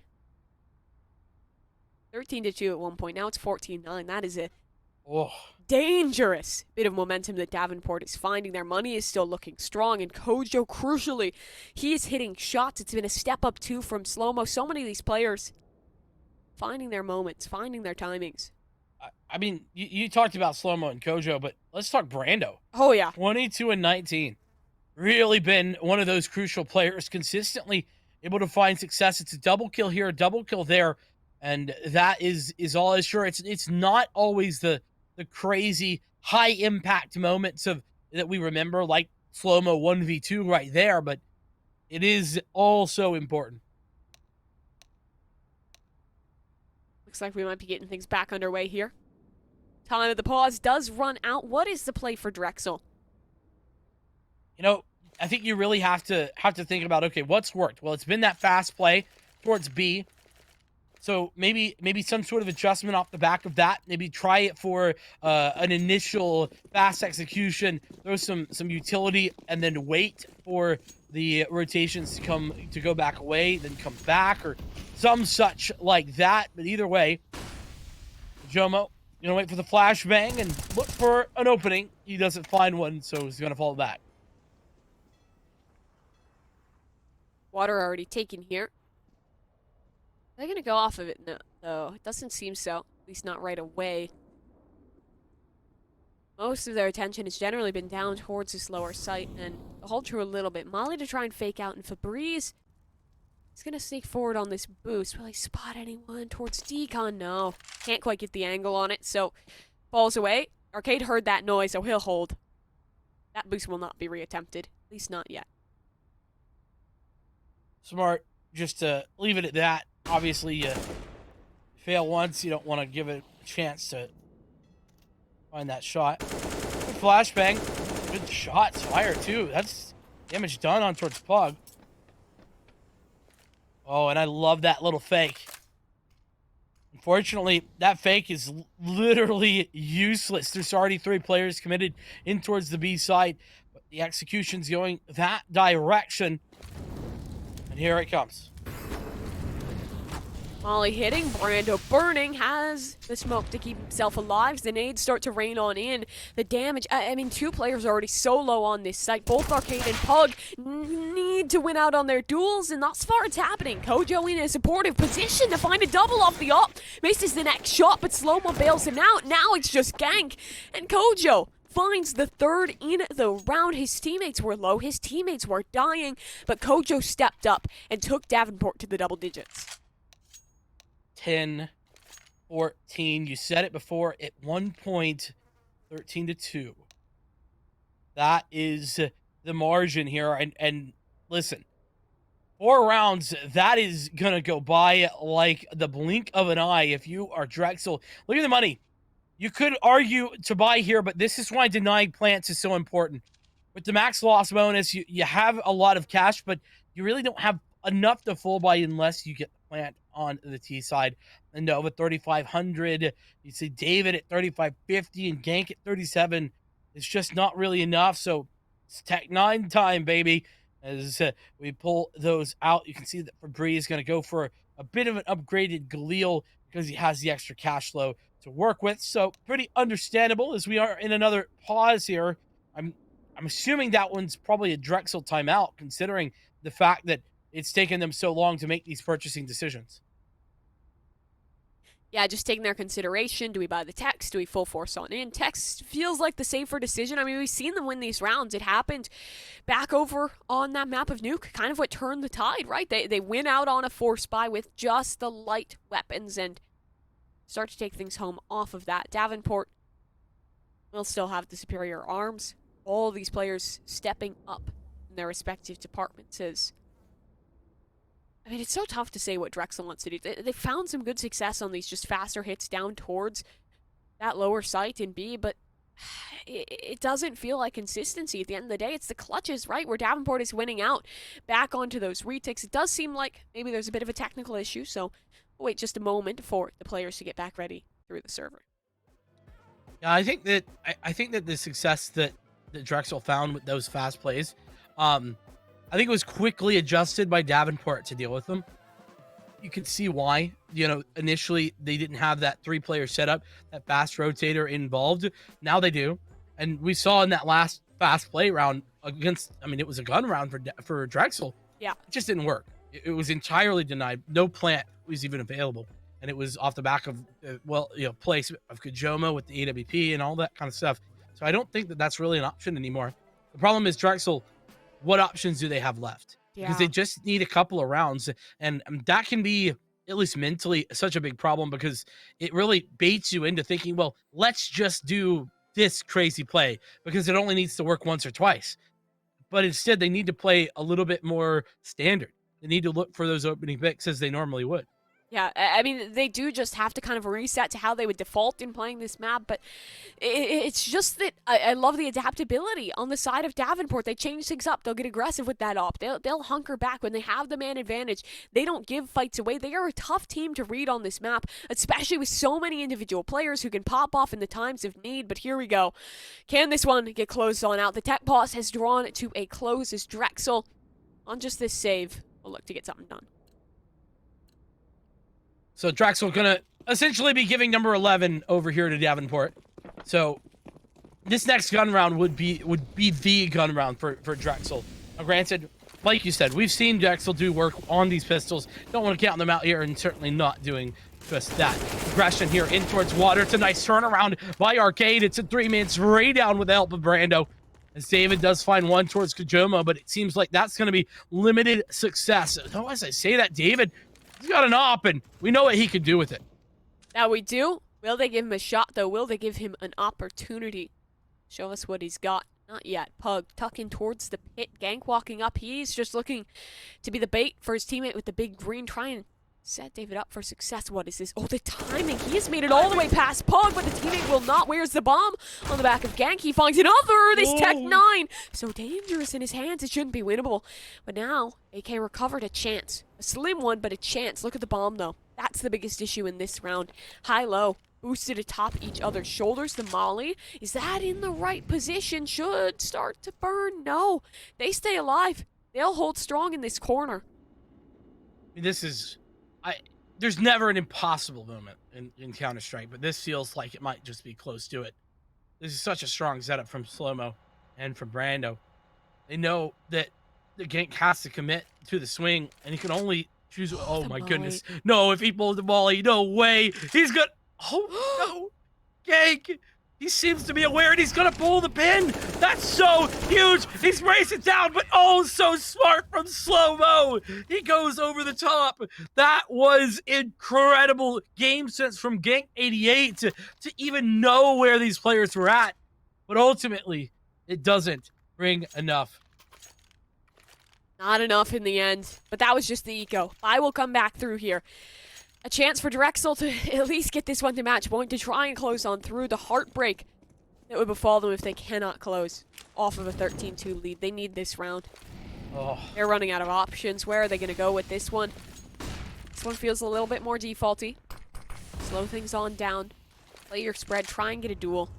Nothing over aggressive, but well, on one hand, it does look like a team who's playing it safe, playing the right kind of Counter-Strike. Could it also be a team that is getting afraid, that feels the game slipping away and might slow down just a little too much? There's a risk to it, but Gank, he's setting the tone, setting the pace. He can be so big with the tech. Let's see what he can do with the AK. Gojo is nearby, prowling with the AWP. You know what he can do indeed.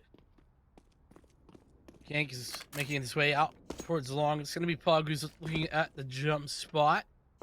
Not going to be seeing anybody just yet. There does see the grenades coming through, and that's a nice angle from Kujomo.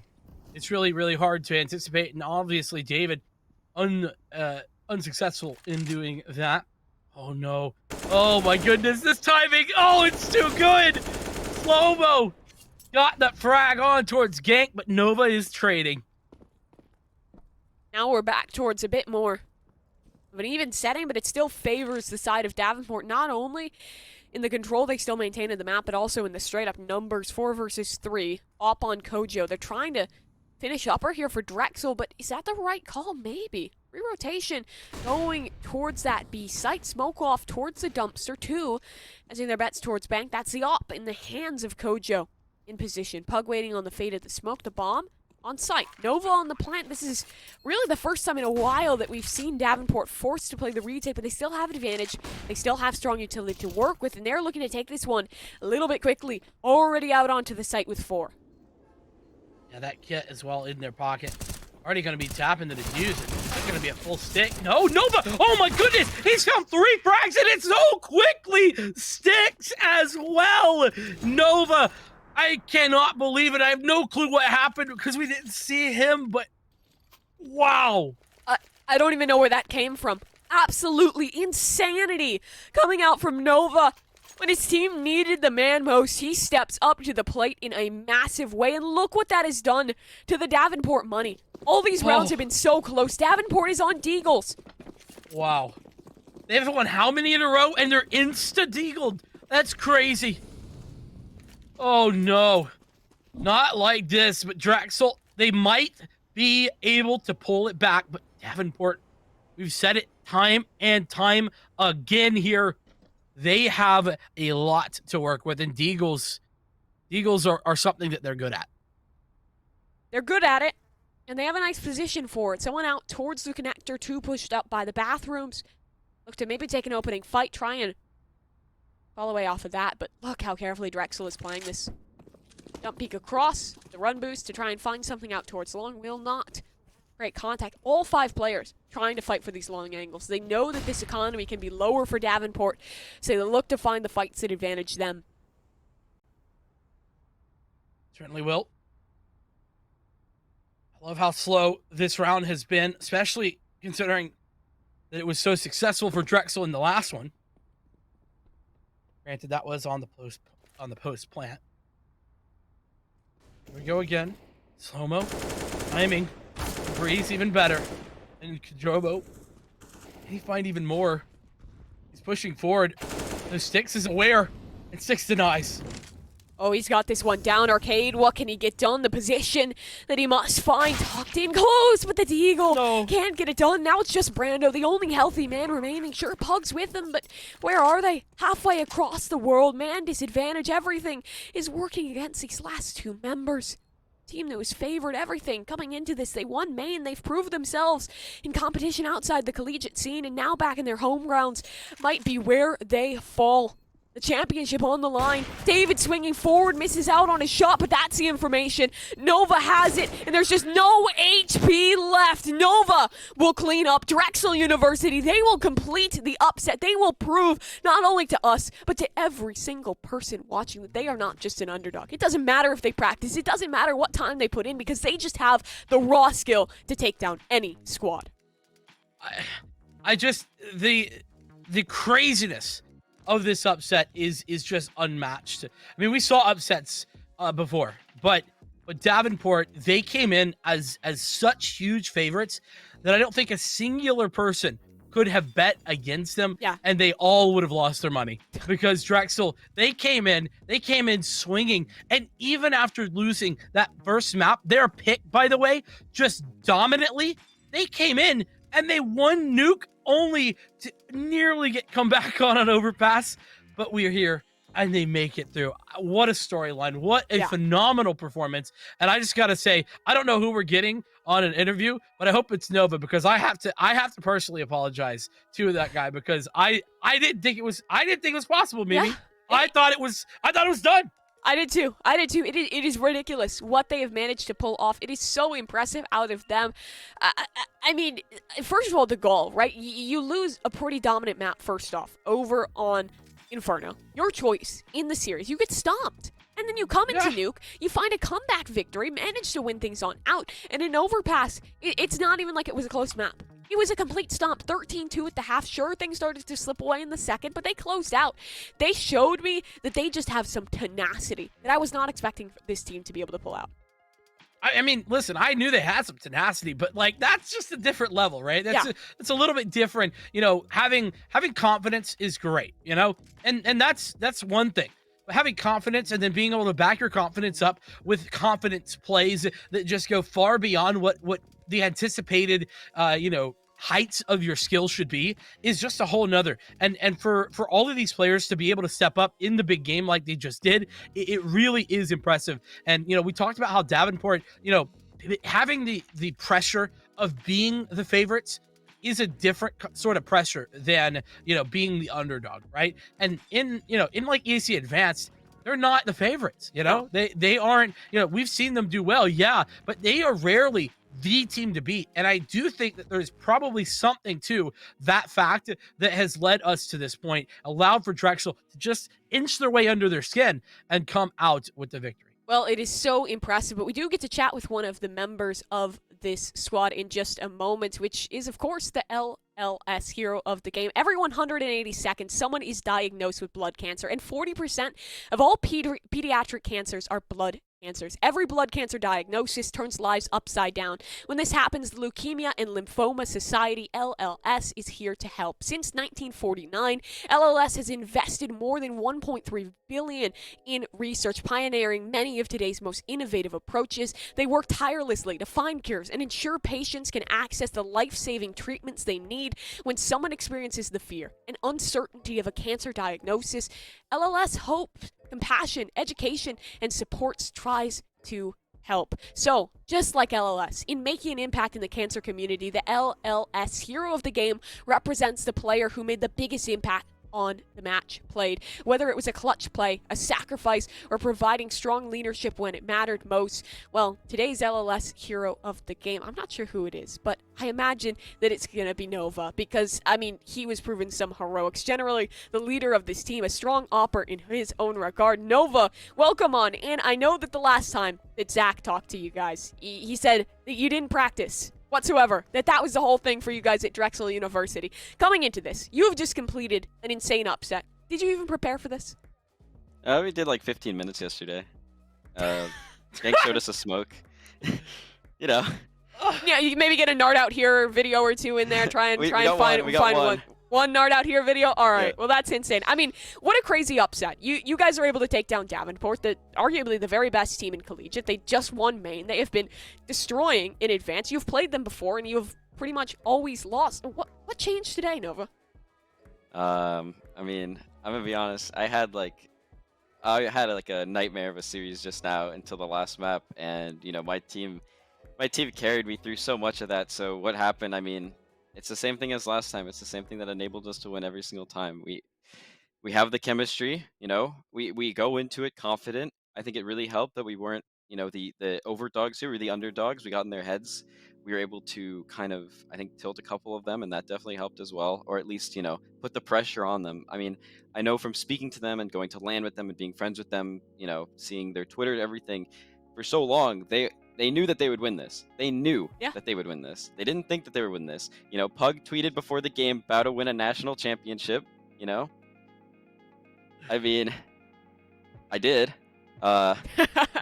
For the wrong person there, Spencer. But yeah, I mean, it just came together really well, and I mean, nobody expected us to win, but us. So there it Speaking is. of that, Sorry. I need to just say, before I get to any questions, I want to personally apologize to you in particular, because I didn't believe you. I'll keep it real. I didn't believe you. You came on and you said we aren't going to practice and we're going to win, and you had just the utmost confidence in yourself and your team, and I thought, no way that's true.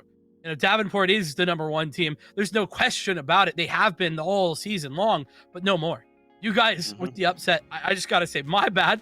But question to follow that, when you guys come in Inferno, right? Obviously, that's your map pick.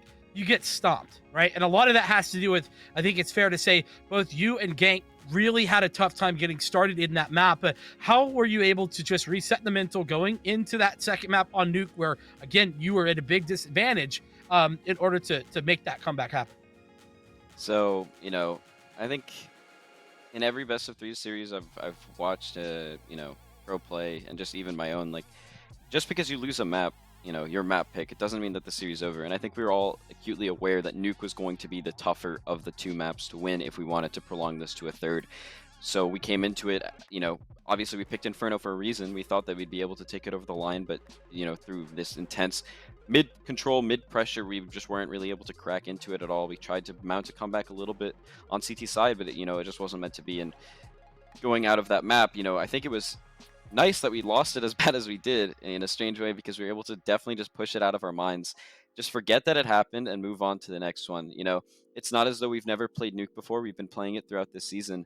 I actually played it on LAN against the Davenport roster at main event for Fragadelphia, where we definitely lost pretty bad there with a completely separate roster, of course. But coming into it this time, I had some inklings of how they played. I personally, took notes from the match against Yenny Cherry in advance, and just like kind of let myself and the team know what we should expect. And then I had a 0 and 15 half on CT side, and we still managed to win. So to be honest, the rest of it was a blur on Nuke, but we managed to pull it out. I think all I remember is like flashes of Gank just killing 5 people every round. I don't really know. Just a lot of Gank, but everyone turned up when we needed. Once we got to T side, we were able to kind of mental reset as a full 5. Everyone was feeling really confident, and I mean, from there, it's a 1-map series. It's a best of 1, and best of 1 upsets can happen pretty easily. So, well, you certainly did make that best of 1 upset happen. And you're right. I mean, Gank, I think 23 kills in the first half of that Nuke game. But to continue on in towards Overpass, I just want to know, was there ever a question mark in your mind when the comeback starts to happen? You're unable to find success. Obviously Davenport are good. There's a reason why they are where they're at. And it's for being able to close games that are close like that. They don't drop a whole lot of maps. And was there ever a question mark in your head thinking, oh no, Davenport, they might bring this back? I had a match this season against a team called Skullcracker on Vertigo, and we were up 15-6, something like that, maybe 13-5 at some point. And I let myself get in my own head. My teammates let themselves get in their own heads, and we managed to throw that in overtime. Ever since that day, I stopped taking shit lightly. Every single game, every single round has to be treated 100% seriously, because I've been in this position multiple times this season. And my teammates, I'm sure, have as well in their own individual seasons, where they're in the driver's seat and their foot's on the pedal, and then all of a sudden we just veer off the tracks. Overpass T-side is very difficult. It's probably, if I had to guess, or just predict what would be the hardest for a team of our style, where we don't practice, we don't have anything coming into it. I would say Overpass Seaside is probably the worst side to play as this kind of team against that kind of team. We all knew that. We all kept our mentalities in check. Every round that we won of those, 3 rounds that we ended up winning, built our confidence even further. As soon as we broke 15, I had no doubt in my mind that we'd win the game at some point. And we just took our time, kept our eco all right, weren't forcing the issue too much, trying to develop a read of how they were playing, and just keeping our heads screwed on tight, because we knew that a couple of their players were definitely tilted, definitely having rough games. We were able to get under their skin, and yeah, so, was there nerves in general? Sure, but I don't think at any point we thought we were going to lose. I think we had full confidence that we'd manage to close it out. Yeah, well, that is really respectable. You guys clearly had a fantastic mentality coming in, and another huge congratulations on being able to come out on top. You and the rest of the boys at Drexel are looking fantastic despite the lack of practice. Before I let you go, anything you want to say? Well, you have this platform after your victory. Anyone you want to shout out? Anything like that? Yeah, of course. Shout out to my teammates for carrying me through Nuke. Shout out to my mom and my tata for watching. All of my friends, my Drexel friends. I have friends downstairs in my living room in a watch party. Appreciate all of you guys. Shout out to Styles, Imam, the rest of the Drexel gang that supports us, Nick Holden. Yeah, I mean, we'll be going to East Falls together as a full team, East Falls land for Philadelphia. So the Drexel team will return sooner. And shout out to Drexel in general, because hopefully we can get some things going for our team now that we've taken this win nationally. So yeah, that's all I got. Well, thanks that's to you really two for awesome. casting. Yeah, for sure. And thank you so much for joining us, Nova. Another huge congratulations to you and the boys. Excited to see what you all can do going forward. Thanks. Oh, all right. Well, it's always nice to get to chat with the players, especially after such a huge upset. And I mean, I love the mentality that Nova comes in with, right? Like they don't practice. They're just a team that pugs it, has fun with it, but they're all strong players. They play together a lot, and they don't let that pressure get to them. It was a really impressive series. Yeah, I agree. I was just going to say, if you didn't mention it, I wanted to say again, I love the mentality that Nova brings to the game, brings to the collegiate space. But you know what else I love, Mimi? I love being able to sit in a chair that is comfortable. You know how hard it is to find a fantastic chair to sit in while you're gaming? Well, Mavix is helping out with that. Their chairs are designed with gaming in mind. Locking wheels to keep you in place, cooling and breathable fabrics to keep your body dry, deep recline to allow you to go as far back as you need to, and most importantly, ergonomics. That is so important for a chair to keep everything reasonable. Their chairs are going to put you in the proper ergonomic position that helps increase blood flow and reduce stress, and their models range in price, and they have options for everyone, no matter what their budget or gaming level is. They offer 0% monthly financing through AFIRM, and that makes their chairs about $1 a day, believe it or not. So, I mean, if you know, like me, how difficult it can be to find something affordable, $1 a day, that seems pretty doable to me. Not too bad. I've seen they have their models for even as low like $22 a month with financing. I mean, like, anyway, that's like a $1 million now. Save a little bit, get a lovely chair to sit in as an investment for a long time. Exactly right. And maybe if you want to get a little bit more off, you can use the promo code CSL55 to get $55 off of a Mavix chair from Mavix.com. So definitely check them out. I'm sitting in one right now, and I can tell you personally, it is indeed very comfortable and very breathable. That is something that I tend to struggle with, and I love the fact of how breathable this Mavix chair is. Phenomenal stuff from them. Yeah, well, thanks so much to Mavix for making things possible here at the NACE Starleague Grand Finals, and thank you folks for joining us throughout the CSGO event here. Another shout out to all the rest of our sponsors who do make things possible. The action, it is not over yet. It's going to be Call of Duty Grand Finals queued up next. Should be a banger over there. Coming soon after this break.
Final to punch your ticket in it, Lion Blade.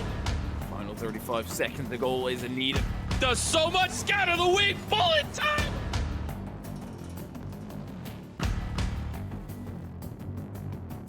But Cave over on the side room. Northwood University, a statement game from them. Come on, Starleague gets 2, Starleague gets 3, Starleague gets 4! Davenport continue their dominance. So it's going to take a third. Oh my god! They played their hearts out today.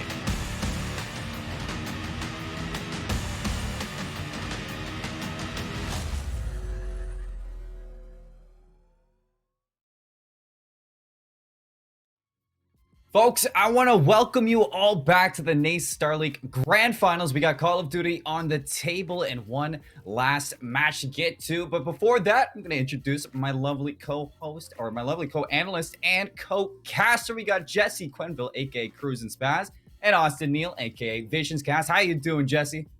I mean, I'm doing fantastic. I think we're in for a great night of Call of Duty. I mean, it's a great rematch that we're about to see from our winner semifinals.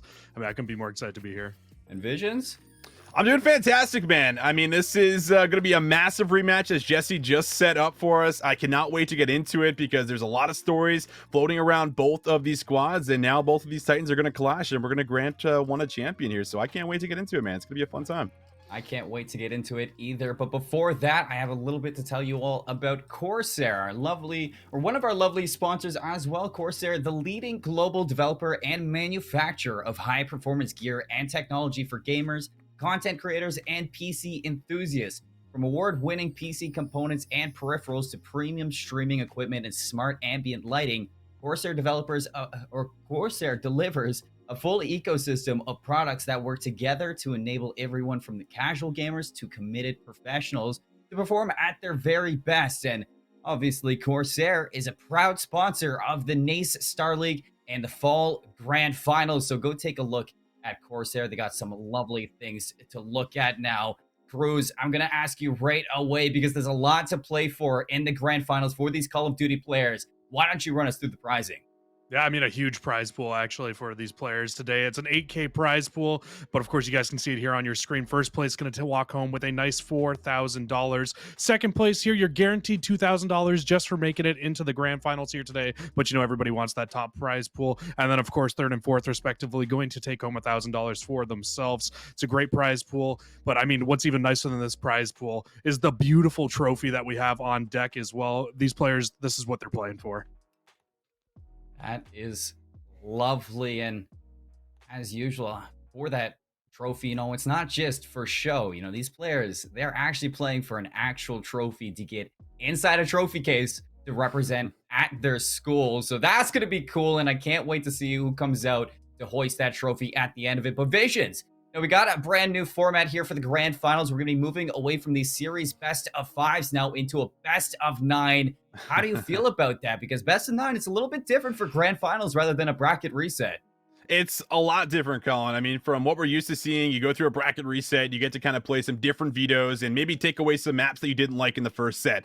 That's not the case here in the best of 9. You got to be on your toes the entire way through, and you have to have a much wider map pool. So, I mean, this is where we get to see some teams that have actually been practicing and putting in time and work to a majority of maps actually come out here with a chance to be able to take it all. And, I mean, for the teams that have just been relying on, you know, vetoing out a couple of maps here, they might potentially struggle coming into this. So I think it's going to play an important factor. You don't get a chance to just reset halfway through and say, it's okay, we still got a second best of 5. No, you don't. You let up on the gas here, and now you can see something end up changing up here for us going into a grand final. So I love the aspect of the best of 9.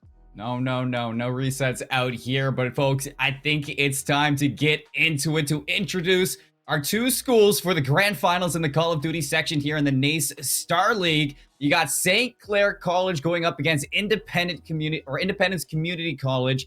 It's going to be a huge one. St. Clair battling out of the lower bracket, and ICC looking to keep strong in their winners bracket run. Let's take a look at this head-to-head right now. And Cruz, I'm going to go to you for this one because St. Clair on their losers run, they've added Gorilla. How do you think they've looked?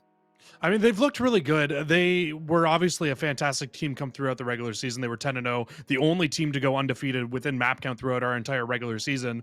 But then unfortunately they hit playoffs and they started to play a little bit tougher competition once we hit in towards the playoffs. And that's really where we started to see them start to struggle. Their first couple of rounds, it went okay for them. But then they hit towards winter semifinals where they, of course, went up against ICC for the first time. They ended up falling 3-1 in a pretty dominant fashion to the likes of Independence Community College. It was a very good matchup. A lot of the maps were very close, but you still couldn't handle the fact that ICC really looked like the team that was dominant in that one. And now I was kind of hinting towards Gorilla coming into this roster for St. Clair College and really topping off them as a unit of 4. Have you felt that this addition of Gorilla has really shown for the better? Yeah, I think Gorilla was a fantastic addition to the team. I mean, obviously replacing Lavelle from the previous season, a great player in himself, but Gorilla came in. He added just a different dynamic to Search and Destroy in this team. We heard it in the interview a couple weeks ago after they won out in that losers finals. And you just know he was a big player. They needed a player like him to come in, set up, and just really be that S&D leader for this team. Yes, they do. And, you know, they've faced some struggles in Search and Destroy, obviously, as you're hinting to. And throughout it, they have been getting better. But going into the grand finals, are you worried about these struggles? Is there anything from these struggles that they face that you would like to see improve? Yeah, well, I mean, you see that 10-0 map count record from regular season in Search and Destroy, and you're thinking it was all good and dandy, but then you get towards the playoffs and they start playing that tougher competition, and that's really where you start to see that Search and Destroy really kind of start to struggle for themselves. It definitely can be a strong point for this team. I think it really just comes down to them needing to play the right maps at the right times. It is, in fact, and you know, speaking of the best of 9 format for St. Clair College against Independence Community College, would you like to see them avoid any of these maps when it comes to the veto system? I mean, I said it once. I said it during that interview. If I see a standoff Search and Destroy tonight, I'm gonna scream on cast. It will happen. It's a big callback. It's definitely a big callback and something that you don't want to see if you're St. Clair College. But Visions, I'm going to head to you now to talk about Independence Community College. You know, 8-1 record through the regular season. They stomped their way through the winners bracket to make it to the grand finals, but that was with a semi-different roster now. They're adding back their usual 4th and hoping to see that they can turn things around with that. Do you think they're still going to be that top team when they're kind of implementing Marcus back into the roster? I mean, there might be, you know, a couple of waves thrown their wake at the start of it here. At the, you know, at the same point, we don't exactly know what the practices look like on Cold War right now. But overall, I feel like Marcus is going to be able to come back through, and all of them should be okay individually. But the big thing is that you're throwing off a lot of the teamwork. You're throwing off the dynamic that they've approached, you know, S&D, Control, and Hardpoint through this entire playoff run, because Rob has been there. That has been the 4th guy. So up until this point, you are throwing maybe the team chemistry off a bit, and you're hoping that what was going right in the season is now going to come back to you here in the grand final. So I'd say it's a bit of a risk, but Marcus, I mean, he's been, you know, that slayer through that regular season. He should be able to come back through, I feel like, and still be able to fulfill his role, but there is certainly a lot of question marks on whether or not that was the right call. Definitely going to be looking at that one. And you speaking about St. Clair and their veto systems, maybe look away from standoff. Is there anything you'd like to see Independence Community College not go to here in the grand finals, or maybe something that they're going to be looking to kind of ban out? I think for as far as bans at the moment, we talked to, you know, to some of the players, and it feels like they do not want to deal with Moscow. They're like, listen, Moscow Hardpoint, Moscow S&D, like, what is that map? We don't want to know it.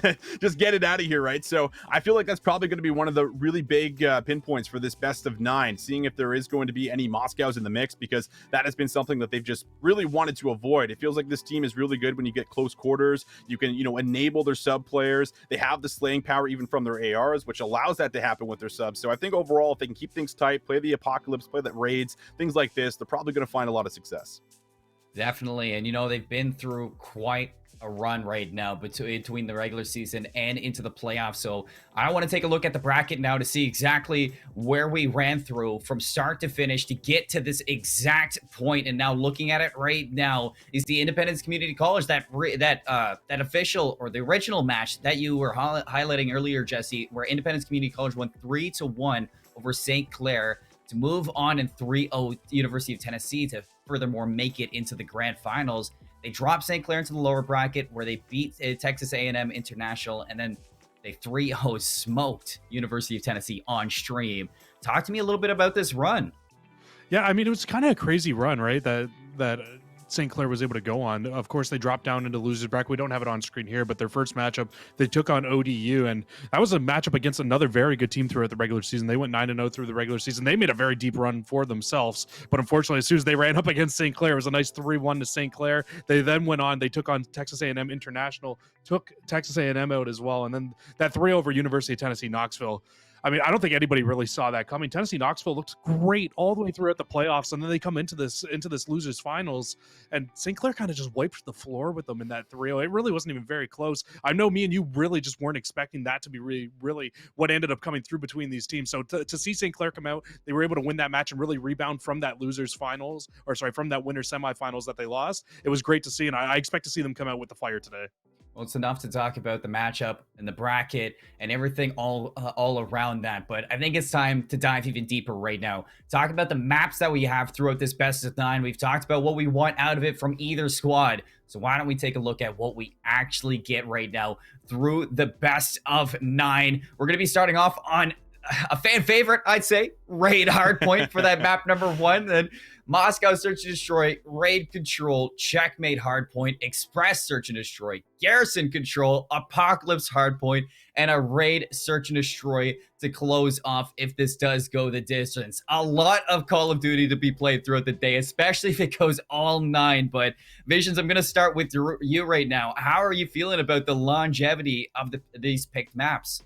Well, I'm feeling good. I'm sure Jesse is too. He doesn't have to scream on broadcast yet, right? He says no standoff search and destroy in this best of 9, right? So I think that is a really good sign because we obviously already touched on it. S&D is going to be the big struggle point here for St. Clair, but I think it's great to start it off here with a Raid Hardpoint. You can look to get a little mixy with your ARs. This is a lot about rotations, and the good news is as well, you go right into a map too where it's going to be a Moscow S&D, so you're already putting them very early on a map that they do not like playing. This is not a map that they're favored on. They'd like to get it out of the mix, but with the best of 9 and the amount of maps that we have obviously in Cold War, you're forced to throw some in maybe that you don't actually favor. So far I think this is actually looking pretty solid for St. Clair at the moment, and the good news is that we have 3 raids, and if it goes the distance that we even end on a raid S&D. So I mean, I'm sure that's got to actually crack some smiles here all around.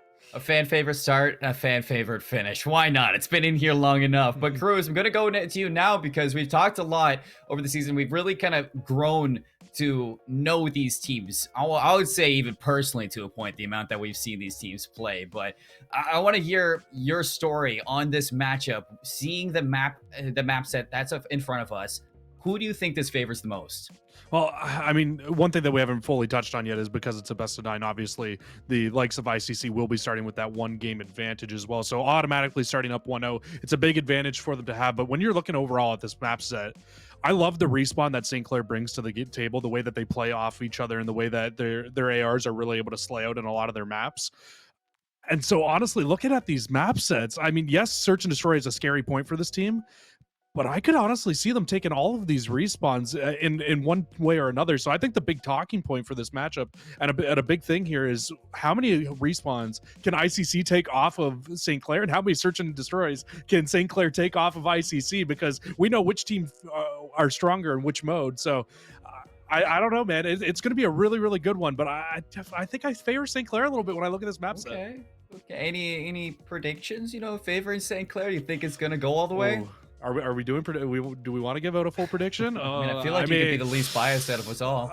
Me? I mean, I'm Canadian too. I mean, we're all Canadian, but I got to go with the Canadian boys on this one. I'm gonna go. We'll go with a 5-3 for St. Clair. I think they're taking the respawns. 5-3 for St. Clair College. Well, I mean, I'm gonna say, between me and you, Visions, I think it's gonna be TBD, so we're not labeled those biased Canadian casters on that one. But Jesse, I loved having you on this pre-show desk, coming and breaking down everything for us. But it seems like these players are getting ready to go, so I think it's gonna be the end of the road for the pre-show as we're gonna start up this map 1 very shortly. Thanks, boys. I loved being on here with you guys. Hope you guys have a fantastic cast. Everybody who's watching right now, enjoy the matchup. It's going to be a really good one. Amazing. Now, Visions, as we get ready for this map number 1, Raid Hardpoint, as I stated, a fan favorite. I mean, this is no better place to start, but I mean, starting up 1-0, Independence Community College, they have to be feeling good.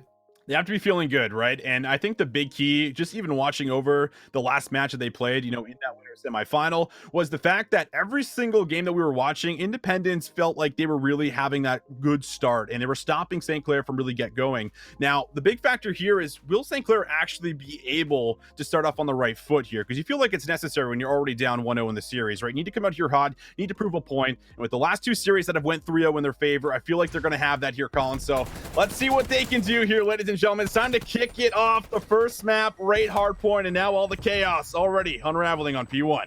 ICC in the blue, St. Clair in the orange, also with the preferred spawns right there. Brandon throwing some shots down, and Gorilla getting aggressive with that Craig so early. Still got 40 seconds on this, but I like an ICC right here, holding off, claiming this time for their own, and St. Clair College being very passive right at the start.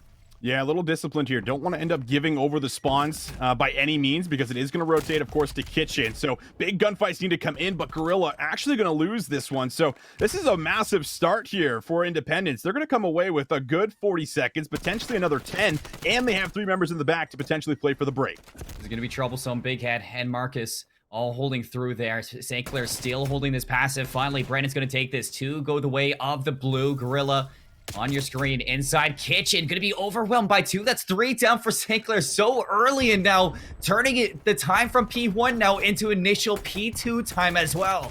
This is what we talk about, Colin. It can be so scary very early on, and Independence already off to that nice start, but Jay Zerk at least does not get his streaks. He does die on 6, so that's a big kill, but now through the front, we'll see if some trades can come through. Priestley's able to find 2, but will the follow-up be there? Grilla and Sauce in the middle of the map, but there's that interesting timing, right? 30 seconds left. Do you try to hit this? It looks like they will be able to clear it out. One last gunfight, but it will not go their way, and now you're going to be down a massive deficit, and you have to worry about the rotation. Yeah, Independence doing so good so far inside this hard point, as St. Clair finally going to break for the last little bit of scrap time. There's a big rotation battle out here. Priestley staying alive now inside the outer part of this garage. Shots on, still needs to wait for his teammates to get here. It's a race, as some players for Independence community still at that P2, so St. Clair will get a chance to strike this right off of the bat. Now, they know some players are here. Priestley's going to find one on the inside. It's going to flip on over. St. Clair take control of garage now, looking to slay out these lanes. Still some players from ICC surrounding inside the gym. The Kadesh is going to go through a team kill from St. Clair, but they take care of business.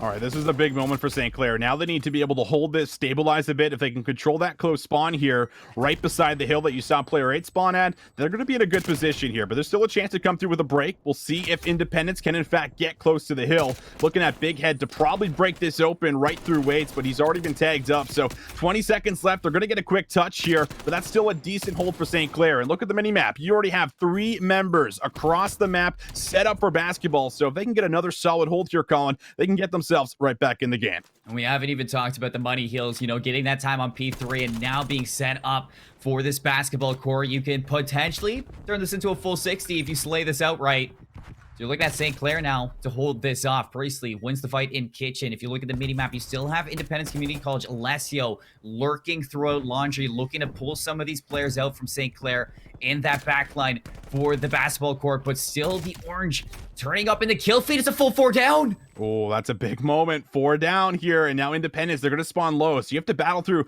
top money. You have to go through middle of map here and try to regain Kitchen, so it's going to have to be a couple of key gunfights to, 1, get you into Kitchen, and then 2, move to the hills. So multiple steps need to be taken if you are, in fact, Independence. We'll see if they can win them out. A couple of trades do go their way. Big Head here trying to make his way into the point, but it's all up to Sauce. He's had a slow start, but maybe this is his moment to go big for scrap time. He's going to be on 1. Let's see if he can find the second. Going a little ring around the rosy. Can't find him, but still, look at the scoreboard. We go over to P5, and this game just about tied, and now both teams focused on the rotation. St. Clair after 4, right back into this one. 90-97. Shots to the wall. Marxus with 3 in a row for ICC. Now the break's going to be there. They're going to set up. Would like to see St. Clair now hit this together. That's a good start. 1 off the board. You can see them setting up for a pinch through zigzag and around the pillars. When it strikes, when the kills come through, ICC holding on strong. That's 2 in a row. Make it 3 in a row. If they can find the 4th, it's going to be good as ever. But St. Clair, again, holding on to these better spawns for the rotation.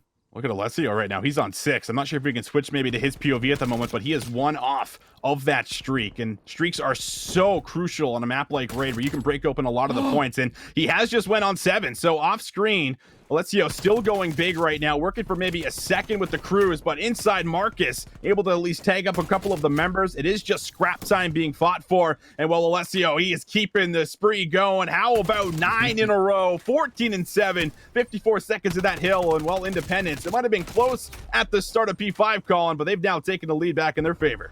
This ICC roster definitely looks a lot more comfortable with Marcus inside this as a key 4th. They're definitely firing on all cylinders, and they've made the right changes. So let's see if these streaks in the later end of this game will turn up for the better. But St. Clair, I mean, they were able to claw this one back in 2 hard points. And they're going to get the break onto this hill for the start. Still 40 seconds, plenty to soak up. But I'm curious to see if ICC will play as passive as the last time. And no, Alessio's going to let that cruise missile rip right off the bat, but kills 2 teammates with it. Yeah, got 1, I think, and then 1 was his teammate. So basically just kind of neutralized the streak overall. Not the best usage of it, but it does still allow them to get some presence around the hill at the moment. Just about 18 seconds being fought for. St. Clair, I'm sure off screen, would love to get that for themselves, and they might be able to do it. But it's this rotation right now. You got player 4 through the pool side that's trying to make his way into the back. If you're St. Clair, you got to find a big stop, and Gorilla just found it. So you have the setup. You have the numbers. Now you just need to hold, and you need a big hold to make sure things do not get out of hand. Gorilla rotating from the OE position to reinforce this for when the flood comes through. ICC now flooding on through that back laundry setup. 3 go down. Gorilla the only one to fall, and the only fight you're seeing from ICC is on the front line. Jazer here, Priestley puts him down. They're gonna go back to square 1 now, and it seems like they're gonna be quickly flooding in the back once more. All right, big gunfights coming through. Brandon with the challenge out. Wide chow there for another 5 in a row. Will it be 6? No, it will not be. But St. Clair, they have held the first 35 seconds of this hill cleanly. And you could see everyone here in the middle of the map right now for Independence. Like, do we want to hit this one more time, or do we want to set up new? So it looks like they're going to make the call to set up new, try to get some positions around the garage. But this has been a full 60 for St. Clair, Colin. Exactly what we called. They needed the full 60, and they will get it. Now they can start making their way across the map. We're going to see we're not going to see a small lead change for the start, but St. Clair looking to put the pedals on for the start. Nobody here. It's going to be 4v2 inside the hill. 1 already down. Alessio overwhelmed. Is he able to find Gorilla? But that's Beautiful. about it. So ICC, they need to get here fast because these last 2 players are nowhere to be seen. Holding off the edge. Marcus is able to find 1. Big Head in for the contestation. Here comes the flood the other way around for the counter pull. Alessio's going to take down Brandon, and it's so good from ICC. Back into a garage like they never left. Yeah, ICC, they get back through. It's a big moment for them, but through the middle, you are going to see St. Clair probably try to send at least a few of their resources here to at least contest some of this time. They do eliminate a good 15 seconds getting in that hill, but now you can see how difficult it is to really get back in. So you have to be worried about giving up this rotation. They're dedicating a big hit here just for scrap time. Big Head's buying time, able to find 1 more. Oh my, Big Head for 2. And now St. Clair, they're in shambles. They don't get the scrap time. They lose the rotation. And Independence, they are set up on basketball. St. Clair, that was very bold, but now you need an early break here inside this basketball court. You have to be thinking that artillery strike's gonna be so good, but Jazer for 3, maybe Gorilla, oh, barely sneaking away. Big Head's able to clean him up. Now still with time inside this kitchen. You overlap that 200-point marker now. Inside this basketball hill, ICC have really stepped up to the plate now. St. Clair looking for a break, but with Priestley dropping and Gorilla sauce as well, your numbers are pretty thin.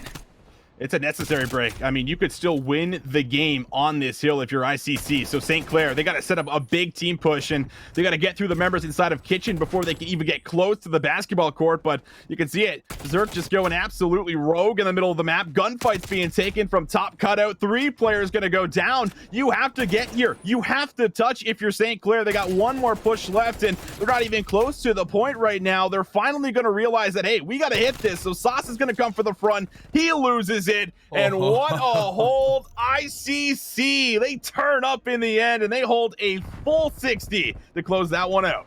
Austin, I mean, St. Clair were able to battle on back, but in the second set of rotations, they just made a few crucial mistakes that costed them Raid hardpoint. Now, that's going to take ICC from a 1-0 lead to a 2-0 lead here inside the grand finals for NACE. And you have to be thinking it was all on that garage hit at the end there. I mean, St. Clair, they did a good job the first set of rotations in maintaining their spawns over at that basketball hill. They were able to cut down that lead, tie it up going into the courtyard hardpoint. But the second time around, the second set of rotations, they go for that garage hill one more time.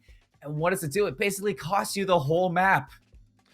Gosh, to the whole map, and you know, Colin, we obviously know Vanguard is out right now, but Cold War is not Vanguard. If you try to hit the hill in the remaining 15-20 seconds, then like you said, it can end up costing you an entire rotation, and that's exactly what happened. So it's a bold call, and you have to give a big shout out over to Big Head too for actually winning out on those 2 kills, securing the scrap time single-handedly, and then of course his teammates were in position. So if Big Head loses that, they're like, oh, all right, they get the scrap time, but it's like, no, they get the scrap time and they get the setup. So a very costly moment there for St. Clair, and you know, we said it was really key for them to kind of start off this series hot. They're already down 0-1, now they're down 2-0, so we need a big bounce back for them now heading in towards what will be the Moscow Search and Destroy. They do, but folks, before we start talking about this Moscow Search and Destroy, I'm going to tell you a little bit more about these sponsors. We got Monster Energy as well going to be here, and if any COD fans are a fan of Monster, well, I mean, and Call of Duty, I guess. You got to look at NACE Starleague. They're hosting Call of Duty tournaments, as you see right now. The grand finals, the whole season. It's been wonderful. But Monster Energy, they also sponsor a French-Canadian Call of Duty streamer, Achille FPS. So if you're a Warzone and Vanguard fan, you should definitely check out his stream because he's got the best of both worlds over there. Visions. We got Moscow Search and Destroy up next. Definitely not a good one when you're looking for ICC, a map that they wanted to kind of avoid. St. Clair, they've looked good in the past year. What do you want to see them do inside the Search and Destroy that you might not have seen inside that hard point? I want to make sure that they're using their numbers and their advantages correctly, right? And that comes down to making, you know, really important calls in really big moments. It's a lot easier said than done when you're in the game and you're in the action. It's not always easiest to find the best call, considering that we get to see the X-ray and we know where everyone is. But the big key, I think, for playing Moscow is never really committing to a site on offense. I mean, we got to see near the end of the year for Cold War throughout the CDL, teams were manipulating the middle of the map and making sure that, hey, we can go up to A through the elevators, throw some stuns, bait a rotate here from B, and then look to use our numbers through mid again and retake B. So I think that you can dance a little bit and, you know, never really overcommit per se when you're on the attacking rounds. And then on the opposite side for defense, you got to make sure you're on your toes and never really over rotating, because you over rotate on one site and you give a team a setup on Moscow. Oh man, it could be so difficult to play those retakes. I mean, the retakes on Moscow have really been one thing that stands out on this map over the whole course of Cold War. It's hard to break that apartment building because of how close quarters it is. And over at the A site, I mean, you can get a player set up inside of the Eskies, a player on that half wall in bricks, and somebody watching the flank, and it's basically as easy as ever to get it through, unless your accuracy in that optic 1v3. Oh, man. You bring that one up, eh? I didn't want to have to bring that up, but it's probably like the one time that I saw that retake the retake turn out well, and it was probably a freak accident in that whole thing. But I like that you brought up the whole dominating the middle of the map for Moscow and making sure that you can have that rotation from Eskies over to the courtyard, get from A to B in the matter of seconds for an attacker, because St. Clair, they've been really notorious for that over the course of this season. They've been making sure that they have somebody watching that rotation, making sure that they have them watching that half wall inside of checkers so that they can make that late game rotations. But that's against teams who aren't like ICC. I have to say, J-Circ and Big Head, they've been playing with each other for a very long time, not just in CCL, but in challengers as well over the course of the past year. I mean, they've been through this multitudes of time, and I have to say, with their experience, I think St. Clair's going to have some trouble getting around the map like they usually do. That's going to be the big key. You know, how many members are they willing to stack through mid and in that cutout area on the defensive side? Those are kind of the questions that pop into my head, because the teams that are really good at controlling that defensively typically have, you know, a better time at least pinpointing where the attack is and, you know, being able to almost trap them into one side, making sure that it is not an easy transition back over to another side, you know, if they feel the need to rotate. So that's kind of the little game that you play. It is very much a chess game on Moscow, trying to predict what they're doing and making sure that you're never getting caught out of position, because once you lose numbers, it should be fairly simple to start baiting and switching, moving into a site, and be able to create an advantage and then plant the bomb, of course. So we'll see what happens, but a reminder here, ICC, this is not a map that they like to play. They've typically avoided it just about every single series here, so we'll see how it plays out here for us, Colin, but this is a big bounce back map here for St. Clair. We got to see him show up. Yes, it does. You can already see St. Clair on the attack, taking that bomb down Boulevard. Player number 5, Jacer, is going to have eyes on that, but might have got some bad timing. Is going to peek. Priestley puts him in the dirt. Now with first blood, you can see St. Clair lock down apartments. Locking down apartments here, that first blood, so valuable. And now with Sauce with that bomb, looks like it should be going down at B. No one's in the site for the side of ICC. Some shots do come out, but Grilla able to keep his life. So now you got 40 seconds left. You're down a man, but you just evened it up. And now 3v3 on the retake. Gotta be looking at Big Head here. Player number 6 on your mini-map. The flank player, the lurking route, is going to be looking to pull things back on the opposite side. But Alessio might have just got some great timing. Priestley's going to drop now numbers over to ICC for this retake. Sauce going to be taking some heat. Big Head now on that flank, but no! Brandon and Sauce, they flip it over, and they're able to close it out. What? Oh, please run that back. Please let me see that in the... Look at this here. I'm not sure if team shots came in altogether, but his teammate right next to him here was able to turn on the player flying through the window. I mean, I'm starting to see why they're not a big fan of Moscow here, Colin, because that is something that just cannot happen in that moment, but it does indeed happen. And now St. Clair, with just a beautiful hold, making sure that they trade out correctly, will find themselves up 1-0. So already off to a nice start in the Moscow S&D. Sauce is absolutely blasted for that now. Let's see if they can keep the momentum here on defense. As you can see, them actually passively playing around the A site, basically giving up the internal spots. Jacer's going to open up with first blood now, looking to overwhelm Sauce. I'd like to see him give this up, but looking to pull things out. Might be trapped here, forces the gunfight, finds Jacer with the help of Priestley, and oh no, the stick from a teammate too. That's tough, Colin. That's definitely a moment where Priestley's like, man, I was nading. I thought they were pushing. I didn't know you were going there, and well, unfortunately he did. So Grilla and Priestley now, they have to work themselves through a 2 versus 3. I like the at least job right here from Independence, clearing out the majority of lobby. You have a player watching over the flank as well as Eskies. So the bomb will go down. Good information out for St. Clair. Both players trying to retake from lobby, but Alessio basically gets all the information on the retake. 2v3. Talks about how hard it is to retake both sites. Well, A's most likely the hardest of them each. You see the crossfire set, not even allowed to get there. Priestley is going to drop so early. Now Grilla, 1v2. Found Big Head, but 21 seconds. He did 7.5, and he's got to make a miracle just to get this happening. Unless he's going to spot him, put it through, and ICC tie us up. Tie us up. I mean, that's just a really disciplined round. You talk about the differences between both sites, and it's really about getting patient when you're attacking this site, seeing if someone's going to overpeak you. Of course, it's really unfortunate that Priestley does end up taking out his teammate, or maybe that is a different round when you have a 3 versus 3, but they just waited patiently. They made sure the plant was safe. They got that bomb down, and then they just traded off of each other, as you should once you have that 3 versus 2 advantage there. So a very nice job coming through here for ICC, bouncing back, tying us up at 1. But it's been offense the whole way through thus far. We'll see if anything changes for St. Clair, and it looks like it will change. They're making an aggressive hit over to that A site. Grilla finds one through the middle. A is going to be traded out immediately by Alessio, and look at that. ICC, they're just flying through the back end. They're maintaining gold control, so St. Clair knows that that flank is potentially there for ICC, so I'd like to see them just keep this pressure on, play for the retake, and allow Big Head to dominate the backline. A late flank being worked right now from player 6. Big Head, as you mentioned, a chance to be able to at least get there, but his teammates need to stay alive while this pinch actually takes place. But that's the first one there for Brandon, and now a 2 versus 3. Big Head's making that move, but a tough gunfight. Priestley will find him. Alessio on 3 in a row. He's got to get through a 1v3, and he finds the first one. That's step 1 done. St. Clair can play the numbers, realistically play the trade. They have a crossfire inside screens with Brandon. The initial 1v1, is he going to predict Sauce to be there? No, he does not. 2 rounds for St. Clair, and attackers, they keep the momentum up. I was a little closer than it should have been, but props to Alessio, you know, for really breaking the setup down. Just smokes the first one here and almost even predicted the second player, knowing that a trade was likely about to take place. Just didn't know where Sauce was, and Sauce just waited for a second and peeked out at the correct time to find his teammate's trade and make sure there was no crazy 1v3s happening here in round number 3. Yeah. So it has been offense the entire way through. Sauce is on 3 in a row. He could still potentially work towards some streaks, but more importantly for St. Clair, they made sure Alessio was shut down so that he will not earn himself any streaks as of yet.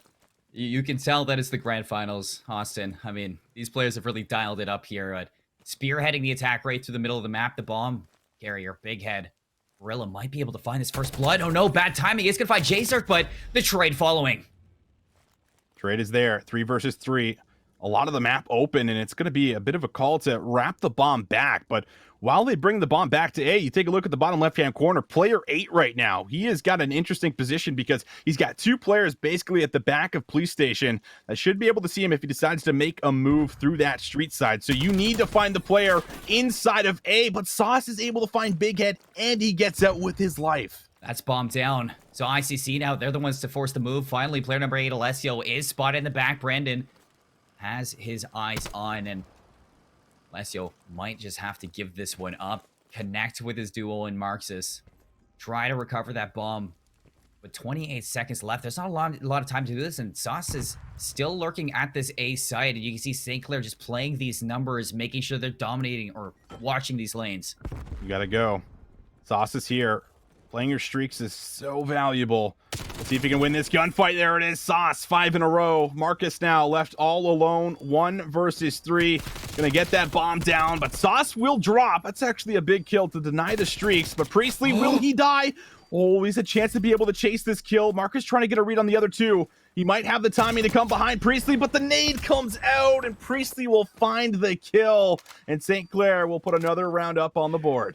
These rounds are way too close for comfort, Austin. I have to say, I mean, there's constantly ICC players ready to win these 1v3s, and I mean, Priestley plays that very bold to wrap around pillars like that, to play the kill so early before Brandon gets back to the site. But I like the way that Gorilla played that opening pick right off the bat. Finds Jacer, tries to hold himself on that pillar, and make sure that nobody is going to be flooding on through a balcony or a boulevard, sorry, out of these offices. But they don't account for the checkers push, and through the middle of the map, they're able to pull it back and get the trade. But I mean, Sauce makes a big play to drop that bomb, and it really leads them to success in the rest of it with those numbers. Now back on attack, you see the bomb carrier heading to A. Gorilla going to go back to the middle.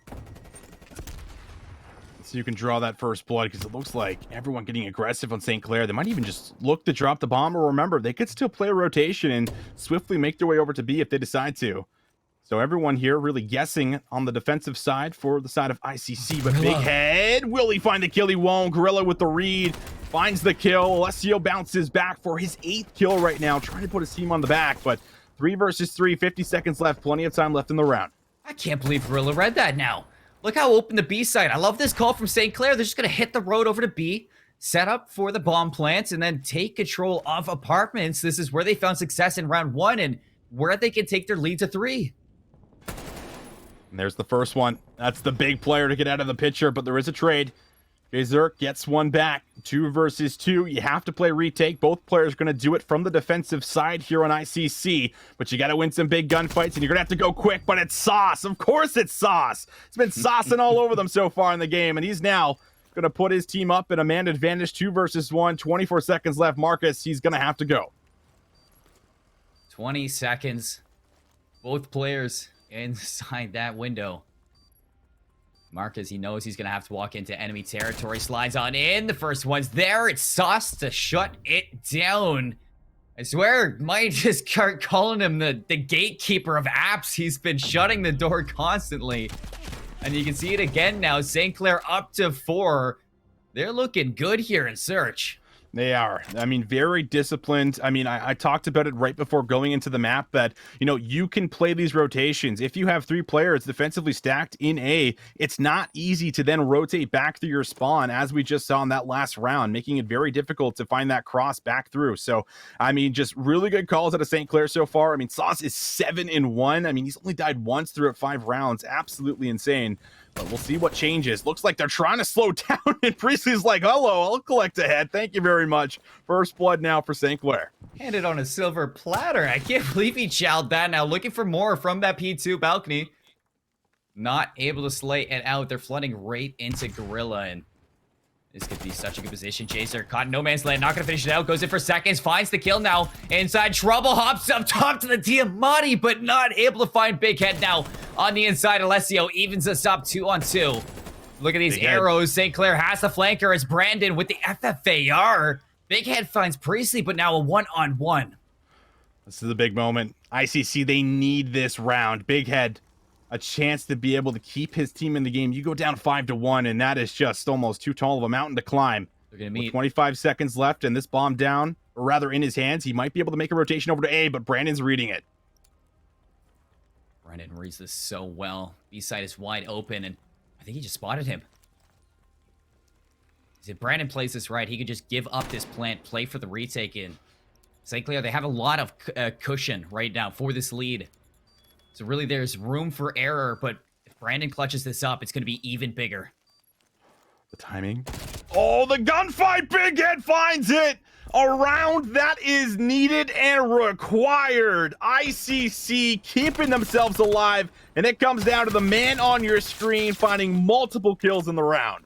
There's a reason they call him Big Head Man, because he's got them big plays too. This is absolutely insane.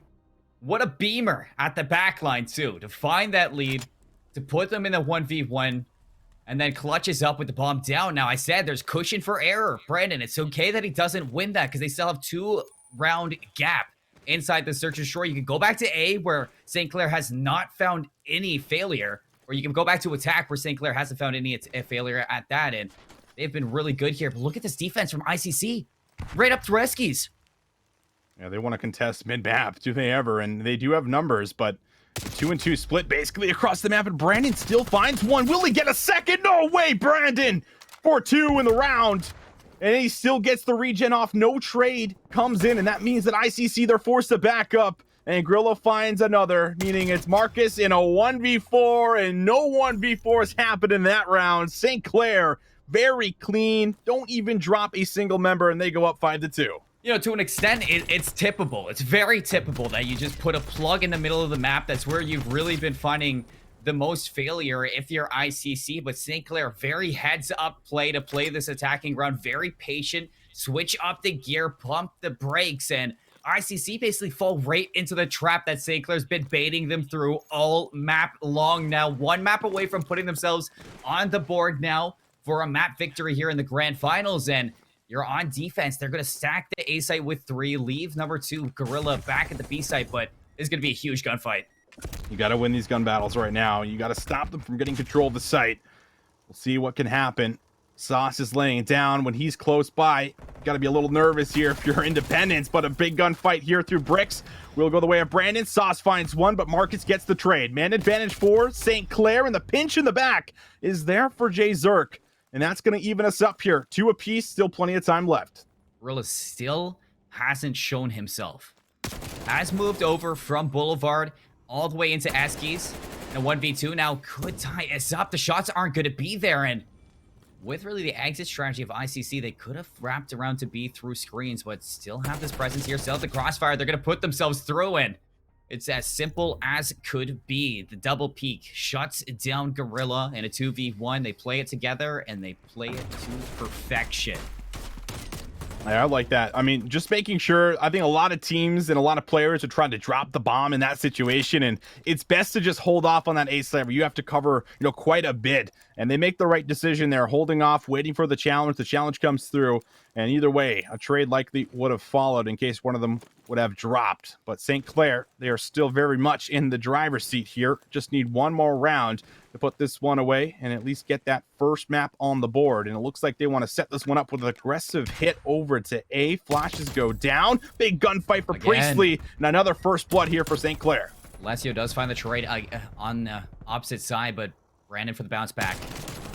Big head makes it even. 2 versus 2. Can you find another one? No, Brandon. 2v1 now. St. Clair can put this away, but Alessio hot on their heels through checkers. Spots out Brandon. Excellent trigger discipline. Is waiting to see that second flare, but Brandon snaps around and St. Clair close it out. Oh, what a map from St. Clair. I mean, beautifully played in the S&Ds. Multiple big moments here. Brandon having a lot of them as well. But you look back on just a few of those moments. I mean, there were some 1v1s that could have went a different way. That could have very much played a little bit different here for the side of ICC, but not the case whatsoever. And again, going back to it, that was a map that they needed, Colin. You cannot afford to go down 3-0 here in a best of 9. And getting that first map on the board, I'm sure is going to help them chill out a little bit. Like, all right, we got the first one. Now we can build off of it. That's usually the hardest part, you know, just finding that first map on the board in the grand finals, especially. It's like an icebreaker, sort of, and now it's off the table, so you can really wipe the sweat off your brows. We look back, that was the nastiest thing Sauce has ever done, probably all season long, but I'm really liking St. Clair right now. You know, you can see how comfortable they are on this map, and ICC really reflects why they didn't want to go to Moscow. They didn't look as composed as St. Clair did, but I did enjoy that ICC didn't really roll over. They still came out with some set strategies. They tried those set strategies, but although it didn't work out for them a lot of the time in those strategies, they tried it and they tried something new. So it's very, like I said, typical for ICC inside Moscow that they didn't just roll over for the map. But St. Clair came through. They win it 6-3 and now put themselves on that board for this. Close that gap back to 1 here in the grand finals. And going into the next map, I have to say there's probably some confidence off of that one. They looked good.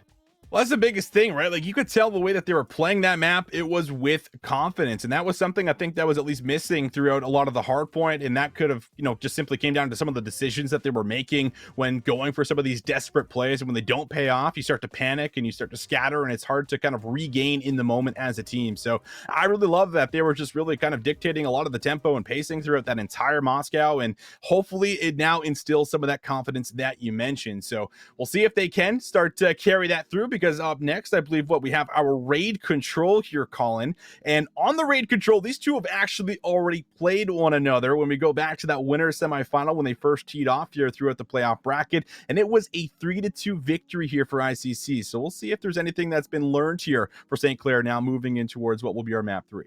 We're definitely going to be looking to see if St. Clair can change things up. But before we get into that, I do want to talk about something I love as well, other than that Moscow Search and Destroy that we did saw, and it's the fact that we've been supporting and highlighting throughout this whole thing LLS. And for all those who don't know what LLS is, well, CSL Esports and LLS are hosting the Charity Rocket League tournament for coming up soon. It's December 18th to 19th. So you visit cslesports.com, find out the information and register for that. But you can also find out what they are and what they do. Well, the Leukemia and Lymphoma Society is a global leader in the fight to end cancer. And they're the world's largest nonprofit dedicated to fighting blood cancer, which is the leading cause of death for childhood cancer.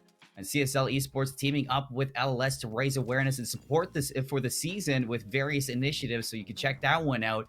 And stay tuned throughout the season for updates on the initiatives and fundraisers in support of LLS. Beating cancer is in our blood. So if you go check them out, please visit www.lls.org/tiltcancer.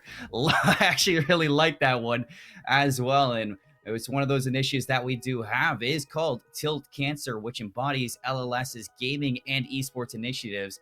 So for more information, go check out that link and find out more. But Austin, like you said, map number 3 in the grand finals coming up, raid control. Both of these teams have been here before in their previous match inside the playoffs, and it was ICC that came out that first time around. Talk about the second time around, things you'd like to see develop inside these teams in a map like raid control.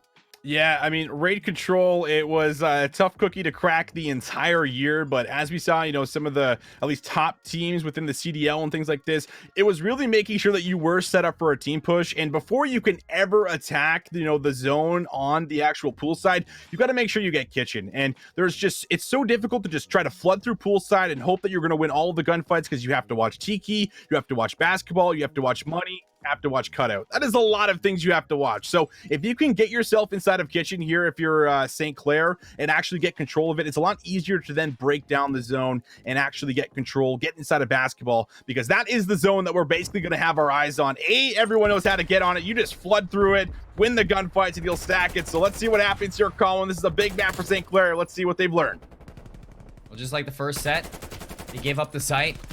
Just like that hard point, put the flooding right back in with haste, and Gorilla closes out with the double kill on the Diamati. So not allowing that first stick to come through. You can see off spawn, St. Clair didn't block out Bedroom, so ICC will be able to rotate to that B site early. But take a look at St. Clair's setup. They do have courtyard control and player number 6, Brennan, inside that money window.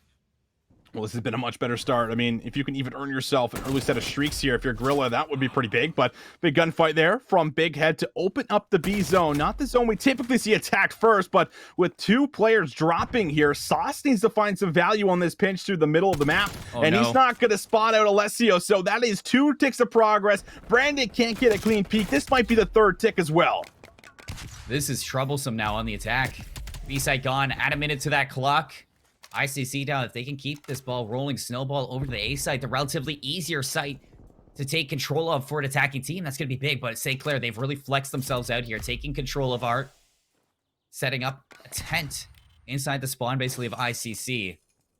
They could shut this down now with just simple map control. They really could.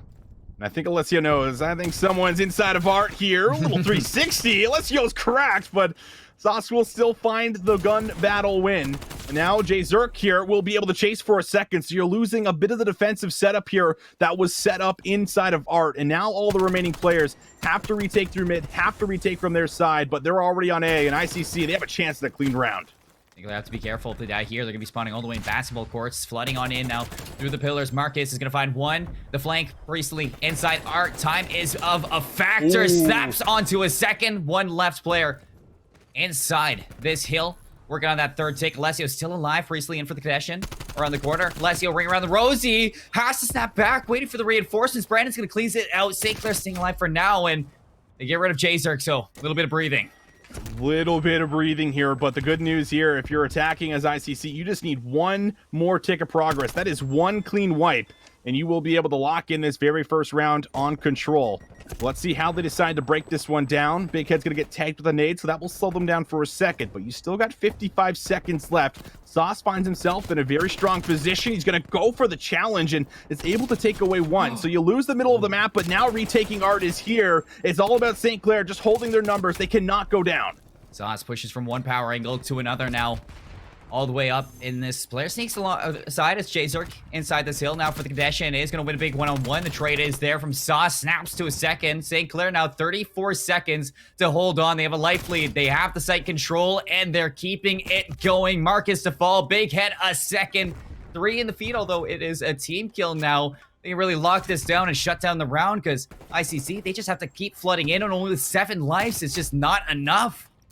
Oh, but I mean, if they find all the kills, they don't need more than 7 lives here, Colin. 2 players are going to drop, and now you got players on the zone. Brandon's going to get tagged up with a nade. 3 players go down. 4 players go down, and ICC in their final push just need to keep them off the zone, and they do so successfully. Oh my goodness, Colin. What a last-second push. There is a reason why they're on the blue side, Austin. There's ice in their veins. For that one, Sauce did a good job at holding down Art. Relatively, St. Clair did a great job at holding that A site. Giving up that B site so early definitely put them on the back foot. But in the end, ICC, they needed 1 shot to take it. And they did it on their last one. So they did a good job at slaying at the end. It got a little bit shaky, a little bit dicey for ICC. But they got the job done on attack nonetheless. Now, opening the doors. Let's see if they can shut them on defense here through the middle of the map. Marcus takes a little bit of heat, is going to dip on out before dropping his life, and St. Clair, they're spearheading their attack right through courtyard. Oh, the biggest factor here for me, if you're St. Clair, you got to bounce back. You got to regain quickly. And now that very first engagement, I mean, 25 seconds in, is there for ICC. They'll find 2. So far, on the attacking side, St. Clair, they have not found a whole lot of success. They have not touched the zone here, so no ticks of progress have come through. and they got 55 seconds left to at least get on one of these zones. Big Head is just sliding around here, ready to go like he's a beezy, but he will be traded out. So now 45 seconds left here. You got to make a push, and it looks like player 5, Priestley, will get on the zone. Definitely seems like he taped down his left thumbstick. Priestley loses the fight on that. Now St. Clair actually has a route to B, so they're going to hop on. Stop the clock at 40 seconds. A 2-life lead for ICC, and it's really cheeky. I'm not sure if I like Brandon being out here. One tick goes out at B, and Brandon can really split the odds here by hopping on that A side, but the fight's coming through at A. Our split 2 for 2. Sauce sneaking into basketball court is going to follow Alessio with a big double kill, and look at SCC now. They can spawn on the A side, look to keep the momentum going on the opposite side of the map, but J-Circ walks away with one. That's it. You got to keep your eyes on Marcus, because Marcus can really put a pin in it. He could. Brandon spots him, and he finds the head. Beautiful shots here for Marcus. Clears out 2 on the zone. That slows things down quite a bit. Down by about 6 lives now. Almost another 2 eliminated off that life lead. And now you have to just really worry about getting to a zone, getting that extra minute of time. That's going to be the biggest factor. But you got Marcus just going rogue and Art. He's able to get 1. Priestley will find the trade. So he gets the touch. That second tick looks to be good. And this might be the full zone if they can get numbers. And you know, I'm not sure I'm really liking St. Clair right now on this map. They're playing very shaky, very fast-paced, trying to meet ICC with their own rhythm, and it's not paying off into their favor. As you can see how comfortable ICC is on a map like Raid, back in the hardpoint, and now converting it here. St. Clair now looking to snowball. They have found 2 kills. Relatively, you take Marcus out here, you're going to have a lot of map control favoring you to push onto this B site, but with Sauce falling, it is going to allow ICC to set up again. Yeah, remember what I talked about. It's about getting kitchen control. And when Big Head is 2-piecing you like that, you are not going to get kitchen control. And now you're allowed to push up a little bit. Brandon will at least hold on to mid-map, but it won't be for long. So Big Head basically just shuts down that entire push by himself. And now 35 seconds left. St. Clair got 1 tick of progress, but they are low on lives. 7 left here to try and get to that B zone. You saw ICC only needed 1. Only needed 1 push here, as they are in the same position back at the A site. 22 seconds left. Sauce making the wraparound through a jungle. Marcus watching it like a hawk. Sauce gonna fall now. Fights on the front line. Priestley only able to find 1, and now with the spread that ICC has, they're just looking to collapse on these remaining St. Clair players. No respawns left. Brandon's able to find 2, but here come the Hunters, and Alessio with 3 basically puts him in the dirt. He just got all 4! Alessio! You can't be doing that! Come on! They're just human! Oh my goodness! We'll see it again! 1, 2, 3! Give him a 4th! Sauce, good night! You just got tucked in by the Diamante, baby! Oh my! That is one way to end the round, but holy ICC! They are turning up to a whole new level that we are yet to see, and this is with Marcus. This is with the addition of a player that has not been with them throughout the entire playoff bracket. And right now, Colin, they are just showing us what they can do with Marcus on the squad, because they are just looking unstoppable. He's smooth as butter now. St. Clair backed against the wall here. Inside raid control. On defense, they're going to give up both the A and the B side. When the kill finally comes through, it's J-Circ to open this up with first blood. The collapse is out from these defenders. They're able to take off the pressure from the A side. But again, ICC, they're going to get the B side for free. Oh, back-to-back rounds on the attacking side here for ICC, just getting B off the bat. That just cannot happen. And St. Clair, you can see it, clearly in shambles, struggling to regain any map control. And now they're stuck in that same situation where they got to hold A for 2 minutes straight. They're going to try to battle through mid. They do at least have some presence around the middle of the map, and they have 1 player on A, but player 6 looking for a flank here. We'll see what Brandon can find. He's going to have to go big, and he's got to get here in the nick of time to make sure the push doesn't already come through. Well, it seems like he is going to cut corners now right through Art. Trigger to splint, but players are on there. Shots on the J-Circ very far away. Is able to close it out now. Looking to play his life. Dips on out now. Swaps the Diamante and looking to hold things out. But Big Head hops off this hill. Looking to be quite the nuisance inside. And ICC are actually dedicating a lot to take down Brandon. So St. Clair off this respawn. Looking to reinforce this, but they are spawning so far out. Sauce back here. They give up a tick. Big Head push up this far. He's blocking spawns for them. And Sauce really not doing a whole lot back here. He's going to slay them out, but already working on that 3rd tick. ICC, this is going to get close. Oh no, you gotta get a touch. Gorilla will get there, but he's gotta win some gunfights, and Sauce is also collapsing, but they get off the zone. And getting off the zone was the worst possible play because that will be the entire map. ICC, I mean, they clearly learned a couple of things the last time they played St. Clair, Colin, because it was 3-2 last time. This one was a hot 3-0 sweep. They look like a different beast right now, Visions. I have to say, I'm impressed with the changes we're getting out of ICC. They have really turned up the dial into the grand finals. And I mean, you said it yourself, just looking at the sheer score of their last matchup compared to this one, a 3-2 through a 3-0, adding Marcus to the roster just seems like that piece of the puzzle that's been missing for this ICC team. They look better than ever. They really do. And, you know, we were drawing that into question, you know, is bringing Marcus in for the final game the right call? But I mean, I got to stop that point because look at that. Look at that on your screen. Alessio has been relentless this entire grand final thus far, and shutting him down has been very much a problem for the side of St. Clair. They have not found an answer, and if you don't find an answer soon here, Colin, well, the series is going to start to slip away. So that was just an incredible respawn game that just came through. I mean, just from the play calls, moving over to B first, getting the zone on the first attempt, both attacking rounds, that is not something that we typically see here on Raid Control. Not something we see at all. It really seems like ICC on Raid have really set up house inside the real estate factor. They just own that map. The hard point, the control, smooth as could be, folks. We're going to tell you a little bit about Gunnar Optics, the pioneers of blue light glasses, #1 in gaming. Gunnar has been helping gamers perform better while protecting their eyes for over 15 years. I know they have been because I remember growing up and seeing Gunnar, and they are doing a fantastic job even still upgrading their glasses for adult gaming and computer glasses. You can find Gunnar Youth as well for computer glasses on teens and kids ages 8 to 12 and even 4 to 8. Plenty of diversity there for the Gunnar difference. It has additional blocking, in addition to blocking blue light, what makes Gunnar unique is their patented lens technology also combats symptoms of digital eye strain, which helps improve your visual performance, which most competitors, they only block out that blue light. So that Gunnar difference really helps out for those late night gaming factors that I know you have those late night gaming sessions. So you might want to get that Gunnar optic, folks, if you want to just make sure that you can keep those late night gaming sessions going. So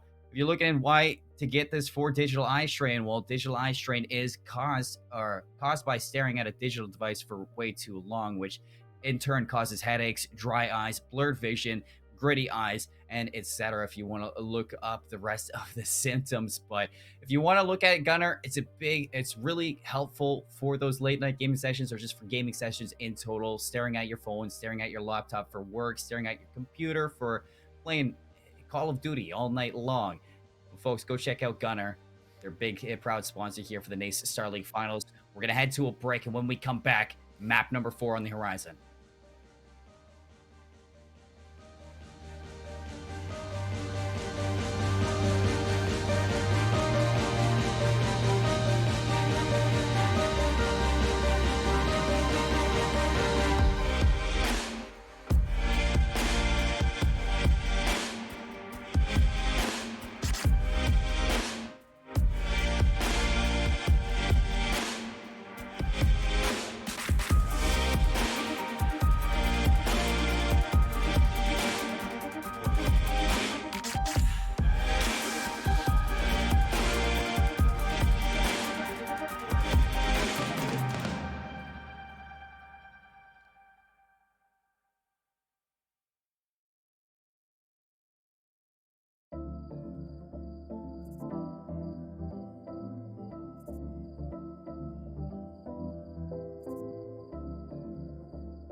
Folks, welcome back here into the grand finals as we take a look at everything going on. St. Clair College looking to bounce back and looking to close things out. But right now, Austin, we're looking at the grand finals for the NACE Starleague. Welcome back after that break. Apologize for that brief start. Kind of jumped the gun on things, I won't lie, but I'm going to get right into it right now. We got Metafy as one of our presenting sponsors. And if you don't know what Metafy is, they're an online platform that allows players to learn from and play with some of the best players in the world. Metafy grants players a private one-on-one coaching session with elite coaches across a variety of games, including Call of Duty. So if you're looking to get a little bit better, elevate your game, go check out Metafy right now. It also features a powerful replay review tool, allowing you and your players to submit past matches for review by the best in the game and get annotated feedback frame by frame. So go check out Metafy right now if you're looking to level up as a team, as a coach, as an organization in total, as it's a very helpful tool. But Austin, let's get back into this grand final. St. Clair down 3-1 right now. ICC turned things up in that raid control, and now Checkmate Hardpoint knocking on the door. How are you feeling about this changeup?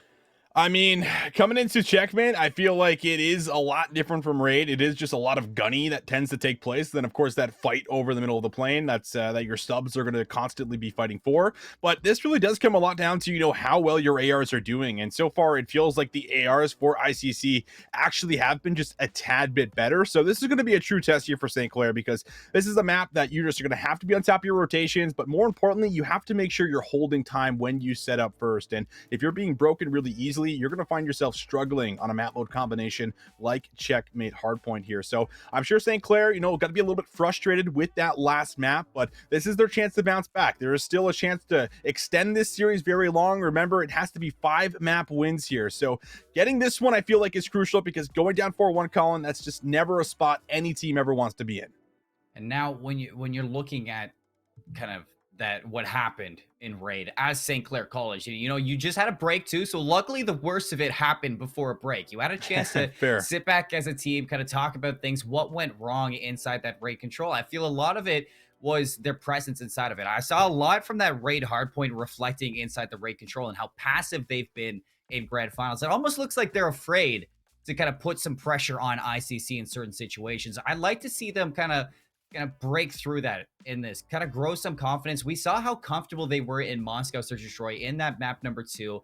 They were basically forcing their gunfights, pushing ICC into designated areas that St. Clair wanted them into. So inside this Checkmate, I know St. Clair have been here before plenty of times for a hard point, and I'd like to see them work off of each other to, like you say, take control of that plane with their subs and make sure that they're keeping the pressure on ICC, because if they keep playing like Raid, almost afraid, this is going to get out of hand.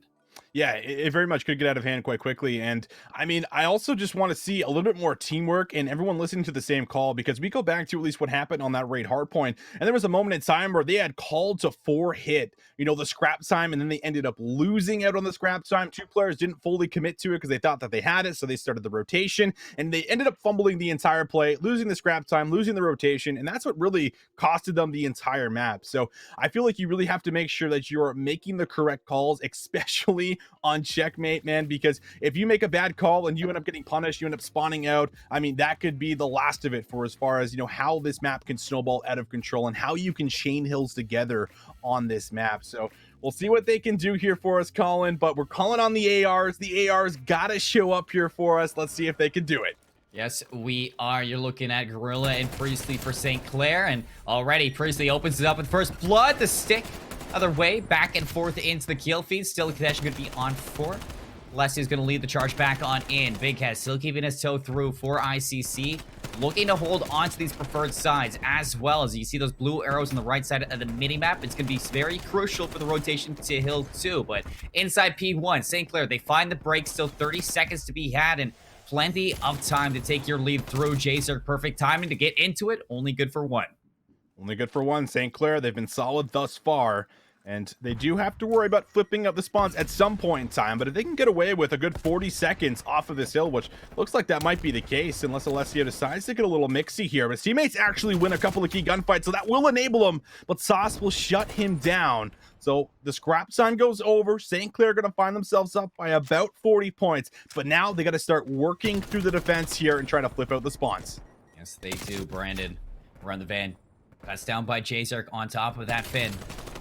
So far, so good for this ICC hold into P2, but St. Clair looking for that opening. Alessio slams the door on the back foot. Now you can see these orange arrows. They're going to be flooding through the top of your minimap one by one. I like the pacing for Brandon to wait for the teammates, for the reinforcements, but still ICC keeping their front foot forward. Alessio snaps into a second in a row. And this is going to get out of hand. Brandon has yet to get into her. Finally for the connection. Plays the one-on-one for Marcus. Is going to win it. Now the break through the front. Can he hold on? Can he hold on? That is the big question, isn't it? And so far, ICC, they've been good, and now they're going to win the gun battles right out front. 15 seconds left. You got to start thinking about the rotation, and look at the challenge. Jay Zerk flies out of the yellow container, wins a second. That's going to give them at least some prime positions here to start moving through mid, and Big Head's already on top of it. He's found 2 in the plane, so losing plane control here on this P3 hill, it's going to be really difficult to get any real time, but this game's still 4 points apart, and Big Head finally will be taken down. Brandon utilizing the Semtex to flush out Big Head, take control of that plane. Sauce gets in for a little bit of time, but only minimal. As ICC now fighting back from these P2 spawns are going to be looking to suffocate this hill. Alessio putting his foot down for the contention and waiting to play off of these reinforcements around it. Big Head wins another one-on-one, this time against Sauce inside that plane. Gets out onto the wing, still 2 for 2 on either side. Nobody getting solid time here. And what was back-to-back huge hills from either side, we finally get a break in the action. There's kind of a tug of war between both sides as ICC, you're looking at these blue arrows. They would really like to flip these spawns early. Finally finding a few kills. That's 2 in a row. Make it 3. This could be their chance, but St. Clair making sure it does not happen. All right, it's a bit of a foot race towards the new hill. You got 2 players here for St. Clair moving through the back, and it's just 1 inside of the point right now. But Jazark, he is on 8 in a row. Can he keep that spree going off screen? He has found it, but finally it's Sauce to put him down and make sure that streak does not continue. Inside the point, it's going to be Big Head, but he's taken out from his 6, and now it's all up to 1. So the collapse is good for St. Clair. They're going to find 3 down. They just need to find the last one inside of the point, and they will do so. The setup's in. Now, just about holding here for P4. Well, ICC still got some spawns in the left side of the map. 2 players were there. Marcus playing very slow, just like preceding the last time, and the bench is going to be good for ICC on the other side. The fight on the front is the break back into this hill for 22 seconds. Will eclipse the lead that St. Clair has and flip it once more. Tied at 72. Back into the mix. The connection's out. Brandon and Gorilla on that crossfire. They split the difference. Find the opening. Cut down Jazark. And now St. Clair in the driver's seat. All right, 5 in a row. Big moment there from Gorilla to make sure they get the scrap time. And now we look to new, and Sauce is locking down mid. Might have a chance at a second. Alessio will drop. Sauce going big inside the plane. Gorilla working for a set of streaks for himself, and it looks like he's got a read. Goes to the Diamante again, but Jazark will make sure there's no streaks in play for St. Clair. So we look at the spawns, and they very well could be flipped out, pending what Big Head can do in the back. He's able to get 1 inside of wood, but Gorilla is battling from top tower here, and no one can really get to the point right now for St. Clair. They got a lot of big gunfights to try and clean up before they can get there. Oh, Brandon doesn't check his corner. 2 kills for ICC. Looking to hold strong. Finally, the break's going to be out. Gorilla on the outside. Priestley flushing them back into tools. Is going to turn around for those spawning players. Previously finds Big Head, goes to the second challenge on the Diamante. Haven't broken the front line just yet, so ICC, they have gained a lot of time here in P5, but with 12 seconds left, St. Clair, this is kind of giving me a little bit of a callback to that hill number 3 back in Hardpoint. They don't want to get too close here. They want to hold on to these P2 spawns. So we see it just about, 20 points here, more or less, separating the two. And that's a lot of credit over to ICC, getting themselves back in the game, holding off, from the front on P5. Not easy to do. But now it's going to be St. Clair that actually have the favored spawns for the future hills. You got to win out of these battles inside of the middle of the map right now. Both teams basically just going to have this hill contested. Big Head waiting for the nades to deplete so that he can move on through, but he loses that battle here from Crate. But it's Jzerk on the pinch, finding 2. Brandon almost lines up to himself, just can't find the snap, and now spawns have flipped, but it's still St. Clair collecting time on P1. You can really tell, Austin, how St. Clair, they know that they need to come away with this checkmate win, as they are turning it up in the second set of rotations. Kills back and forth. Sauce finally finding the scrap time now. There's going to be a fight on the rotation. Player number 1 against ICC. Priestley able to find 1, not ready for the second. So Alessio still alive and kicking into the back line. It'd be quite the nuisance, but St. Clair, they're going to send 3 all the way through the bottom of the map. They're taking quite a long time to do so. Oh, Alessio will drop there. Big win for Brandon, but Jzerk, he feels like he's always been in the right place at the right time. He is behind some of the St. Clair members, but his teammates are dropping around him here as he takes his time. Still has both streaks available if he decides to bring them out. They have no idea Jzerk is back here, so he needs to be the one to break open this play. He's going to spot Gorilla. He doesn't take the shots, so he's just going to simply move over to the spawn here, take some shots again, but he hasn't found the elimination. Looking for the collapse. Gorilla on that lurk, does get shots on the Big Head. So far, so good. Priestley gets Jzerk in the backline, so no need to look behind you. And that's a full 4 down, so St. Clair can get back onto this hill for the remaining 20. Brandon's going to overextend through the middle of the map, wins a big one-on-one against Jzerk, and he stays alive. It's going to be troublesome for ICC. They hunt him down to take care of business, but Sauce, again, wins a big fight inside the plane, gives him control. Yeah, a lot of credit to Sauce so far. Minute 33 in the hill while dropping 17 kills on checkmate. Not easy to do with the sub in hand, but so far St. Clair feel like they've started to turn up just a little bit more halfway through this set. Now we move over to P3. Can't imagine a lot of time is going to go over to either one of these squads. It's more or less keeping the other off of the time and making sure that you have the fast track to new. But Sauce up top, he is not afraid to challenge ARs from a distance, however, will be punished for that one. And now that should ignite the push here for ICC to start moving in and seeing if they can maybe get some of the time for themselves. Brandon watching the right angle. They're able to set up a crossfire, finds 2, overwhelms Big Head to clear it out now.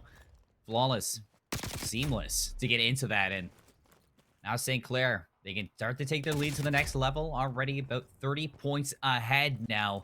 You look at this rotation from 3 to 4. St. Clair, they didn't really get that. And yeah, look at the spawn. St. Clair flips out ICC. What a big moment right there. Flipping out the spawns in the final 10 seconds of the hill. You're still going to get some players over here, but remember, a lot of this map is chaining the hills, thinking way ahead of the play. P4 is popped, but after this comes P5. So St. Clair have the spawns here for the future hills, and look at the desperation. Jzerk feels the need to call in the cruise missile. What can he find? The answer is nothing. He finds nothing, but at least enables one of his teammates to press forward and get on the time. Sauce and Brandon in the plane. Priestley, Gorilla on the pinch. Let's see if St. Clair can connect this seamlessly. Priestley opens up with first. An immediate trade out of that, but still keeping the front foot forward is SCC. In for the contention, in for the break. It's Sauce. Who else but himself now? The glass from ICC from 2 different fronts are able to ping inside the hill, break it on back through. So ICC doing a good job at minimizing the damage out of SCC, but like you said, you gotta think about controlling these hills, stringing them together. So ICC, they have to flood on through and find this flip on SCC. Last time they did a good job of it, defending from the front, but let's see if they can try and do it again. So far, Brandon's making sure they have a lot of space to work with, but in the back, the spawns may have just flipped here. You got 3 members here, and it's only Priestley that has to deal with them all. He's able to get himself 1. Does he keep his life? He's got 2 more players, and will finally be flooded out. So you've got members now in the back right now for ICC. They're going to clear out every single St. Clair member, and that is a moment that we might look back on and think that could have just won them the game, because they're in position, They're going to drop the streaks, and they could at least try to fight for the next 30 seconds. Forces Priestley to take the gunfight. Might not find anything, but instead zones out St. Clair for a full 4 down right into the hands of ICC. Such a strong moment out of Indy. And now, going back to this hill number 1, St. Clair has done a phenomenal job at dominating this plane constantly throughout the map. ICC will have a lead going into this next set. Let's see if they can flood on in. Good for 2. They have plane control. This is going to be big now for the rest of the game. All player 2, anchoring spawns out Gorilla, understanding his role, and now you're seeing what is parallel 50-50 spawns, basically both teams spawning next to one another on opposite sides of the map here from north and south. But this is more or less about what can happen in P1, because you can still accumulate a ton of time, and technically speaking, ICC, they could still end it here if they could fend off every single second. So pressure's on St. Clair. They don't have spawns for new, but they gotta get ICC off the hill right now on P1. Alessio hits the OE, thins out St. Clair, and the rest of the herd is taken care of. ICC is still locking it down. I think St. Clair got a toe in to the hill, so not sure if they could end it here still, but they're going to get pretty close to close this out. Brandon opts on in, so the connection's going to be through. We will see a second hill inside this rotation, but St. Clair, they need this time. They need it now. Brandon finds Marcus. Priestley holding on tight. ICC is still throwing bodies at this because they know they have those hill 2 spawns. St. Clair, they have to fly. They have to fly. They got to go now, Colin. They're running out of time, and gunfights need to come through. Brandon gets that first one. Grilla here, another big battle out front here around the crates. It's a spin, but Big Head drops. And now on the time, 15 seconds left. St. Clair slaying around the point, but they're not inside of the point. And now the trades come through. It's Alessio for 2. ICC want to put another map up on the board here, and Sauce is going to break for the front. Sauce for 2 will secure the point for now. His teammates in the back here. Colin, this map's not done yet. Oh, no, it's not, Austin. 244 to 194. ICC, they're looking to finish it here, though. Only 6 seconds left, Sauce.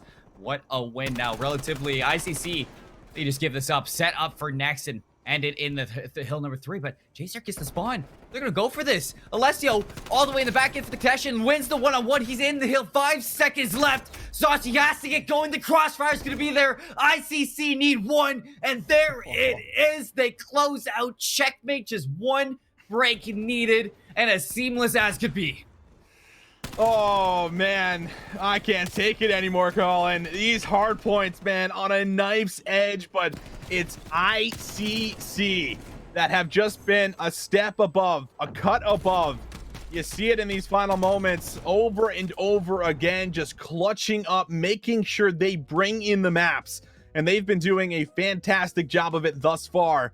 But man, you got to be kicking yourself a little bit if you're St. Clair. They had the lead. They had some of the rotations, but fumbling again in the final moments, that has been a trend through a lot of these respawn modes, and it is costing them now as it's 4-1 up here in the grand finals for ICC. Just one more map to put this one away. I have to say, I think the turning point for that whole map right there for ICC were the streaks from Jacer. He gets them so early on, and he holds them for basically a whole 5 hard points. And then you called out the desperation point inside hill 4, drops that cruise missile. Nobody was there, but it denies St. Clair of time, and it denies them of positioning inside the hill. So ICC following up that cruise missile, they position themselves in hill 4, end up breaking those spawns into hill 5. They get into that back line. They get a perfect 4 down to set up in P5 all the way in the back of the map for what they basically dominated for almost a whole 100 points across checkmate hardpoint. And then Jacer, what does he do? He drops his 2nd streak, forces Priestley to take the gunfight on the hill, and it's just as easy as could be. Another 4 down, and that was the turning point where ICC really put St. Clair on the back ropes. It surely did, and it just gets so much more difficult from here on out because, you know, guess what? We're moving into a search and destroy, and as much as we saw the only map 1 here so far for St. Clair was S&D, that was on one of the worst maps for ICC on Moscow S&D. Now we're moving over towards what is going to be an Express, and This is very similar, I will say, to Moscow in a lot of ways, where you can make a lot of these rotations. You don't necessarily have to commit to a site, but being down 4-1 and against a team that has been, just so consistent throughout this game mode on Search and Destroy here, Colin, I mean, this is definitely going to be difficult for them to climb back into. But I mean, if there is one way they can do it, it's by playing the way they did on Moscow, using their numbers, just using some of that confidence that they had when they were going for first bloods, challenging out, and, just ripping players off of headies. I'm not saying you need to ego chow everything, but we need to see some of that confidence back here, and doing it together is going to be the key for me if they're going to keep this series going. I had the opportunity, Austin, to talk to the St. Clair coach ahead of this grand final, and I asked him on things he was working on, and they really spent a number of time working on their Search and Destroy, something that they've struggled on in the past. And although I did like that they were working on the Search and Destroy, trying to iron it out for the grand finals, it seems like in turn they've kind of flipped the script, and their Search and Destroy has looked really good, whereas their hard points and their respawns have taken a little bit of a toll in the meantime. So if I'm saying Clair, this is almost, well, it's definitely a need to win map to stay alive in this, but it's something that I need to see them come out on top convincingly, because if you remember back in Moscow, ICC had a lot of opportunities to win some 1v3s and they didn't get that. And on Express, they could exploit that 100%. They certainly could, Colin. Well, let's see what they got for us here. This could be the last map here of the grand final. But right into it, Big Head's already flying through mid, and he's already finding two pieces. And, well, 15 seconds in, Grilla, you're in a 1v3, buddy. Good luck. Spots Big Head. Shots are there. Not able to find the kill. Jazer's going to pinch this one out and close it down. 1-0 for ICC. So fast into Express. Right out the gate. Quick to the draw. Big Head does not slow down with the Demati for the first blood. And the snap onto Priestley was disgusting.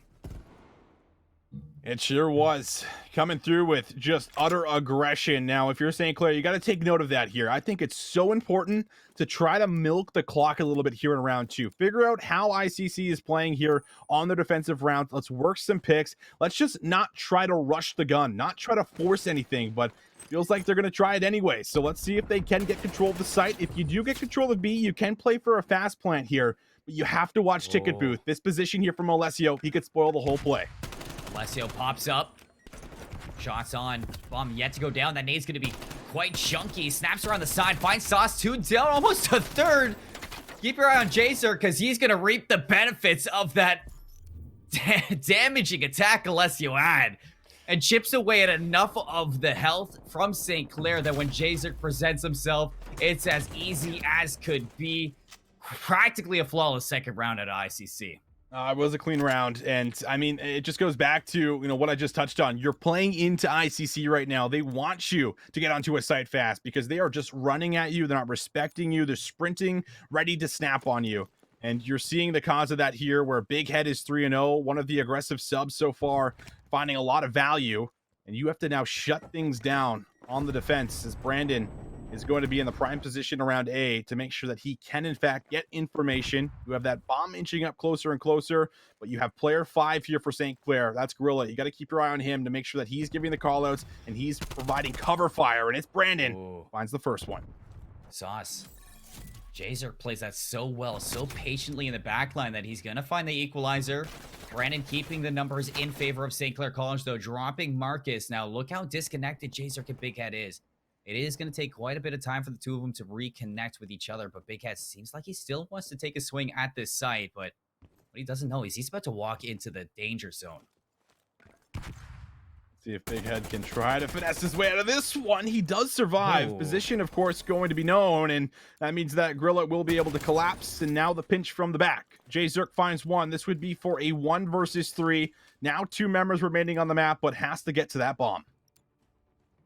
He's gone from one side to the other. 17 seconds left, 1v2. And you know how much Curry could have if he lands those headshots. Brandon gets the information, feeds it over to Priestley. You can see they're setting up for Jacer to push into the two of them. But what they don't know is that bomb is down, and it seems like Jacer on 4 in a row. He's making the heads-up play by keeping those streaks alive. Absolutely. I love that call. I mean, you know, it's pretty difficult to work with that amount of time left. You have to think, all right, they're probably set up on the site. They have to know bomb is down. So player life, work to streaks. You know, you can definitely find a lot of value with streaks on this map, specifically at this site that we're seeing on screen. You can weave in those cruise missiles. You can drop those artilleries to buy you time to plant the bomb. So if you can work towards those, that could be game changing here for you. But at least St. Clair, they get themselves around on the board. They're going to slow things down for ICC. But now I'm curious to see what they do on their attacking round here, because I'd love to see them spread out, play information, and then work as a team once you get a bit of info. But it looks like it's just staying to this 4-stack, just trying to move as a wolf pack here to retake sites. And the good news is nobody is here yet defensively.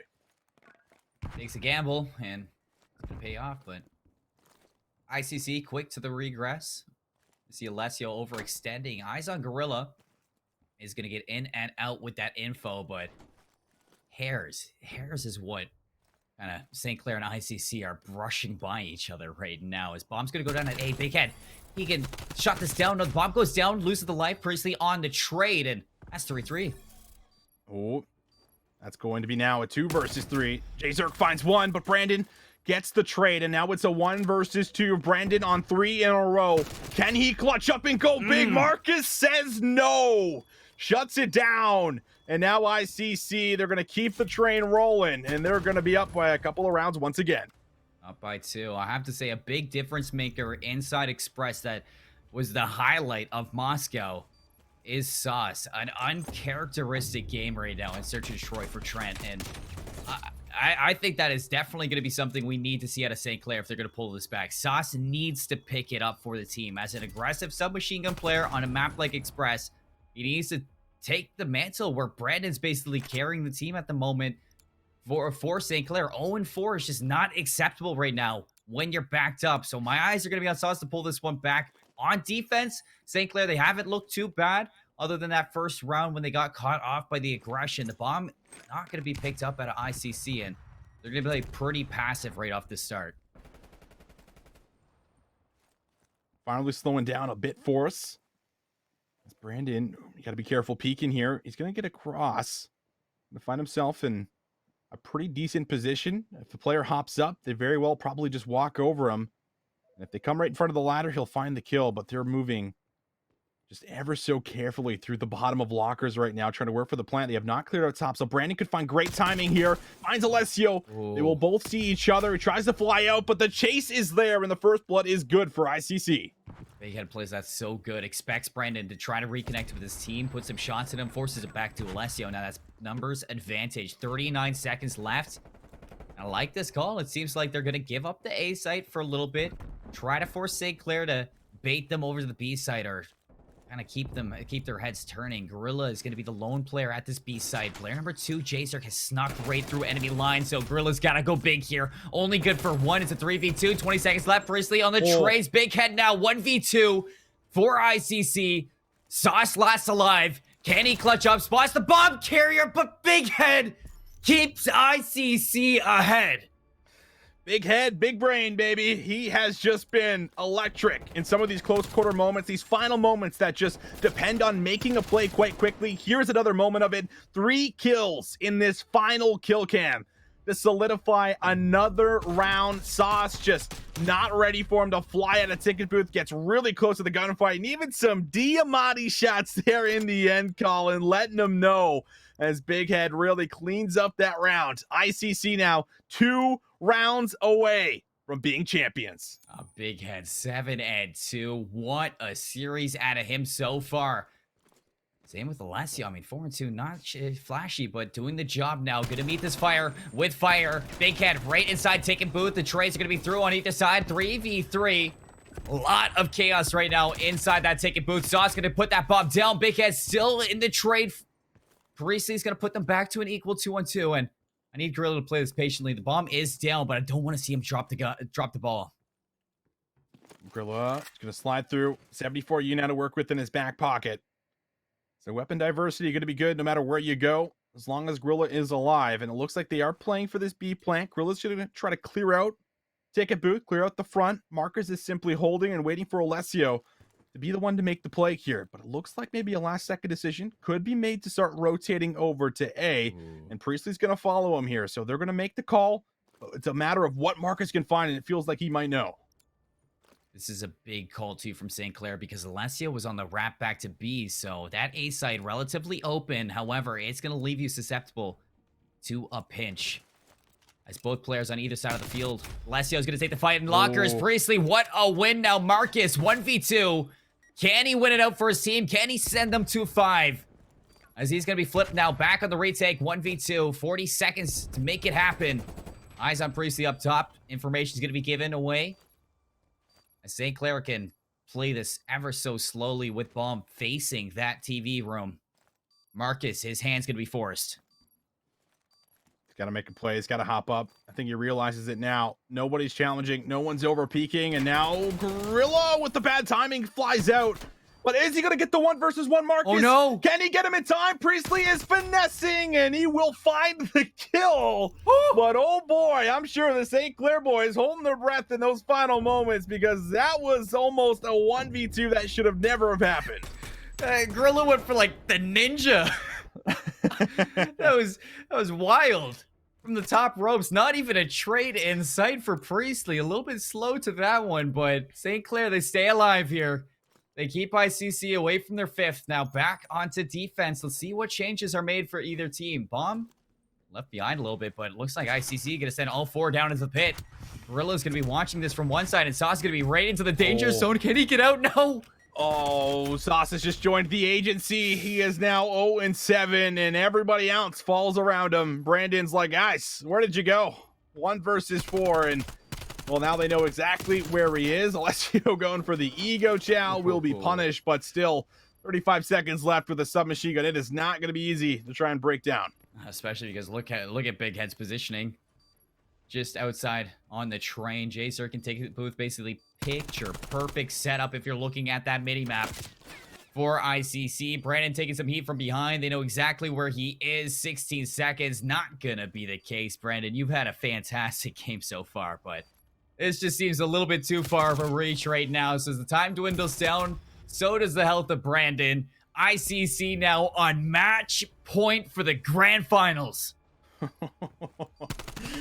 Match point here, Colin, and this has just been a difference in aggression for me. You're seeing just how much the subs are flying right now for the side of ICC. They're playing fearless. They're playing with confidence, and all of that has added up to 5 rounds. St. Clair, they have to pull off what is going to essentially be a miracle for 4 rounds in a row. With the way that ICC is playing, they're not going to give you anything for free. And Sauce, if there is something that you can call for St. Clair, it's got to be this man. He is typically the playmaker. He is 0-7. You need to see something, and already the gunfights come through as Big Head gets 1.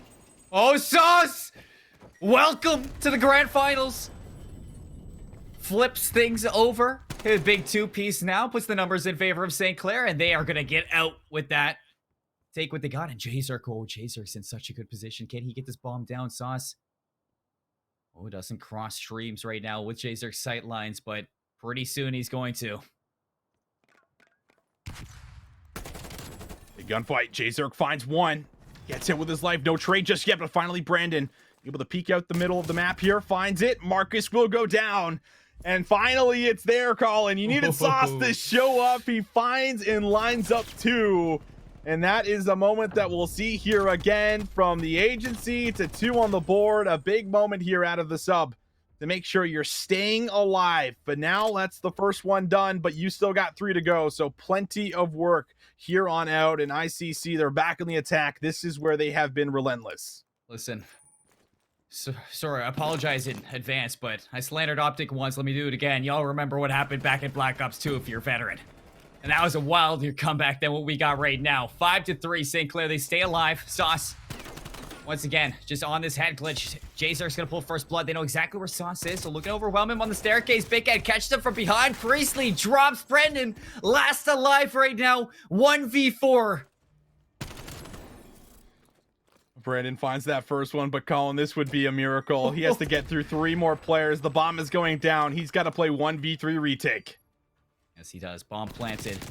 You know where he is. Big Head shots are good. And there you have it. Independence Community College are your NACE Starleague fall champions here in the Call of Duty season. Oh, do they ever do it in incredible fashion? Big head dropping. I think it was 13 at the end of that one, Colin. I mean, a statement game to say, listen, you might have taken the first S&D, but you're not taking the second. We know what's going on in Express. And do they ever deliver? Just beautiful plays all around the board. You're seeing that middle map control. You're seeing that aggression. And I'm sure the majority of these replays will probably be with Big Head on your screen because he was electric. It's basically a walking highlight reel right now for Big Head. It's just, we take a look back at Express, and from start to finish, it was pure confidence. I mean, Moscow, the only hiccup we see from this team, and out of that map, it's just been so good. As I mean, St. Clair hardly showing up here. Sauce, the only kills that he got in that whole game inside this highlight reel. And as we look at that last round, Big Head shuts the door with 3 inside to close it out and crown them champions. I have to say, you know, I had my doubts for ICC going into this. You know, bringing Marcus in, I wasn't sure if it was going to be the right call or not because they found so much success, but he fits in like a glove right now for this team. And I mean, they look like they hit a new peak with Marcus inside them as a fourth.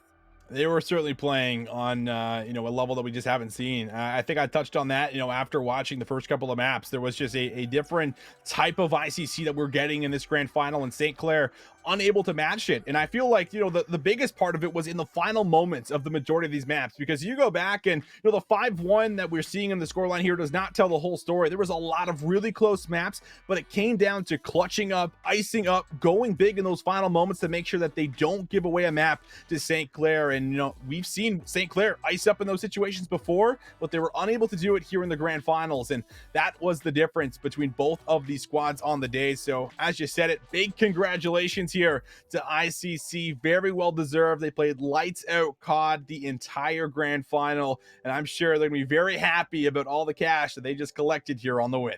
Not just the cash, but a pretty trophy to put up in a case over at their college that they can hold very confidently with that 5-1 win here in a best of 9, folks. I mean, it has been quite the season here for ICC. They didn't quite finish off the regular season like they wanted to, 8-1, but when they showed up in playoffs, they never looked back at that loss that they had. Pretty much perfect, not dropping a map at the playoffs. So it was a season to look after, or to look back at, if you are these 4 players. I mean, they played so well together, synergizing into a new semester. It might be an old Call of Duty for the semester, but it was a new team for ICC, and it has me smiling right now because this is only the start of the season for collegiate Call of Duty. And if teams are looking this good, I can't wait to next season. Me neither, Colin. I mean, just absolute juggernauts going head to head throughout this entire thing. A lot of teams that, you know, battled their hearts out, but in the end, it came down to 2. And in the end, it can only ever be one that takes the entire thing. And ICC, without a doubt, showing us that they are, in fact, the best team here in the league, and just unbelievable fashion doing it here for us. I mean, just a treat to watch. A treat indeed. Well, I got a treat for you all as well. We got Big Head in the booth here for an interview. I mean, big congratulations out to him, Big Head. Congratulations on the win. I can see the whole team behind you guys. Yes, it's a big the whole victory. Team. I know you guys all are happy. Definitely. Thank you for having us on, and thank you for casting. It was a great league. It was just amazing time today. And GG's to the other team. They're great. I mean, you guys definitely had it in for you for this one. So I could see from the start you guys did your homework. I mean, you guys definitely studied into this, adding Marcus back into it. I'm going to open up with that one. How does it feel having your core 4 back on the roots? It feels great. Having Marcus, or not having Marcus for playoffs was really like tough because we got to adjust to what we were used to. And now that we have him back, we got the back full form. Yeah, and you know, just to kind of add on to that, Big Head, you just had a stellar game to end that one off. I think it was like 13 that we saw. Your EKIA might have been close to 20. We didn't get to see that, of course, but it was a stellar game. And when you go from, you know, adding someone into the roster and trying to make sure that everything is meshing, you know, what was kind of the preparation like going into this, you know, versus a team that has played you guys very closely, but it felt like you guys, you know, were just a level up on them throughout the entire series? Well, we just, from last series, we saw the mistakes we were doing and made sure we emphasized on the mistakes we were doing and just kept doing our job. Everyone did a great job doing their role and came out with the victory. Nice. And really just the last one for me, but I mean, you guys obviously just came out with a bunch of money. I'm sure you guys are all amped. I can see it right now. So I mean, what are the emotions like? What's the plan like here for the night? Like what do you guys plan on doing here, and how are you going to celebrate? Well, right now we have back there, so we gotta win. We'll hopefully win that too, and then tonight, if we do win it, let's say casino. Ooh. Let's just say it's gonna be a good time indeed. Before I let you go, I mean, I asked Jay Zerk behind the scenes a little bit of info, and he told me exactly what the win was going to mean to you. But you guys come out now on top as the NACE Starleague champions.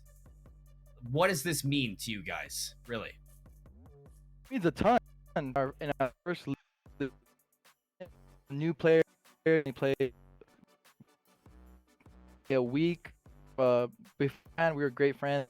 At least he joined the team. Even didn't really. We put in all the time. It definitely paid. Well, it does seem like we're kind of losing you here. I'm kind of losing you, but hear me? You're good. But I can tell that it means a lot to you guys. I heard enough of it to know that it does mean a lot. It's all matter. First time playing it with.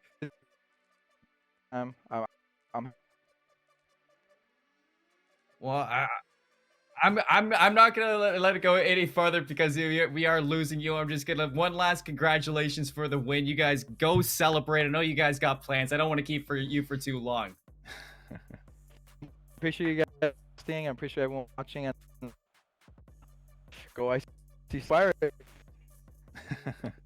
a big one. Well, I know it was hard to get most of that, guys, but we got what we needed to get, Austin. And that was that it means a lot for this team. I'm just gonna highlight because I know we didn't really get, but when I did ask Jay Zerk behind the scenes what this meant to the team, he said that it's to solidify themselves as a new team, going into this new season of Cold War or of CCL, of collegiate Call of Duty in general.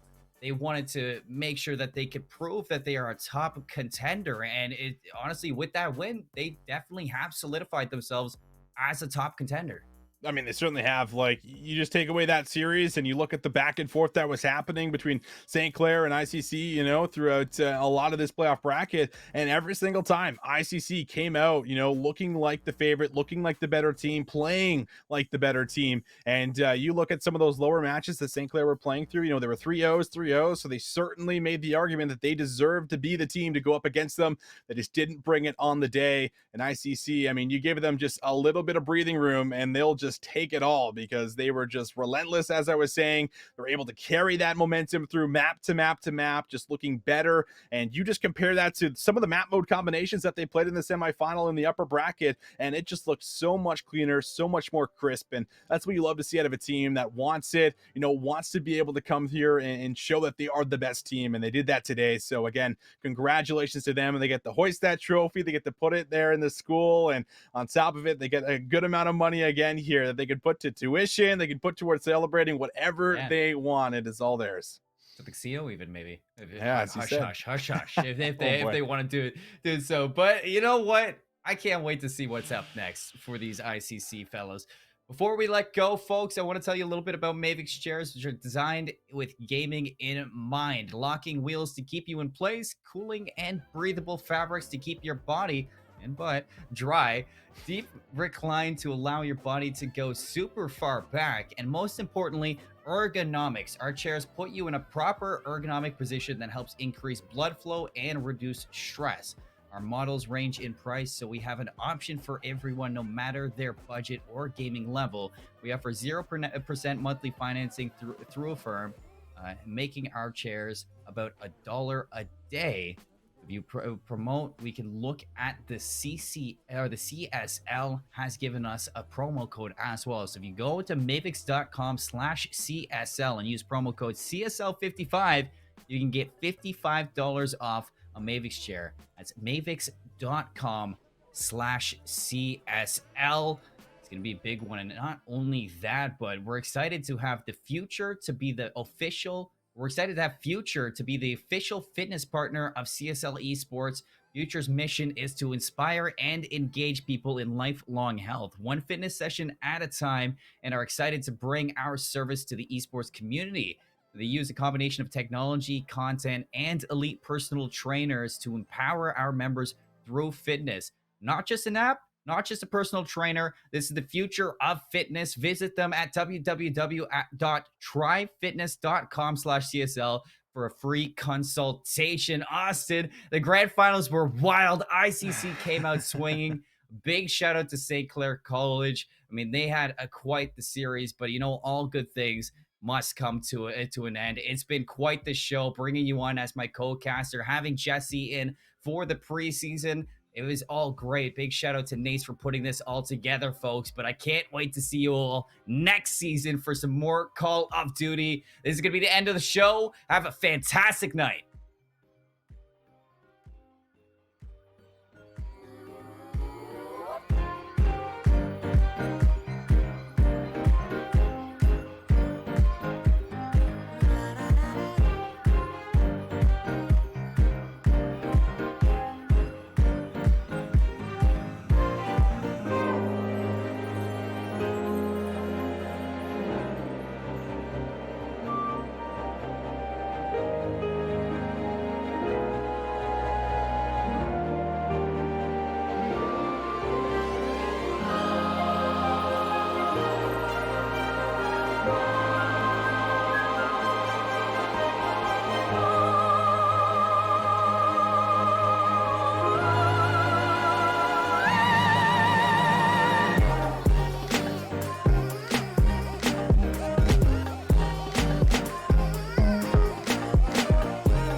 Bye.